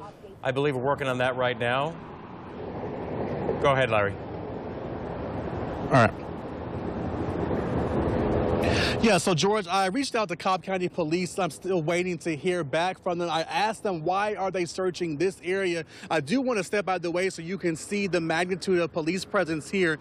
I counted maybe about 10 police cars out here. If I can have my photographer, Joe Booker, zoom in on the entrance, the main entrance, you can see police officers with rifles in their hands. They are searching each car that is leaving this apartment complex. They're also searching the inside. They're asking the drivers to open up their trunks just to make sure that that suspect is not inside their cars or even in this area or near this apartment complex. We are live outside of Edison Apartments, just off of Cobb Parkway, roughly about a mile or so from the Cobb County Galleria Center, where we were there earlier. Then we saw several police cars speed off and speed past us, and they ended up here as well. Now, I did speak with neighbors in this area. They tell me that they are afraid because of that suspect is still out here. They have no idea where that suspect is, but we do know that police are focusing on this apartment complex, the Edison apartment complex right now. Also, just about 15 minutes ago, a school bus just dropped off some kids. They were able to reunite with their parents. Parents were also afraid as well, but once again, police are focusing on this apartment complex, trying to figure out if that suspect is inside. They are searching cars as they are leaving as well. We will continue to stay out here and watch this scene very carefully. We are live in Cobb County. Larry Spruill, Channel 2 Action News. A lot of activity there, Larry. Thank you so much. Now, as police raced to the scene of the gunfire and a lockdown was called, thousands of workers in Midtown sheltered in place. Channel 2's Barron Peterson is also live. He's in Midtown Atlanta right now, following this breaking news for us. And Barron, you talked to patrons at a local restaurant who really saw this thing happen, unfold in front of their eyes. Talk about it right now. Now, we're set up at the corner of Peachtree and 11th, and as you take a look out here, the APD just reopened this short section of Peachtree, and traffic is just inching along, trying to get out of the city. Heading north, it's going to take a long, long time. Now, let me take you back 5 hours. Around noon, you had people all over Midtown spilling out on the street, heading out to lunch from the offices all over the place. And we talked to some patrons who had just arrived to eat here at the Steamhouse Lounge. This is the corner of Peachtree and 11th. And they had no idea what had just happened a couple of blocks away. Asha Menon and her co-worker Terry Sapp had just sat down to lunch at the Steamhouse Lounge at the corner of West Peachtree and 11th Streets. And then they heard about what happened. Well, the server came out and announced to everybody that there was an active shooter situation and that we all needed to stay in the restaurant and that she was going to lock the doors. As police officers by the dozens raced to the scene of the gunfire a few blocks away, owners of the Steamhouse locked the doors, nobody in or out. They continued to serve their customers. Patrons made the best of it, but couldn't help but look out the windows as police arrived and set up a perimeter. Seeing all of the officers and putting their gear on and getting their automatic rifles and things. So I guess I felt like we're at least in a good spot that if something went down, we've got we're surrounded by officers. Now, Ash and Terry, our colleagues over at Georgia Tech, once police allowed it, they and all the other restaurant patrons and the scores of restaurants in this area of Midtown either headed back to their offices or they headed home. But as you can see, as the traffic on Peachtree, if you're trying to get out this way, it's going to take a good long while. 411 Midtown, Barrett Peterson, Channel 2 Action News. We continue our Live Team 2 coverage now. Let's go to Northwest Atlanta on Joseph E. Boone Boulevard, where there is some heavy police presence right there. Let's go to Taisha Fernandez, who's there on the scene for us. Taisha, give us an idea of what you're seeing from where you are right now.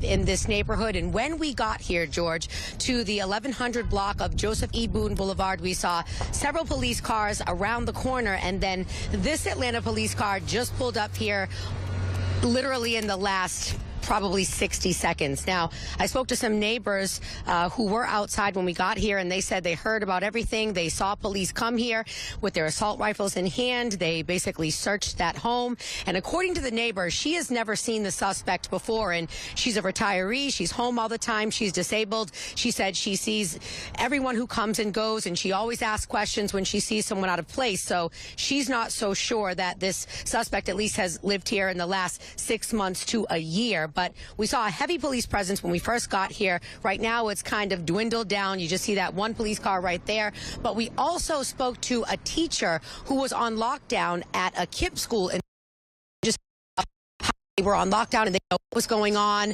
until they turned on Channel 2. And they said they've been able to watch all of the coverage, and that is how they have been up to speed on what's going on.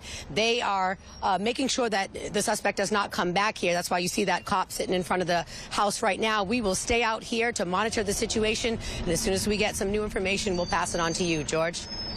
All right, Taisha, thank you so much. And Taisha, can you, at least before we let you go, give us an idea of where you are? How far from Midtown? Is that by the AU Center at all? Well, we are very close to the AU Center. We're very close to the Bluff on Joseph E. Boone. We're right on, I believe, the line of Northwest and Southwest Atlanta. Very quiet over here. Everyone that we've talked to so far just was very interested to know if this suspect has been caught yet. They are obviously on high alert because they're just learning that he may live here or have lived here. So everyone is just on edge here right now. All right, Taisha Fernandez, thanks so much for giving us an idea of where that is from the crime scene. Not very far. No, so many scenes are being looked at, investigated by our reporters, of course, for Channel 2 Action News, and, of course, the police presence, like this scene right here. Absolutely. Here's a live look at News Chopper 2, Windy Ridge Parkway. That's the area police are focusing on right now. This is in Cobb County.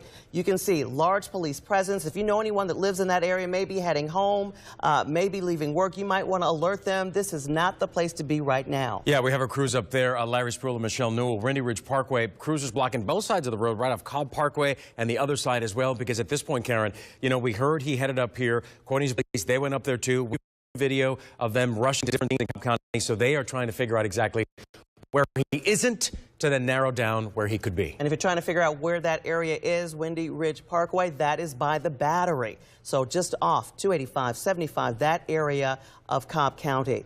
Let's continue our Live Team 2 coverage right now with Channel 2's Richard Elliott. He's live at Grady Memorial Hospital in downtown Atlanta. And Richard, they've received 4 patients from the shooting, and we've had 2 updates right now from the chief medical officer on how those patients are doing. Right, we got that update from Grady's chief medical officer, Dr. Robert Jansen, just about 20 minutes ago or so. The update is we had 4 patients that came in. 3 remain in critical. 1 is out of surgery. 1 remains in surgery and has been in surgery here for a number of hours. 1 is having what is called interventional radiology. It's kind of a slightly invasive, non-invasive type of surgery. He explained, Dr. Jansen, about how the emergency department kind of flowed through as the patients came in. They came into the bay. The emergency call went out, and all the trauma surgeons were notified. They were here along with the trauma staff, notified as well. We're going to try to get more information. We'll, of course, bring it to you throughout the newscast. We're live outside Grady Hospital in downtown Atlanta. Richard Elliott, Channel 2 Action News.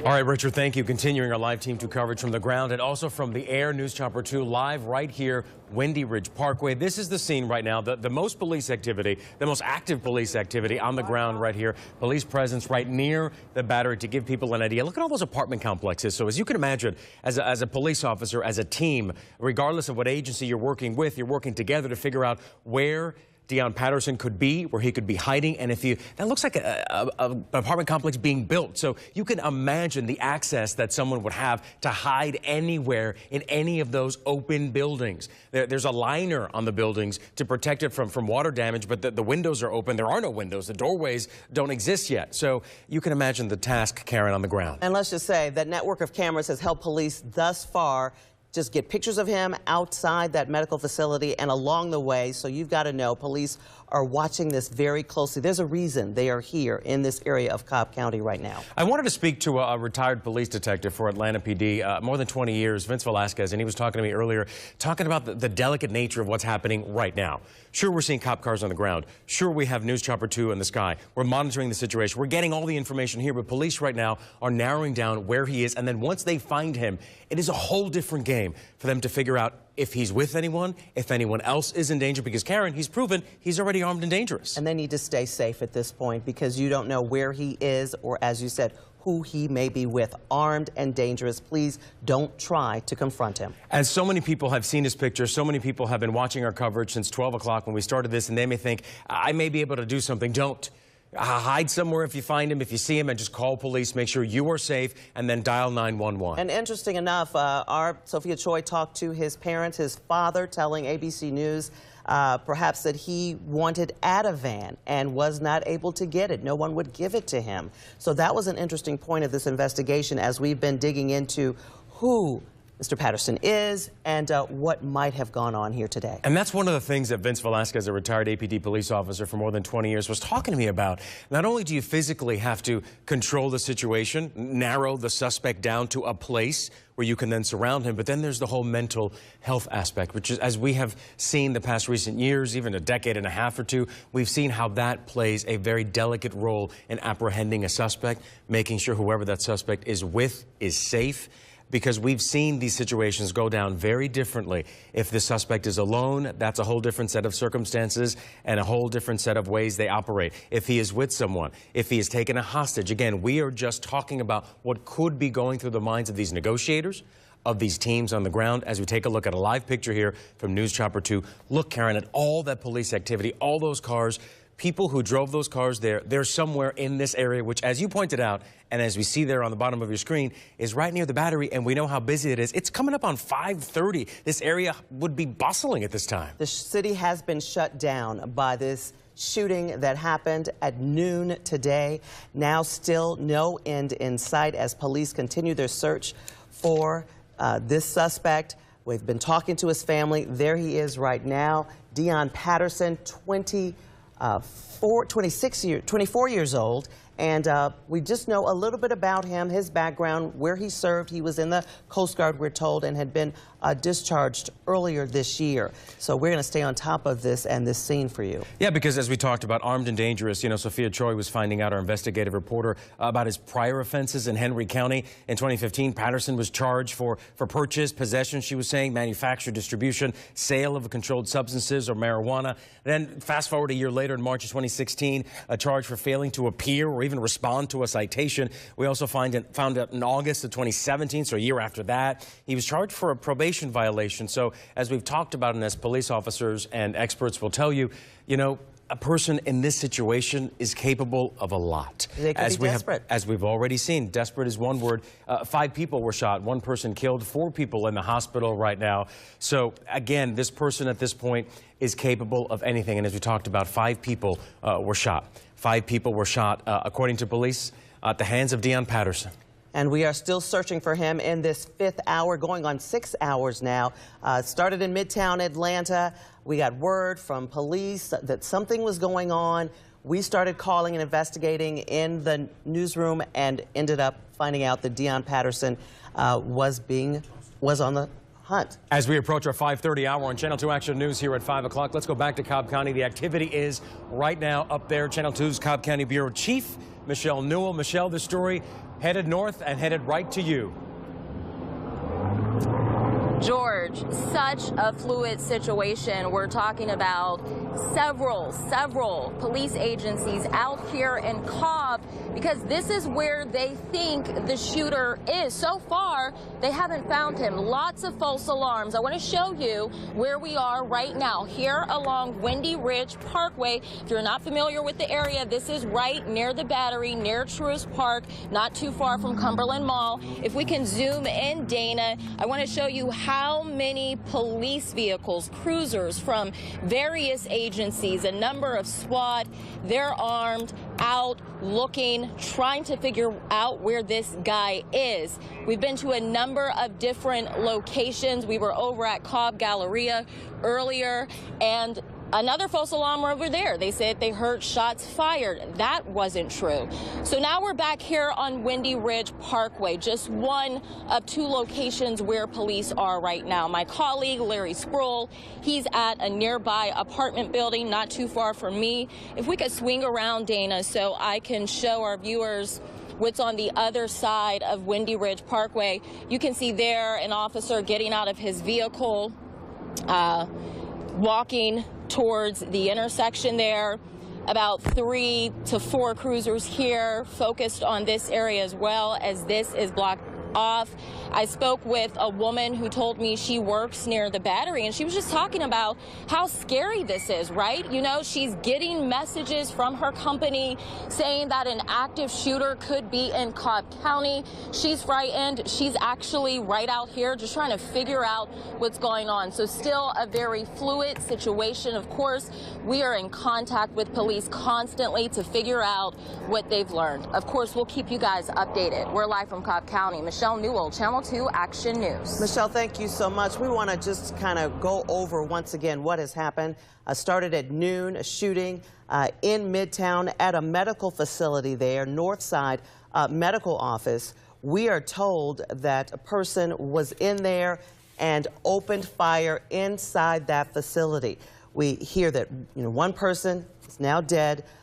3 have critical injuries, have been in surgery today. One other is there but not expected to have to undergo surgery. We're keeping our eye on that as well right now, George. All right, Karen, so again, these are live pictures, Cobb County. This is where it is right now. Let's go back to where this began around 12:10 today. Channel 2's Audrey Washington continues our live Team 2 coverage now from Midtown. And Audrey, you spoke to someone who lives nearby, right, where that shooting actually happened. I can only imagine how terrified that person was and probably still is shaken up.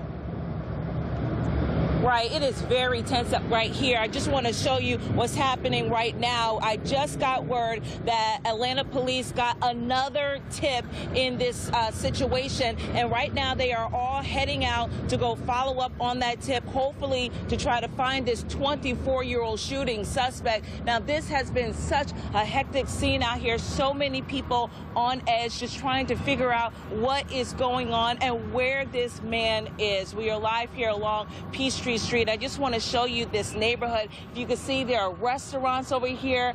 There's a Whole Foods all the way down the street. So this is a very high traffic area. A lot of people walking by just trying to get home, get back from work. So many people I spoke with today told me that they were basically inside their apartment buildings, inside their work buildings, just waiting to see what would happen next. So many people just looking out the window, seeing a very scary scene, seeing so many police officers out here running with guns, trying to go in and out of every building here, looking for that suspected shooter. I just spoke with a resident here. He told me he was actually on a Zoom call and heard the commotion outside, got a whole bunch of phone calls, and that's how he found out what was going on. Take a listen. I was, sitting in my apartment on a meeting, and I just heard all these sirens. And that's not too atypical in Midtown, but this was a lot more unusual. And my phone started buzzing, going off. But I was on a work call, so I wasn't trying to answer it. And then my mom's call came through for a second time. So that's when I answered, and that's when I kind of found out exactly what was actually going on. So then I kind of Wow, just imagine that's how he found out that there was an active shooter on the loose. And back out here live, I want to show you this traffic here. So many cars just making their way through this area after the surrounding streets were shut down for hours on end. There's still crime scene tape up in other areas in around here. So many people just trying to make it back home after a very scary few hours. And just like you heard, a lot of people are still on edge. So many people told me that they don't feel comfortable leaving their homes. They don't feel comfortable where they are right now because this man is still on the loose. So again, a very tense situation still here happening in Midtown Atlanta as police continue to search for this shooter. Back over to you guys. Absolutely, Audrey. Thanks. Deon Patterson is his name. Be on the lookout for him right now. Audrey, is where it all started this afternoon at noon. Now, here's what we know about the victims in this case. The one who was killed was a 39-year-old woman. The other victims, also women, a 71-year-old, a 56-year-old, another 39-year-old, and a 25-year-old.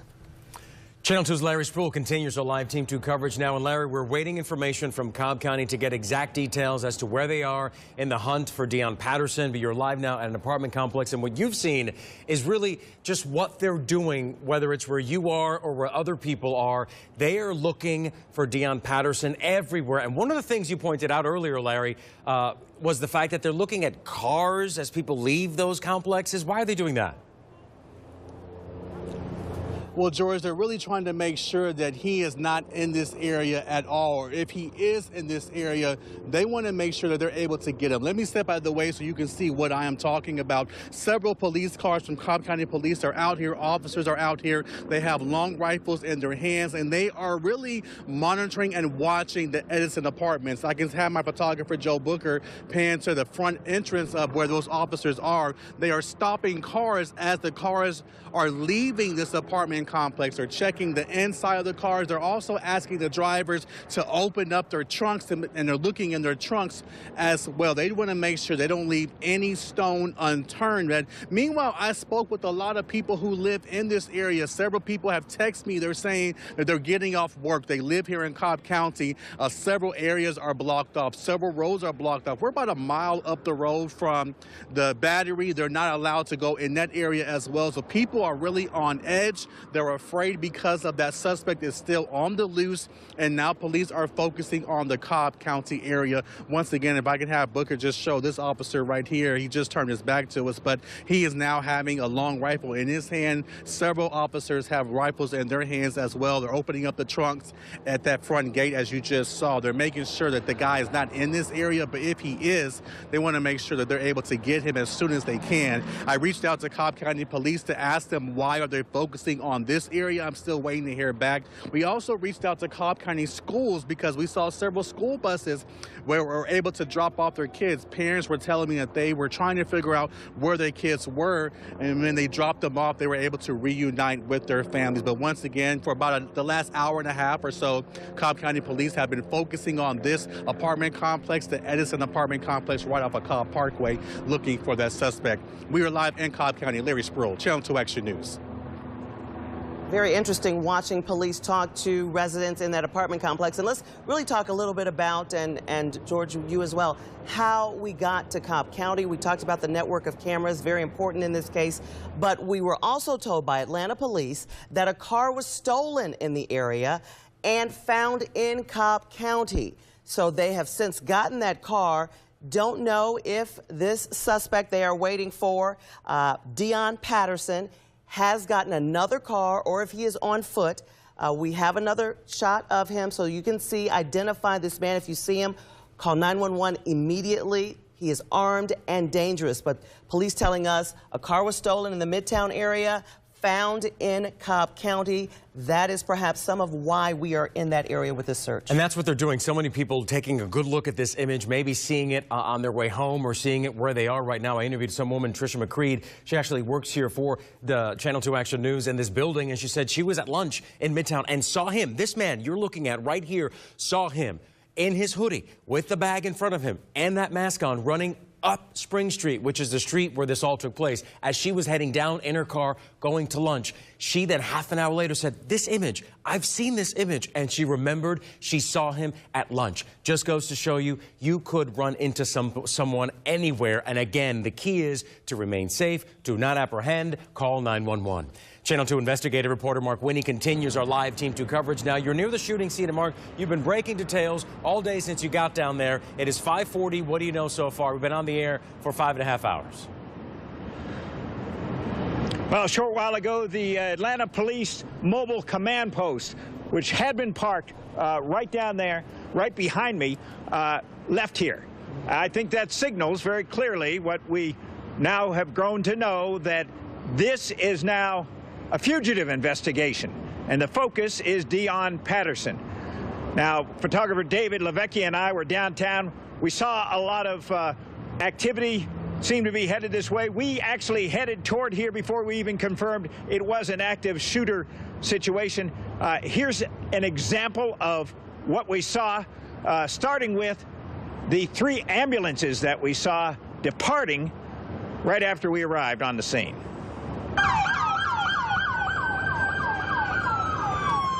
So there are those 3 ambulances. Then we saw police vehicles from all kinds of law enforcement agencies arriving. We saw sedans. We saw SWAT-type vehicles. We saw unmarked cars with blue lights on. We saw local, state, federal, all converging on this this area where we're standing right now. Once that mobile command post left, traffic has been reopened. You can see it moving behind me at 14th and West Peach Street. Reporting live, Mark Winnie, Channel 2 Action News. You have been covering crime, the streets of Atlanta, for decades now. I want to ask you if this is at all reminiscent to you of the Brian Nichols case. It is. It's reminiscent of the Brian Nichols case, of the Mark Barton case. In the, federal agent contact, now retired, reminded me that there was a situation involving a high-rise and a shooting that I believe took place originally in Henry County. Events moved up here in the late 80s. But I would say, in 40-plus years of covering news in this town, this was the most impressive and massive and fastest response in combination that I've seen to any of the major events we've had here. And that was my next question. What do you see that has changed in all these years? That courthouse shooting had the city on lockdown. They moved in quickly.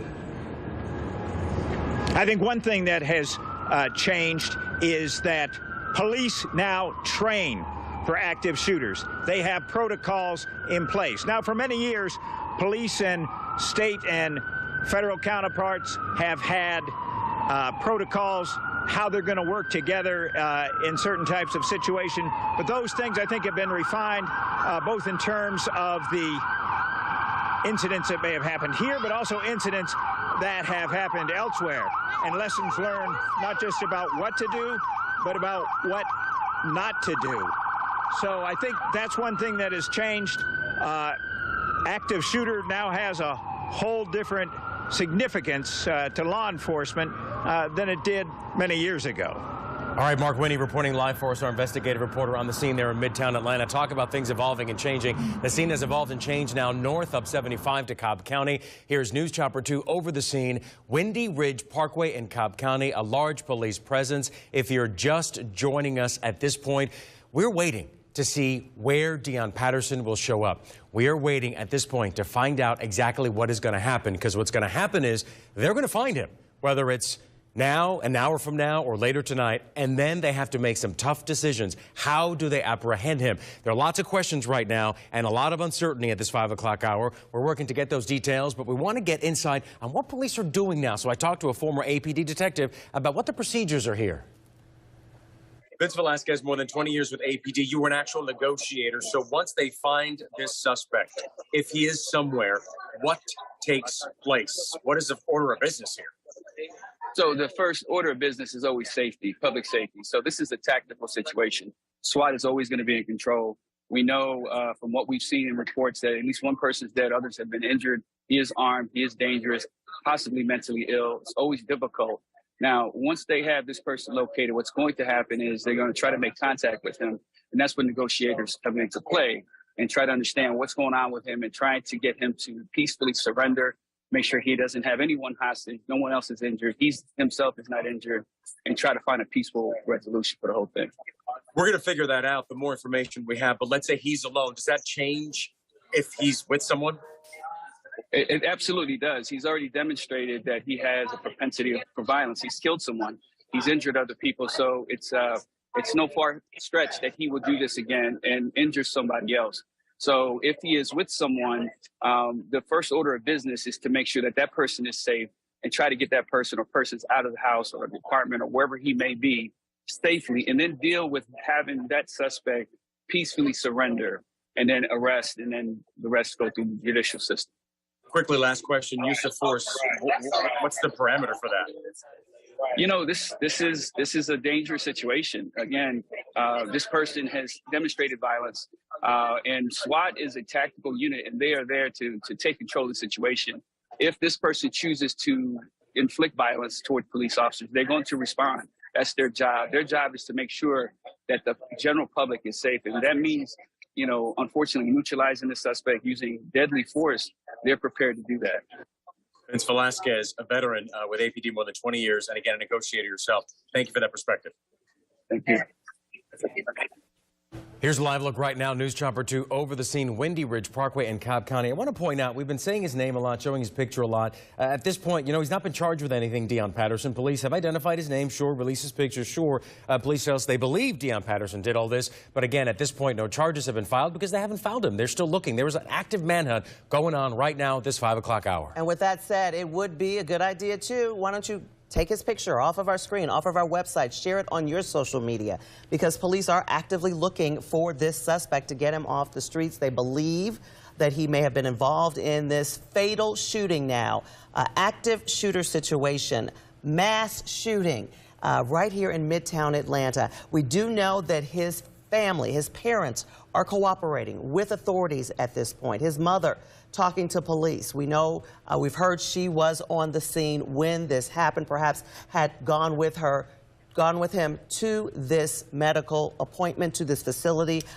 So we know police are cooperating, or the family is cooperating with police. So that is another big reason why police are releasing his name and his photos. And quickly want to mention the 5 people involved here. One person dead, a 39-year-old woman, and 4 other people in the hospital. One's in an operating room, one's out of an operating room, one went through radiology because of vascular injuries, and then one's in the trauma center, no surgery there. So these are the faces, and we're going to learn more and work more to find out more about the victims. And again, because of rules and HIPAA and all that, that's going to take a bit. Right now, let's go back out to the newsroom. Channel 2's Justin Farmer, who's been covering this for hours now. Justin, what do you know? Well, George, what we have is a lot of what you're having. Police talking to a lot of witnesses. They're trying to understand just what's happened. And in tragedies such as these, we see heroes, don't we? Running toward the danger, running to what is so horrifying to most people. And we talked to one man who actually helped an elderly woman get out of that building at the most tenuous of times, if you'll have a listen. I noticed that she was in the waiting room and she had a cane. And when we all had to get up and move to the back room, she had trouble getting up out of the chair. So obviously her mobility was stricken. So when they came and escorted us and said, let's leave the facility, I asked everyone else to go ahead and go, and I would stick with her and make sure, because she had to walk down 9 flights of stairs. Yes, and we actually brought that image to you live on Channel 2 Action News this afternoon as it was all unfolding in Midtown Atlanta before the focus seemed to move to Cobb County, where it's been now for a few hours. KJ Johnson said he was there with his son who was getting a procedure when he heard the gunfire shortly after noon today. Doctors sealed the doors and had everyone literally hiding. But he says he's a 21-year Air Force veteran, and he knows he's not about to leave anyone behind. We don't run from anything, right? If anything, you figure out things, you try to think straight, you try to figure out the best way to save many people, not just look out for yourself. And that's the best among us. There's an example of it, isn't it? We're hearing so many stories from the people in and around this shooting, and as we hear from more, we're going to bring those stories to you. And as upsetting as this is, and it makes us feel in a range of emotions, you're very frustrated, you can be scared, concerned, sad, but I'll tell you this much. There are events like this where we see the best among us doing the very most noble things. Karen, George? Absolutely, Justin. You are absolutely right. Thank you so much for that. Channel 2's Courtney Francisco now joining us live. She's on West Peachtree, just across from that clinic, which a lot of people may know it as Laureate Medical Center. We're calling it Northside because that is the hospital that is over it. This is where the shooting happened. See that crime tape behind you. Is it quiet there now, Courtney? It's quiet, Karen, but let me take you closer. You can see at the door here, look under that North Side Hospital urgent care sign. You can see officers at the door. Now follow me over here. We have nurses outside taking a break. There's an officer out here at the police crime tape. Further down, you can see more officers at the front of the building here and monitoring the situation a lot calmer at this hour. You know, I spoke to these nurses over here and they said they were outside when this happened. And they were glad for that, but you can just see on their faces the stress that they're feeling right now. Look over here. This is West Peachtree Street. Traffic is flowing right now. We do have a blocked 13th Street here with Atlanta police cruisers, but right now West Peachtree is starting to flow smoothly. So a little bit of normalcy, but you can't deny the presence of police out here. Karen?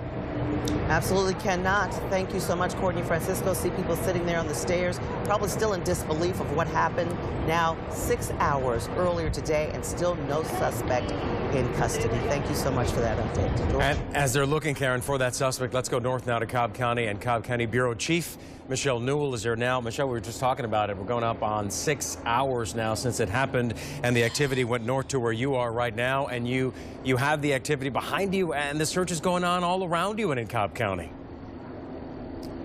And George, you know, we have to point out that me and my photographer, we have been following police all around as they actively look for this shooter. As you mentioned, very active scene here behind me along Windy Ridge Parkway. We saw a SWAT vehicle just roll up. We can see SWAT officers out there with their guns drawn. They're walking around.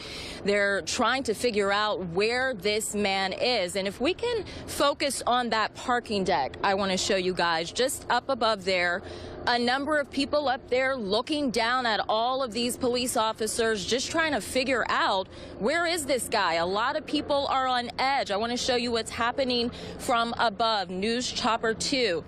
You can see even a bigger presence.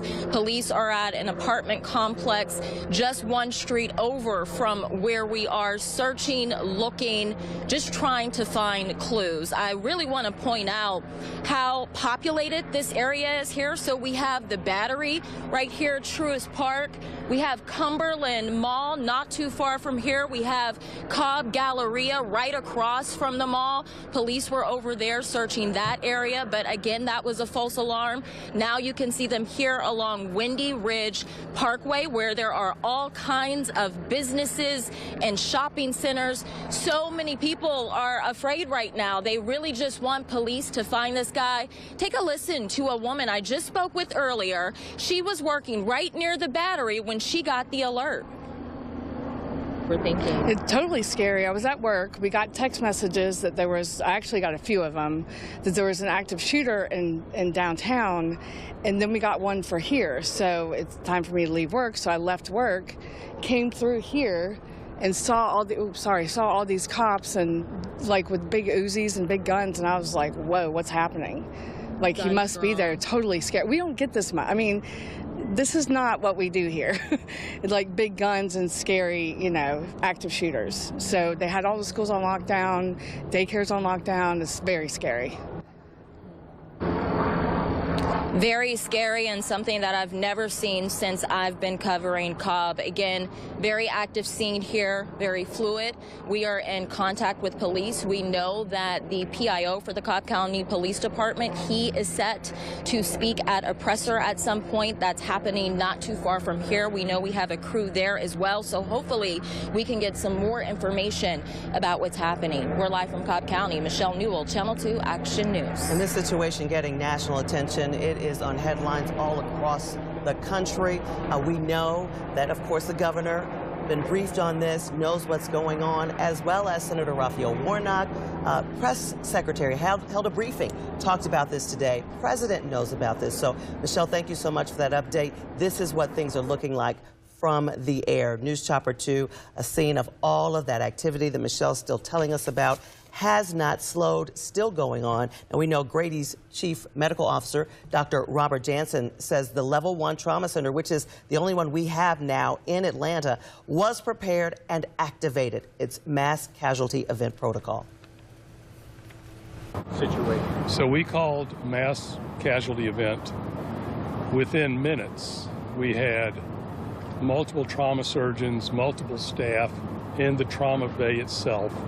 We cleared out any patients who were currently in the Marcus Trauma Center, and we were fully prepared. We were anticipating up to 12 patients. Fortunately, we only received 4, but we were completely prepared for it. We had all the staff that we needed. We had all the ancillary staff that we needed. We had chaplains there. We had security there. Everyone that was needed was in the place. And when Dr. Jansen updated on this, he said that some of the family members of the victims are at Grady, and that one of those victims was still in surgery at this hour. He said the third had a procedure, an interventional radiology procedure, and they are keeping an eye on all of those patients, 4 of them brought to Grady after this shooting. Let's go live to News Chopper 2 here. We keep going to the scene here in Cobb County because we don't know what's going to happen. At this point, we're wondering and waiting and watching all our cameras, making all sorts of phone calls to find out any leads where police may think Deion Patterson is. One of those places they thought he was, or they're at least looking for him, is in an apartment complex. Let's go to Larry Spruill. Larry Spruill is live on the ground for us at an apartment complex in Cobb County. Larry? Yeah, George, there has been some type of change in what's going on out here. Let me step out of the way. As you can see, police officers are no longer just standing outside of the complex, but then in the last 5 minutes, they ran into that tree line, those bushes area, into that opening right there. We saw additional police officer cars pull up. They each got out of their vehicle, ran inside the bushes, and then they came over here. Some officers ran into the front entrance and ran inside the apartment complex as well. So they're no longer standing outside of the apartment entrance like they were before. But for some reasons, they took off and they ran inside of that apartment complex. I'm still working and waiting to find out why they are focusing on this area. But to give you some perspective of where we are outside the Edison apartment complex right off of Cobb Parkway, about a mile or so from the Battery. They have several entrances off this road blocked off at this very hour. But once again, I did mention about 3 additional Cobb County police cars pulled up to this area. One is actually arriving right now. My photographer, Booker, can pan and show you another officer is pulling up into this area as well. But once they got here, once again, about 10 minutes ago, they arrived here very quickly. They got out of their vehicle. They ran towards the inside of this apartment complex in 2 areas, toward the bushes at that entrance, and then the main apartment entrance complex over here. They ran inside that area. There's another Cobb County police car posted over there. That officer also got out of the car and ran towards the bushes. So once again, we're trying to verify why they are focusing on this area. Why did they go and run inside the complex area? I'm still waiting to get that information confirmed, or more information from police as well. We were also told from officers here at the scene that there will be some type of police briefing, some type of update coming up soon. We're waiting for a time and location of that as well. But once again, And the scene here, they just really quick. They move differently. They went from posting into this area to getting out their cars and running towards the apartment complex. So we're just really just trying to get as much information as we can to trying to figure out why they are focusing on this area. Why did they go inside that apartment complex? I did speak with a lot of people, a lot of residents here in this area. They are literally scared and nervous in regards to that suspect is still out there. We're live in Cobb County. Larry Spruill, Channel 2 Action News. Larry, thank you. And Channel 2 Action News at 6 starts now. Breaking now at 6. Helicopters.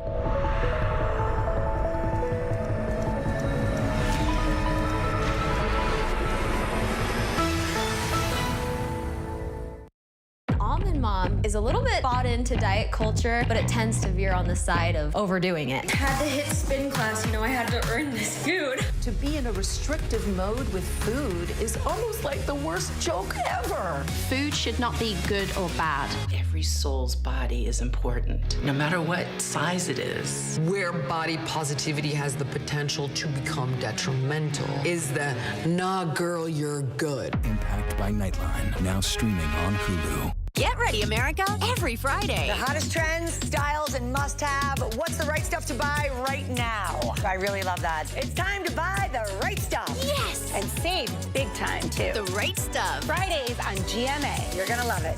If only there was a place in the morning to start my day. With a smile, somewhere to help me get in the know. Oh, wait, there is. Good morning, America. GMA 7A. Now that's how you start your day. Reporting from Paris, I'm Britt Clennett. Wherever the story is, we'll take you there. You're streaming ABC News Live. What you need to know right now on GMA 3. Captured and in custody. The man accused of killing 5 neighbors execution style in Texas. What the sheriff is now saying about where that suspect was finally found. Reaching across the aisle to give parents and kids more power online. We'll dig into the Kids Online Safety Act with Senators Richard Blumenthal and Marsha Blackburn. A real turning point for us here at the store was the murder of George Floyd. We started getting requests for books from all over the United States. The landmark moment for West Philadelphia's first and only Black-owned bookstore. It feels really good to move your body to music, to get out of our heads, into our bodies, and into the moment. And in the spirit of Asian American, Native Hawaiian, and Pacific Islander Heritage Month, we welcome Peloton star Emma Lovewell, sharing her very personal journey in a new memoir. Plus, special savings on that special something for mom. Tori's here with the Mother's Day deals and steals. As I said weeks ago when you first entered this courtroom that this was the last trial of my career, what I didn't tell you is it's also the first, because I'm not a real judge. And laughter in the court, the show everyone is talking about. We welcome Ronald Gladden, star of the docu-style comedy Jury Duty. Now, from Times Square, here's what you need to know. Yes, we are like shaking up here at the desk this morning. Good afternoon, everyone, and welcome to What You Need to Know on this Wednesday. We are so glad you can join us. I'm Eva Pilgrim. Afternoon, Lakers Nation and Warriors as well. All the basketball fans out there. DeMarco Morgan, great to see you here with Dr. Jen as well. Good morning, good afternoon, good Wednesday. Hump day, all of it. Happy about it. All right, let's head across the pond and take a look at this big number right here. There are an estimated 2,200 guests invited to the coronation of King Charles and Queen Camilla at Westminster Abbey this weekend. A lot fewer than the 8,200 attending Queen Elizabeth II's event back in 1953. And more rehearsals as the big day approaches. The horse-drawn carriages that will carry Charles and Camilla, they were in central London, practicing overnight. I love the pomp and circumstance. I think mine must have gotten lost in the mail. Probably lost in the mail, you know. Yeah. I think it's still coming. You think? You're Wait on it, There's as they still say. time. You have until the weekend, right? They can get here. We're following other news this morning as well. Medical news, Dr. Jen Ashton. The CDC with new data looking at the growing rates of drug overdoses, and these numbers are pretty sobering. They are, and remember, some of this could be accidental overdoses, but the bottom line, this is a real public health crisis. So take a look at what the CDC found in this latest report. From a period of time, 2016 to 2021, overdose deaths up almost 280% for fentanyl, methamphetamine, and cocaine. It differed with respect to age groups, different ages seeing different drugs involved. 25 to 44-year-olds, mostly fentanyl and methamphetamine. 45 to 64-year-olds, we're talking about fentanyl, cocaine, and methamphetamine. Men affected more than women. We did see some encouraging news. Deaths due to heroin or oxycodone were down. And the bottom line here, according to the CDC, drug overdoses, the leading cause of injury-related deaths. So they exceed motor vehicle accidents. This is a significant issue, which is why we've talked before about the growing access to naloxone, which could be life-saving. All right, thank you very much. We appreciate it. Rena Roy now in studio with the latest headlines. Good to see you, Rena. Hey guys, good afternoon. Great to see you. We might not be in London, but you know, we're here in Times Square having a great hump day. And with that, we start with the capture of a suspected mass murderer in Texas after 5 days on the run. Francisco Oropesa is accused of killing 5 neighbors, including a mother and child. Law enforcement officials say they got an anonymous tip locating the accused killer inside a home about 11 miles from the crime scene in a closet under a pile of laundry. He's now at the San Jacinto County Jail on a $5 million bond. The Biden administration is sending 1,500 active duty U.S. troops to the southern border to help face a coming surge of migrants as COVID-era restrictions end. Officials say they are not there for law enforcement, but to assist with administrative duties. And in the alleged sex assault and defamation case against former President Trump in New York, word from his attorney at the end of yesterday's court proceedings that Trump will not take the stand in his own defense in writer E. Jean Carroll's civil case against him. Trump has denied all allegations of rape and defamation. And in NBA playoff action, the Lakers win over the defending champ Warriors in Game 1. That marquee matchup between Steph Curry and LeBron James taking center stage. But Anthony Davis of the Lakers stealing the show with his hefty 30 points. And Game 2 between the Lakers and Warriors tomorrow night at 9 p.m. Eastern on ESPN. And we know exactly whose eyes are going to be glued on that screen. I'll behave. I'll behave. You had your arms in the air, though. Yeah. Just waving. Just a little Are you the type to put on the fan gear and of course, when you and watch, yes. And yes, you have to. That's important. Dedication. Yeah. All right, Rita, thank you very much. It's like a costume you're dressing up, right? Most certainly.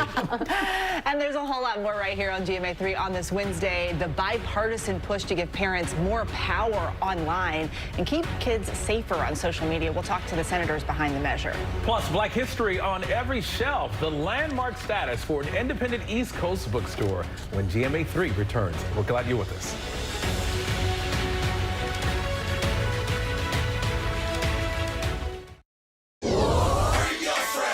Bring them on. If only there was a place in the morning to start my day. With a smile, somewhere to help me get in the know. A place as spectacular as, well, me. I think we might know a place, right, guys? Bring your friends. Oh, wait, there is. Good morning, America. GMA, 7A, every day. Boom, boom, boom. Good morning, Michael. Good morning, Robin. Good morning, America. How are you? Boom! Now that's how you start your day, people. All right, here we go. You ready? Let's do it. Yes, it's the show America wants and America needs right now. This is What Would You Do? Let's go. How are you? How cute. Yes. So what will you be watching Saturdays on ABC News Live? What would you do? Hey, I guess I just found out. The What Would You Do Marathon, 2 to 6 Eastern, every Saturday on ABC News Live. My favorite show. Get ready, America, every Friday. The hottest trends, styles, and must-have. What's the right stuff to buy right now? I really love that. It's time to buy the right stuff. Yes. And save big time, too. The right stuff. Fridays on GMA. You're going to love it.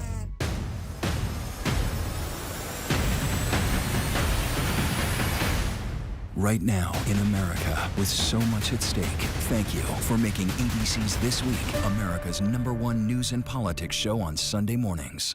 With so much happening these days, it's hard to keep up. Things change hour by hour, minute by minute. The historic weather that's now unfolding. The worries on Wall Street. We're bringing you the Right Now. Been a nationwide teacher shortage. The Right Now look at the day ahead. An alert this morning for dog owners and the key takeaways from the biggest stories. World News Now and America This Morning, America's #1 early morning news. Today does feel a little different. Early mornings on ABC News Live. All right, welcome back to GMA3 and thanks for staying with us. According to the CDC, the number of high school students who experienced persistent feelings of sadness and hopelessness increased 14% from 2011 to 2021. Now, a bipartisan group of lawmakers is hoping to fight that with new legislation aimed at protecting kids online. Here to discuss are the senators leading the charge, Connecticut Senator Richard Blumenthal and Tennessee Senator Marsha Blackburn. Thank you both so much for being with us. Senator Blackburn, I want to start with you. This legislation aims to protect children from harmful online content with tools and safeguards. What are they and how would they work for children and parents? What this would do is put that burden on big tech to put in place those guardrails that are necessary, to have that duty of care, to do safety by design and safety by default, so that parents have the tools they need to protect their children, and children can participate in this. You know, those algorithms have been in that black box. They would now have to disclose those algorithms. They would be made available to third-party researchers, and there would be a dedicated channel for parents to report harmful videos and postings, things that encourage that self-harm, that would cause children to maybe meet people that are going to be harmful relationships, like drug dealers and sex traffickers. And it would be a way for parents to report the cyberbullying that is taking place. Senator Blumenthal, critics are concerned that this bill could actually lead to more data collection on kids and also potentially stifle their access to information. What's your response? That's a really important question, and we've answered it in this legislation by limiting the amount of data collected. Very specifically, the big tech companies have been profiting by the use of algorithms driving more toxic content about eating disorders and bullying and sexual harassment and substance abuse at those teenagers repetitively and addictively. And so we want to limit the amount of information that is collected on teenagers and young people, because very often they are the product for advertisers that are given this information, or that the information is used to drive that content at kids about ads and other stuff. We purposefully do not have age verification because age verification requires that data be collected, either to go to a data bank in the hands of the federal government or vast gold mines of information in the hands of the big tech companies to further their efforts to use those eyeballs to repeat the content and drive advertising and dollars. So we're very sensitive to data collection as a potential downside here, and we've specifically addressed it. And Senator Blackburn, speaking of age verification, it's extremely difficult to verify users' ages on social media. How will this bill be enforced, and what penalties will tech companies face if they don't comply? The penalties and the enforcement is going to come from the Federal Trade Commission at the federal level, and your different states' attorneys general will have the ability to go after these offenders. As Senator Blumenthal likes to say, these armies of lobbyists and lawyers, big tech has geared up against this. They have fought it since the first day we started working on it. We're talking about protecting children, so I have to ask you both. The #1 cause of death for children is gun-related violence in this country. We've seen mass shooting after mass shooting, one of the most recent at a school district at a school in your area. Senator Blackburn, Americans very much are sick of all the finger pointing over who's to blame for this. Is there any plan to work across the aisle to find some sort of solution here? You know, we're here to talk about social media and the toxic effect of this content in not only spurring violence, but exacerbating the loneliness that may lead to violence. And we have now this strong bipartisan coalition. 1/3 of the United States Senate is on record behind this bill. That is unprecedented. 33 senators saying we need to stop social media from putting profits ahead of safety. We need to force social media to come clean with the American people about how these algorithms really work. Right now, they are hidden black boxes. So this is a phenomenon that I think demands attention all on its own. It's nice to see the bipartisan coalition working on this, but are you saying there's no conversations happening around schools and gun safety and making sure our children are safe in the place we send them every day? Well, there are conversations taking place. Right now, the conversations that are most pertinent to what we're doing concern kids' online safety. And, you know, I've been a leader on gun safety. I have worked on it for decades. I was involved in the bipartisan Safer Communities Act that was passed just last August. I have hope that we will take action on gun violence, but the focus of this bipartisan effort really is more broadly on the spreading phenomenon of loneliness, hopelessness, sadness that is aggravated and exacerbated by the big tech companies with the knowledge they're doing it and with the goal of covering it up. Yeah. All right, Senators Richard Blumenthal and Marsha Blackburn, thanks to you both for joining us. Thank you. You bet. Thanks. All right, just ahead here on GMA3, the pivotal recent event giving new life to this pioneering bookstore. The long-running family operation, now a historic landmark. GMA3 will be right back. Stay with us.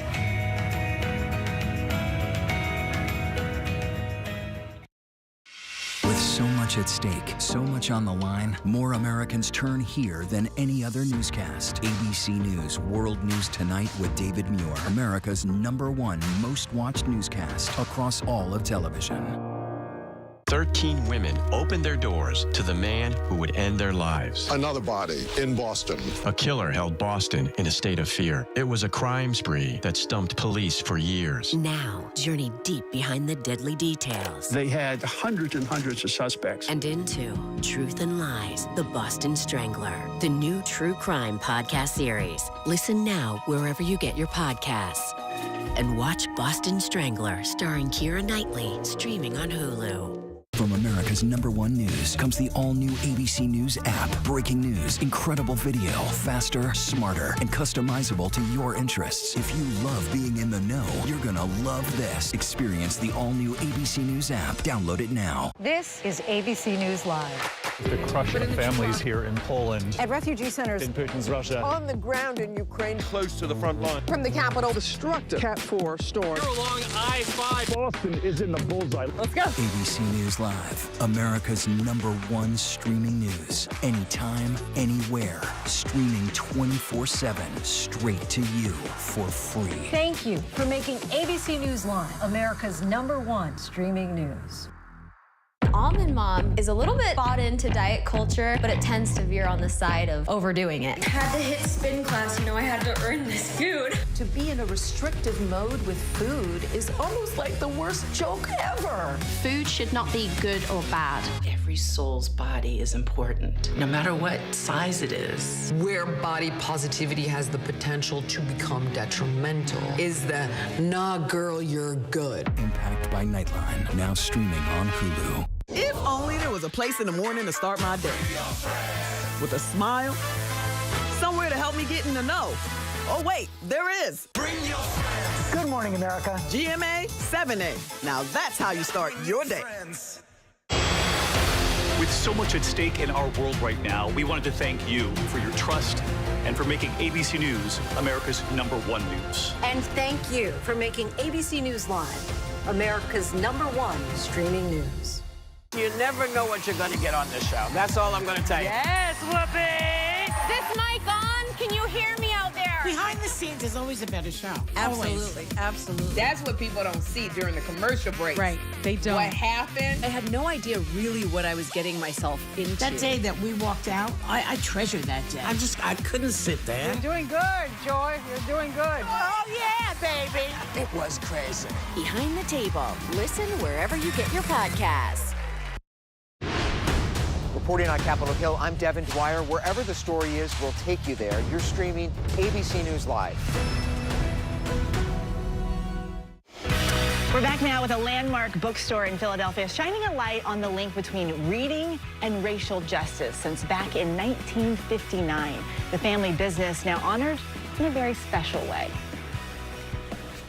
Hakeem's Bookstore is the first and oldest African-American bookstore opened in Philadelphia and on the East Coast. It was opened in 1959 by my late father, Dawood Hakeem. During that time, African-Americans were being oppressed, and he realized that part of it was because of ignorance of who we were and the contributions that we had made to this country. So that's what drove him to start selling books, acquiring books, and sharing his knowledge with other people. People started to become more aware of African-Americans and our importance, and people became aware of the fact that my father had books that dealt with these issues that you couldn't find in mainstream bookstores. So people started to seek him out. I just remember that he tried to impress upon us how important it was for us to be a family and for us all to participate in what was going on in the bookstore. I didn't actively work in the store again until after my father passed, which was in 1997. I actually promised him that we would keep the store open as long as we could, because by that time I did realize the significance of what he was doing. A real turning point for us here at the store was the murder of George Floyd. We started getting requests for books from all over the United States. It made a lot of people wake up to say, we've got to do better. And that was sort of the resurgence of our business. We were approached by the University City Historical Society about us becoming an historical landmark. It took almost a year, and we were notified in December that we were going to be recognized with a historical marker. I'm happy, and it's bittersweet because my dad isn't here to realize that all his hard work paid off. The store is important right now because of what's going on in the world. People need to know, need to learn, especially about their history. With all the craziness that's going on. The impact of Hakeem's Bookstore is legendary. It's one that continues to grow every day, that the business remains open. The fact that my dad did something unique that he never sought recognition for, and that I have a legacy that I can pass down to my daughter and his grandchildren, his great-grandchildren. And that's something that is so uncommon in the African-American community, and it makes me proud. Uncommon and important. It is so beautiful that she kept her promise to her dad because they came close to closing several times. Yeah, and the gift that they are giving other people. My mom always says, no one can take knowledge away from you. That is such a special thing to pass on. Oh, certainly, your mom is right. All right, just ahead here on GMA3, Dr. Jen Ashton's prescription for relief from pain of arthritis. Plus, the unique show that has a lot of people talking. The star of Jury Duty joins us when we come back.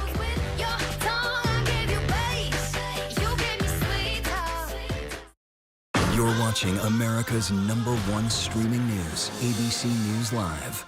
With so much happening these days, it's hard to keep up. Things change hour by hour, minute by minute. The historic weather that's now unfolding. The worries on Wall Street. We're bringing you the Right Now. Been a nationwide teacher shortage. The Right Now look at the day ahead. An alert this morning for dog owners and the key takeaways from the biggest stories.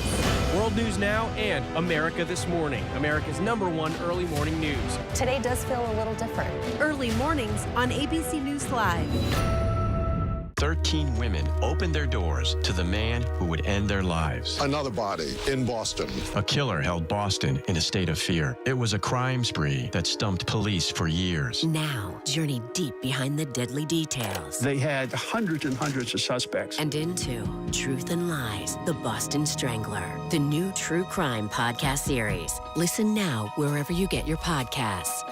And watch Boston Strangler starring Keira Knightley, streaming on Hulu.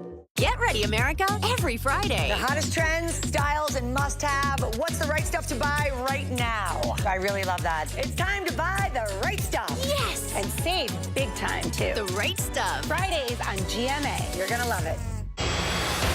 With so much at stake in our world right now, we wanted to thank you for your trust and for making ABC News America's #1 news. And thank you for making ABC News Live America's #1 streaming news.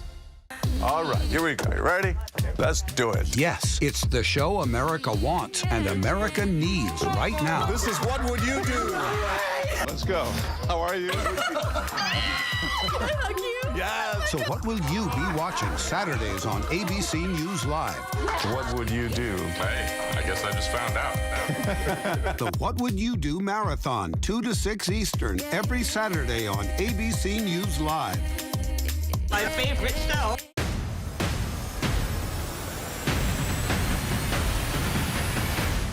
Right now in America, with so much at stake, thank you for making ABC's This Week America's #1 news and politics show on Sunday mornings. If only there was a place in the morning to start my day. With a smile, somewhere to help me get in the know. Oh, wait, there is. Good morning, America. GMA 7A. Now that's how you start your day. ABC News Live, Saturday morning. You're invited to a front row seat to history, the coronation of King Charles. ABC News Live, right there and all across the day for you. Coverage starts at 5 a.m. Eastern Saturday, streaming on ABC News Live. All right, welcome back. We are back now with Dr. Jen, and it appears that dog walking injuries may be more common than we think. Yeah, now, you know, Eva and I, we could talk about our dogs nonstop. For days. But this was an interesting study, actually motivated by an orthopedic surgeon who noticed a lot of injuries in people who were out walking their dogs, which of course we know is a good thing for both the human and the pet.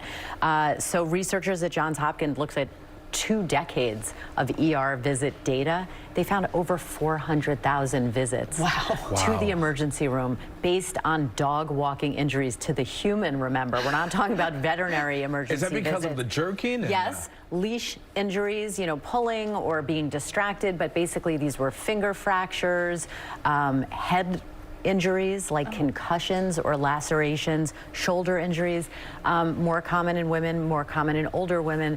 I didn't see anything related to breed. Nothing with our small breeds. No, that's not true. I mean, our dogs are perfect, right? I mean, we don't like to brag. I mean, we like to brag about them. But the point is, and we do have to remember this, those long leashes, not so good. You know, they just are a recipe for disaster, both for the human and the pet, because the dog can get too far away from you. Obviously, distraction is a big issue, and we know we're all distracted. We can't really blame that on our pets, but this really, I think, is about increasing awareness, because we don't want people to stop walking their dogs. Is there anything we can do to make the walk safer? Well, they actually go so far as to suggest, you know, maybe holding a squeaky toy so that if your dog gets distracted, you can refocus their attention, keeping the leash less than 6 or 8 feet away from you, and making sure you don't wind it up around your fingers, which is like a good way to dislocate or break a finger.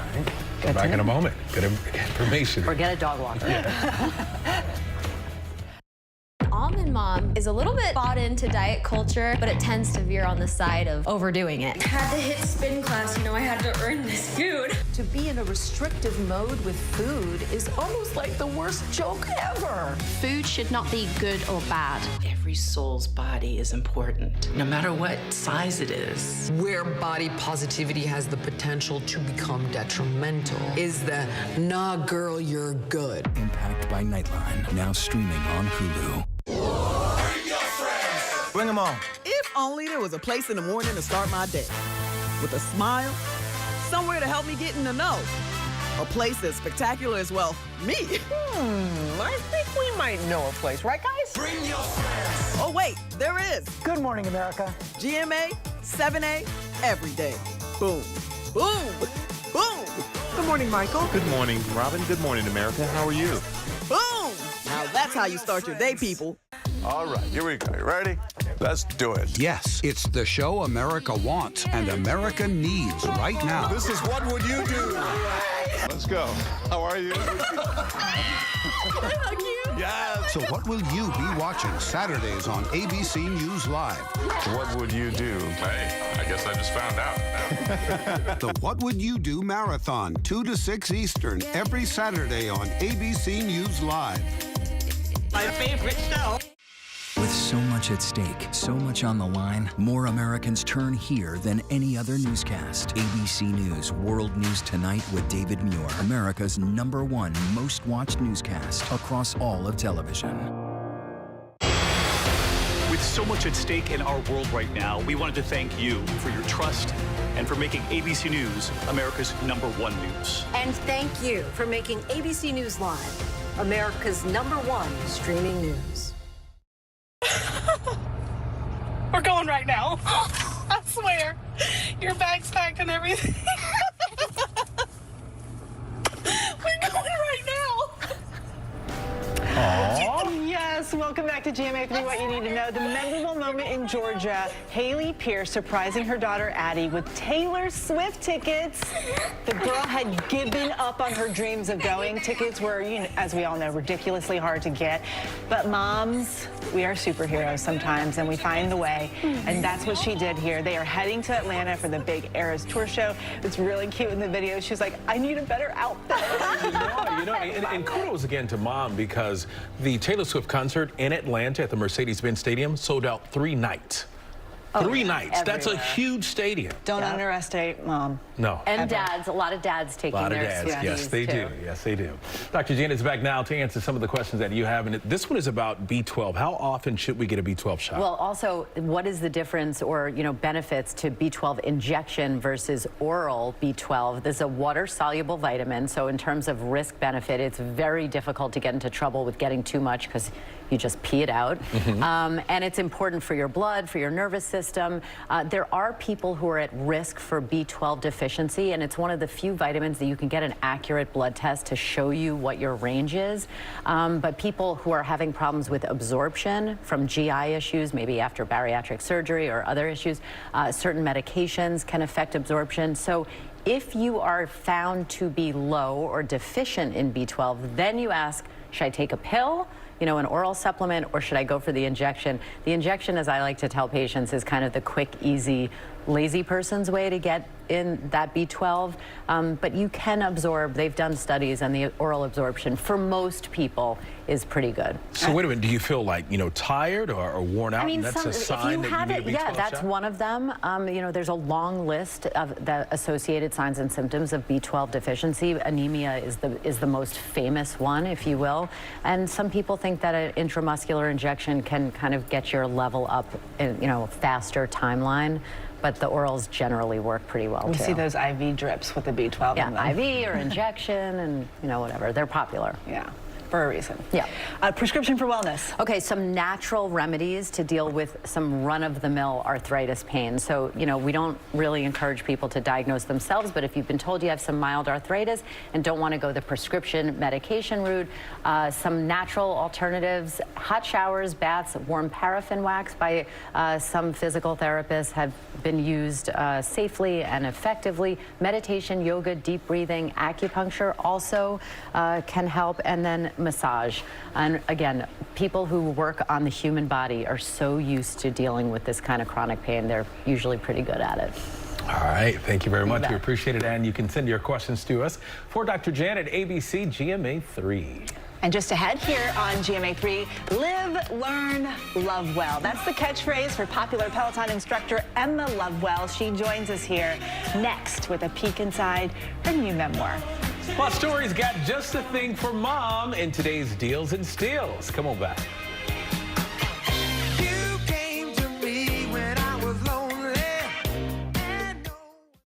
Almond Mom is a little bit bought into diet culture, but it tends to veer on the side of overdoing it. I had to hit spin class, I had to earn this food. To be in a restrictive mode with food is almost like the worst joke ever. Food should not be good or bad. Every soul's body is important, no matter what size it is. Where body positivity has the potential to become detrimental is the nah girl, you're good. Impact by Nightline, now streaming on Hulu.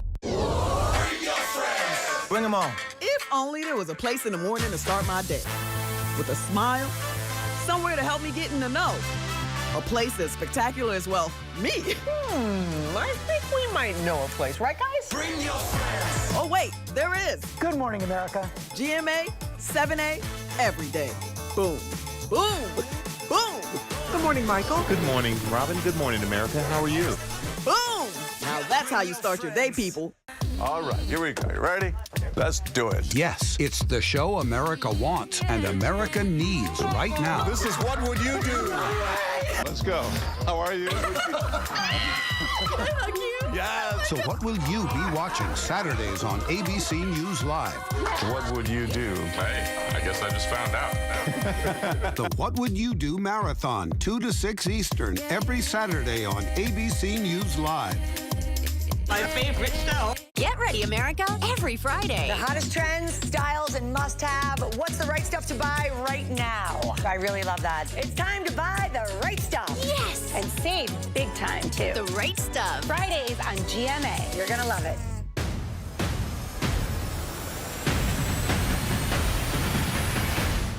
Right now in America, with so much at stake, thank you for making ABC's This Week America's #1 news and politics show on Sunday mornings. With so much happening these days, it's hard to keep up. Things change hour by hour, minute by minute. The historic weather that's now unfolding. The worries on Wall Street. We're bringing you the Right Now. With a nationwide teacher shortage. The Right Now look at the day ahead. An alert this morning for dog owners and the key takeaways from the biggest stories.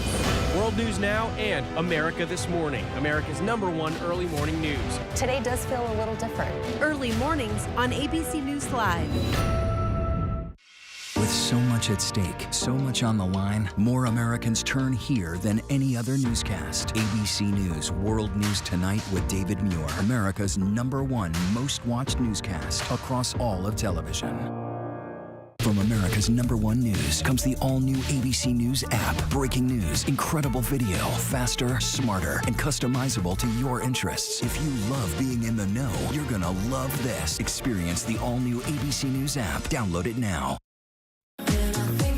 All right, welcome back to GMA 3, taking a beautiful look at New York City. There, our next guest has made the transition from small-town girl to aspiring dancer here in New York City to now one of the top fitness and wellness instructors at Peloton. And she is joining us now to talk about her latest project, her memoir, Live, Learn, Love Well, Lessons from a Life of Progress, Not Perfection. Please welcome Emma Lovewell.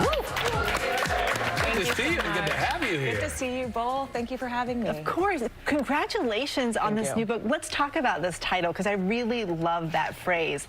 Lessons from a Life of Progress, Not Perfection. How has that been sort of a guiding light in your life? I think that I can be a perfectionist at some points in my life, and focusing more on the progress and the journey has really helped me. I think there's no such thing as perfect. There's no end. You know, once you think you've hit perfect, there's always more to go. And so if you're trying to strive to something that doesn't really exist, it's unfulfilling. So what if we just focus on the progress instead of the end goal, instead of some illusion of perfection? You talk also about growing up feeling very self-conscious in Martha's Vineyard, mixed race. I'm half Korean. And you talk a lot about the sensitivity to the food that you were having and just sort of always feeling like the odd man out. Yes, and maybe you can relate to this, but when I went to school, oftentimes kids would be like, what are you eating? What are you bringing to lunch? And as a kid, you always just want to fit in. And so I was sort of hard on my mom. I'd be like, why is she so different? Why are we eating this food? Why are we so different than other families? And it really took a journey for myself of travel, of like growing into my identity and figuring out who I am, to really look back and look at my parents and look at my mom and see what she created from very little. She created a home in another country, not speaking the language, and I think of my mom as a total rock star now. And your cat's name is Kimchi. Oh my God. yes. Kimchi is one of my favorite foods, and so the fact that there's a picture of my cat behind me right now is making me so happy. We see the photo of my cat. I love to see Kimchi the gray cat. Of course. Well, talking about persistence and resilience there, you've gone from having a $50 Craigslist job to, you know, the famous email to Peloton to get you to where you are now, to what you're doing, writing your own story. What do you tell people when you know, sort of hit like a dark spot and you need to push past like that moment to just continue going when you want to give up? Yes.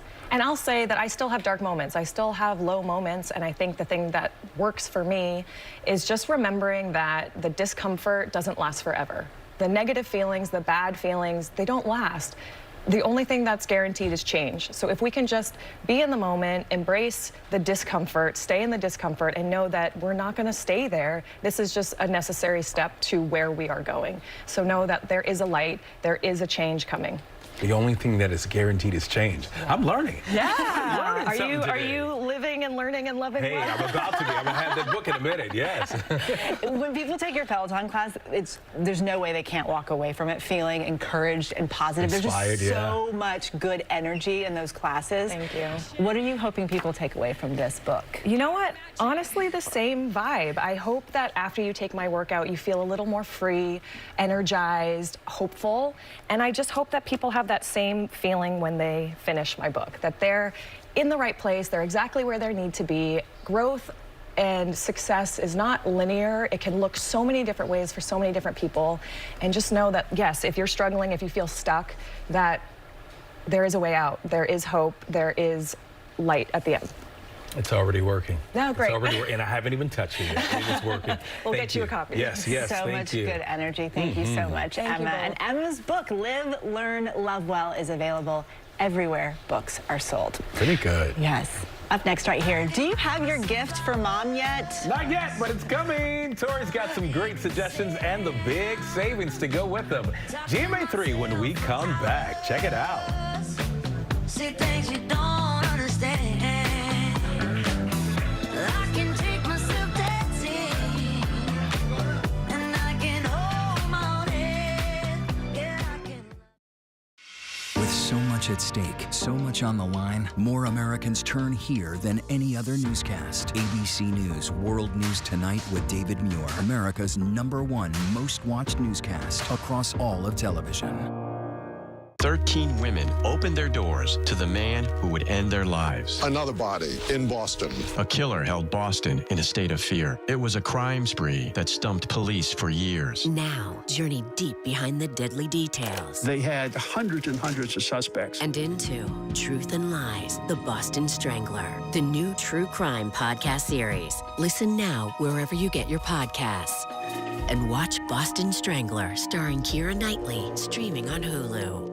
From America's #1 news comes the all-new ABC News app. Breaking news, incredible video, faster, smarter, and customizable to your interests. If you love being in the know, you're gonna love this. Experience the all-new ABC News app. Download it now. This is ABC News Live. The crush of families here in Poland. At refugee centers in Putin's Russia. on the ground in Ukraine. Close to the front line. From the capital. Destructive Cat 4 storm. You're along I-5. Boston is in the bullseye. Let's go. ABC News Live, America's #1 streaming news. Anytime, anywhere. Streaming 24/7, straight to you for free. Thank you for making ABC News Live America's #1 streaming news.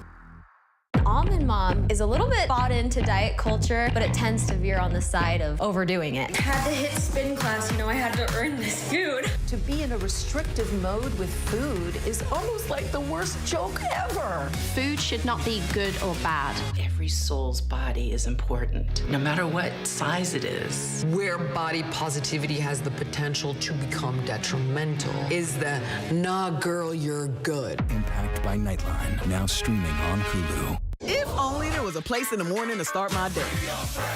With a smile, somewhere to help me get in the know. Oh, wait, there is. Good morning, America. GMA 7A. Now that's how you start your day. With so much at stake in our world right now, we wanted to thank you for your trust and for making ABC News America's #1 news. And thank you for making ABC News Live America's #1 streaming news. You never know what you're going to get on this show. That's all I'm going to tell you. Yes, Whoopi! Is this mic on? Can you hear me out there? Behind the scenes is always a better show. Absolutely, absolutely. That's what people don't see during the commercial break. Right, they don't. What happened? I had no idea really what I was getting myself into. That day that we walked out, I treasure that day. I couldn't sit there. You're doing good, Joy. You're doing good. Oh, yeah, baby. It was crazy. Behind the Table. Listen wherever you get your podcasts.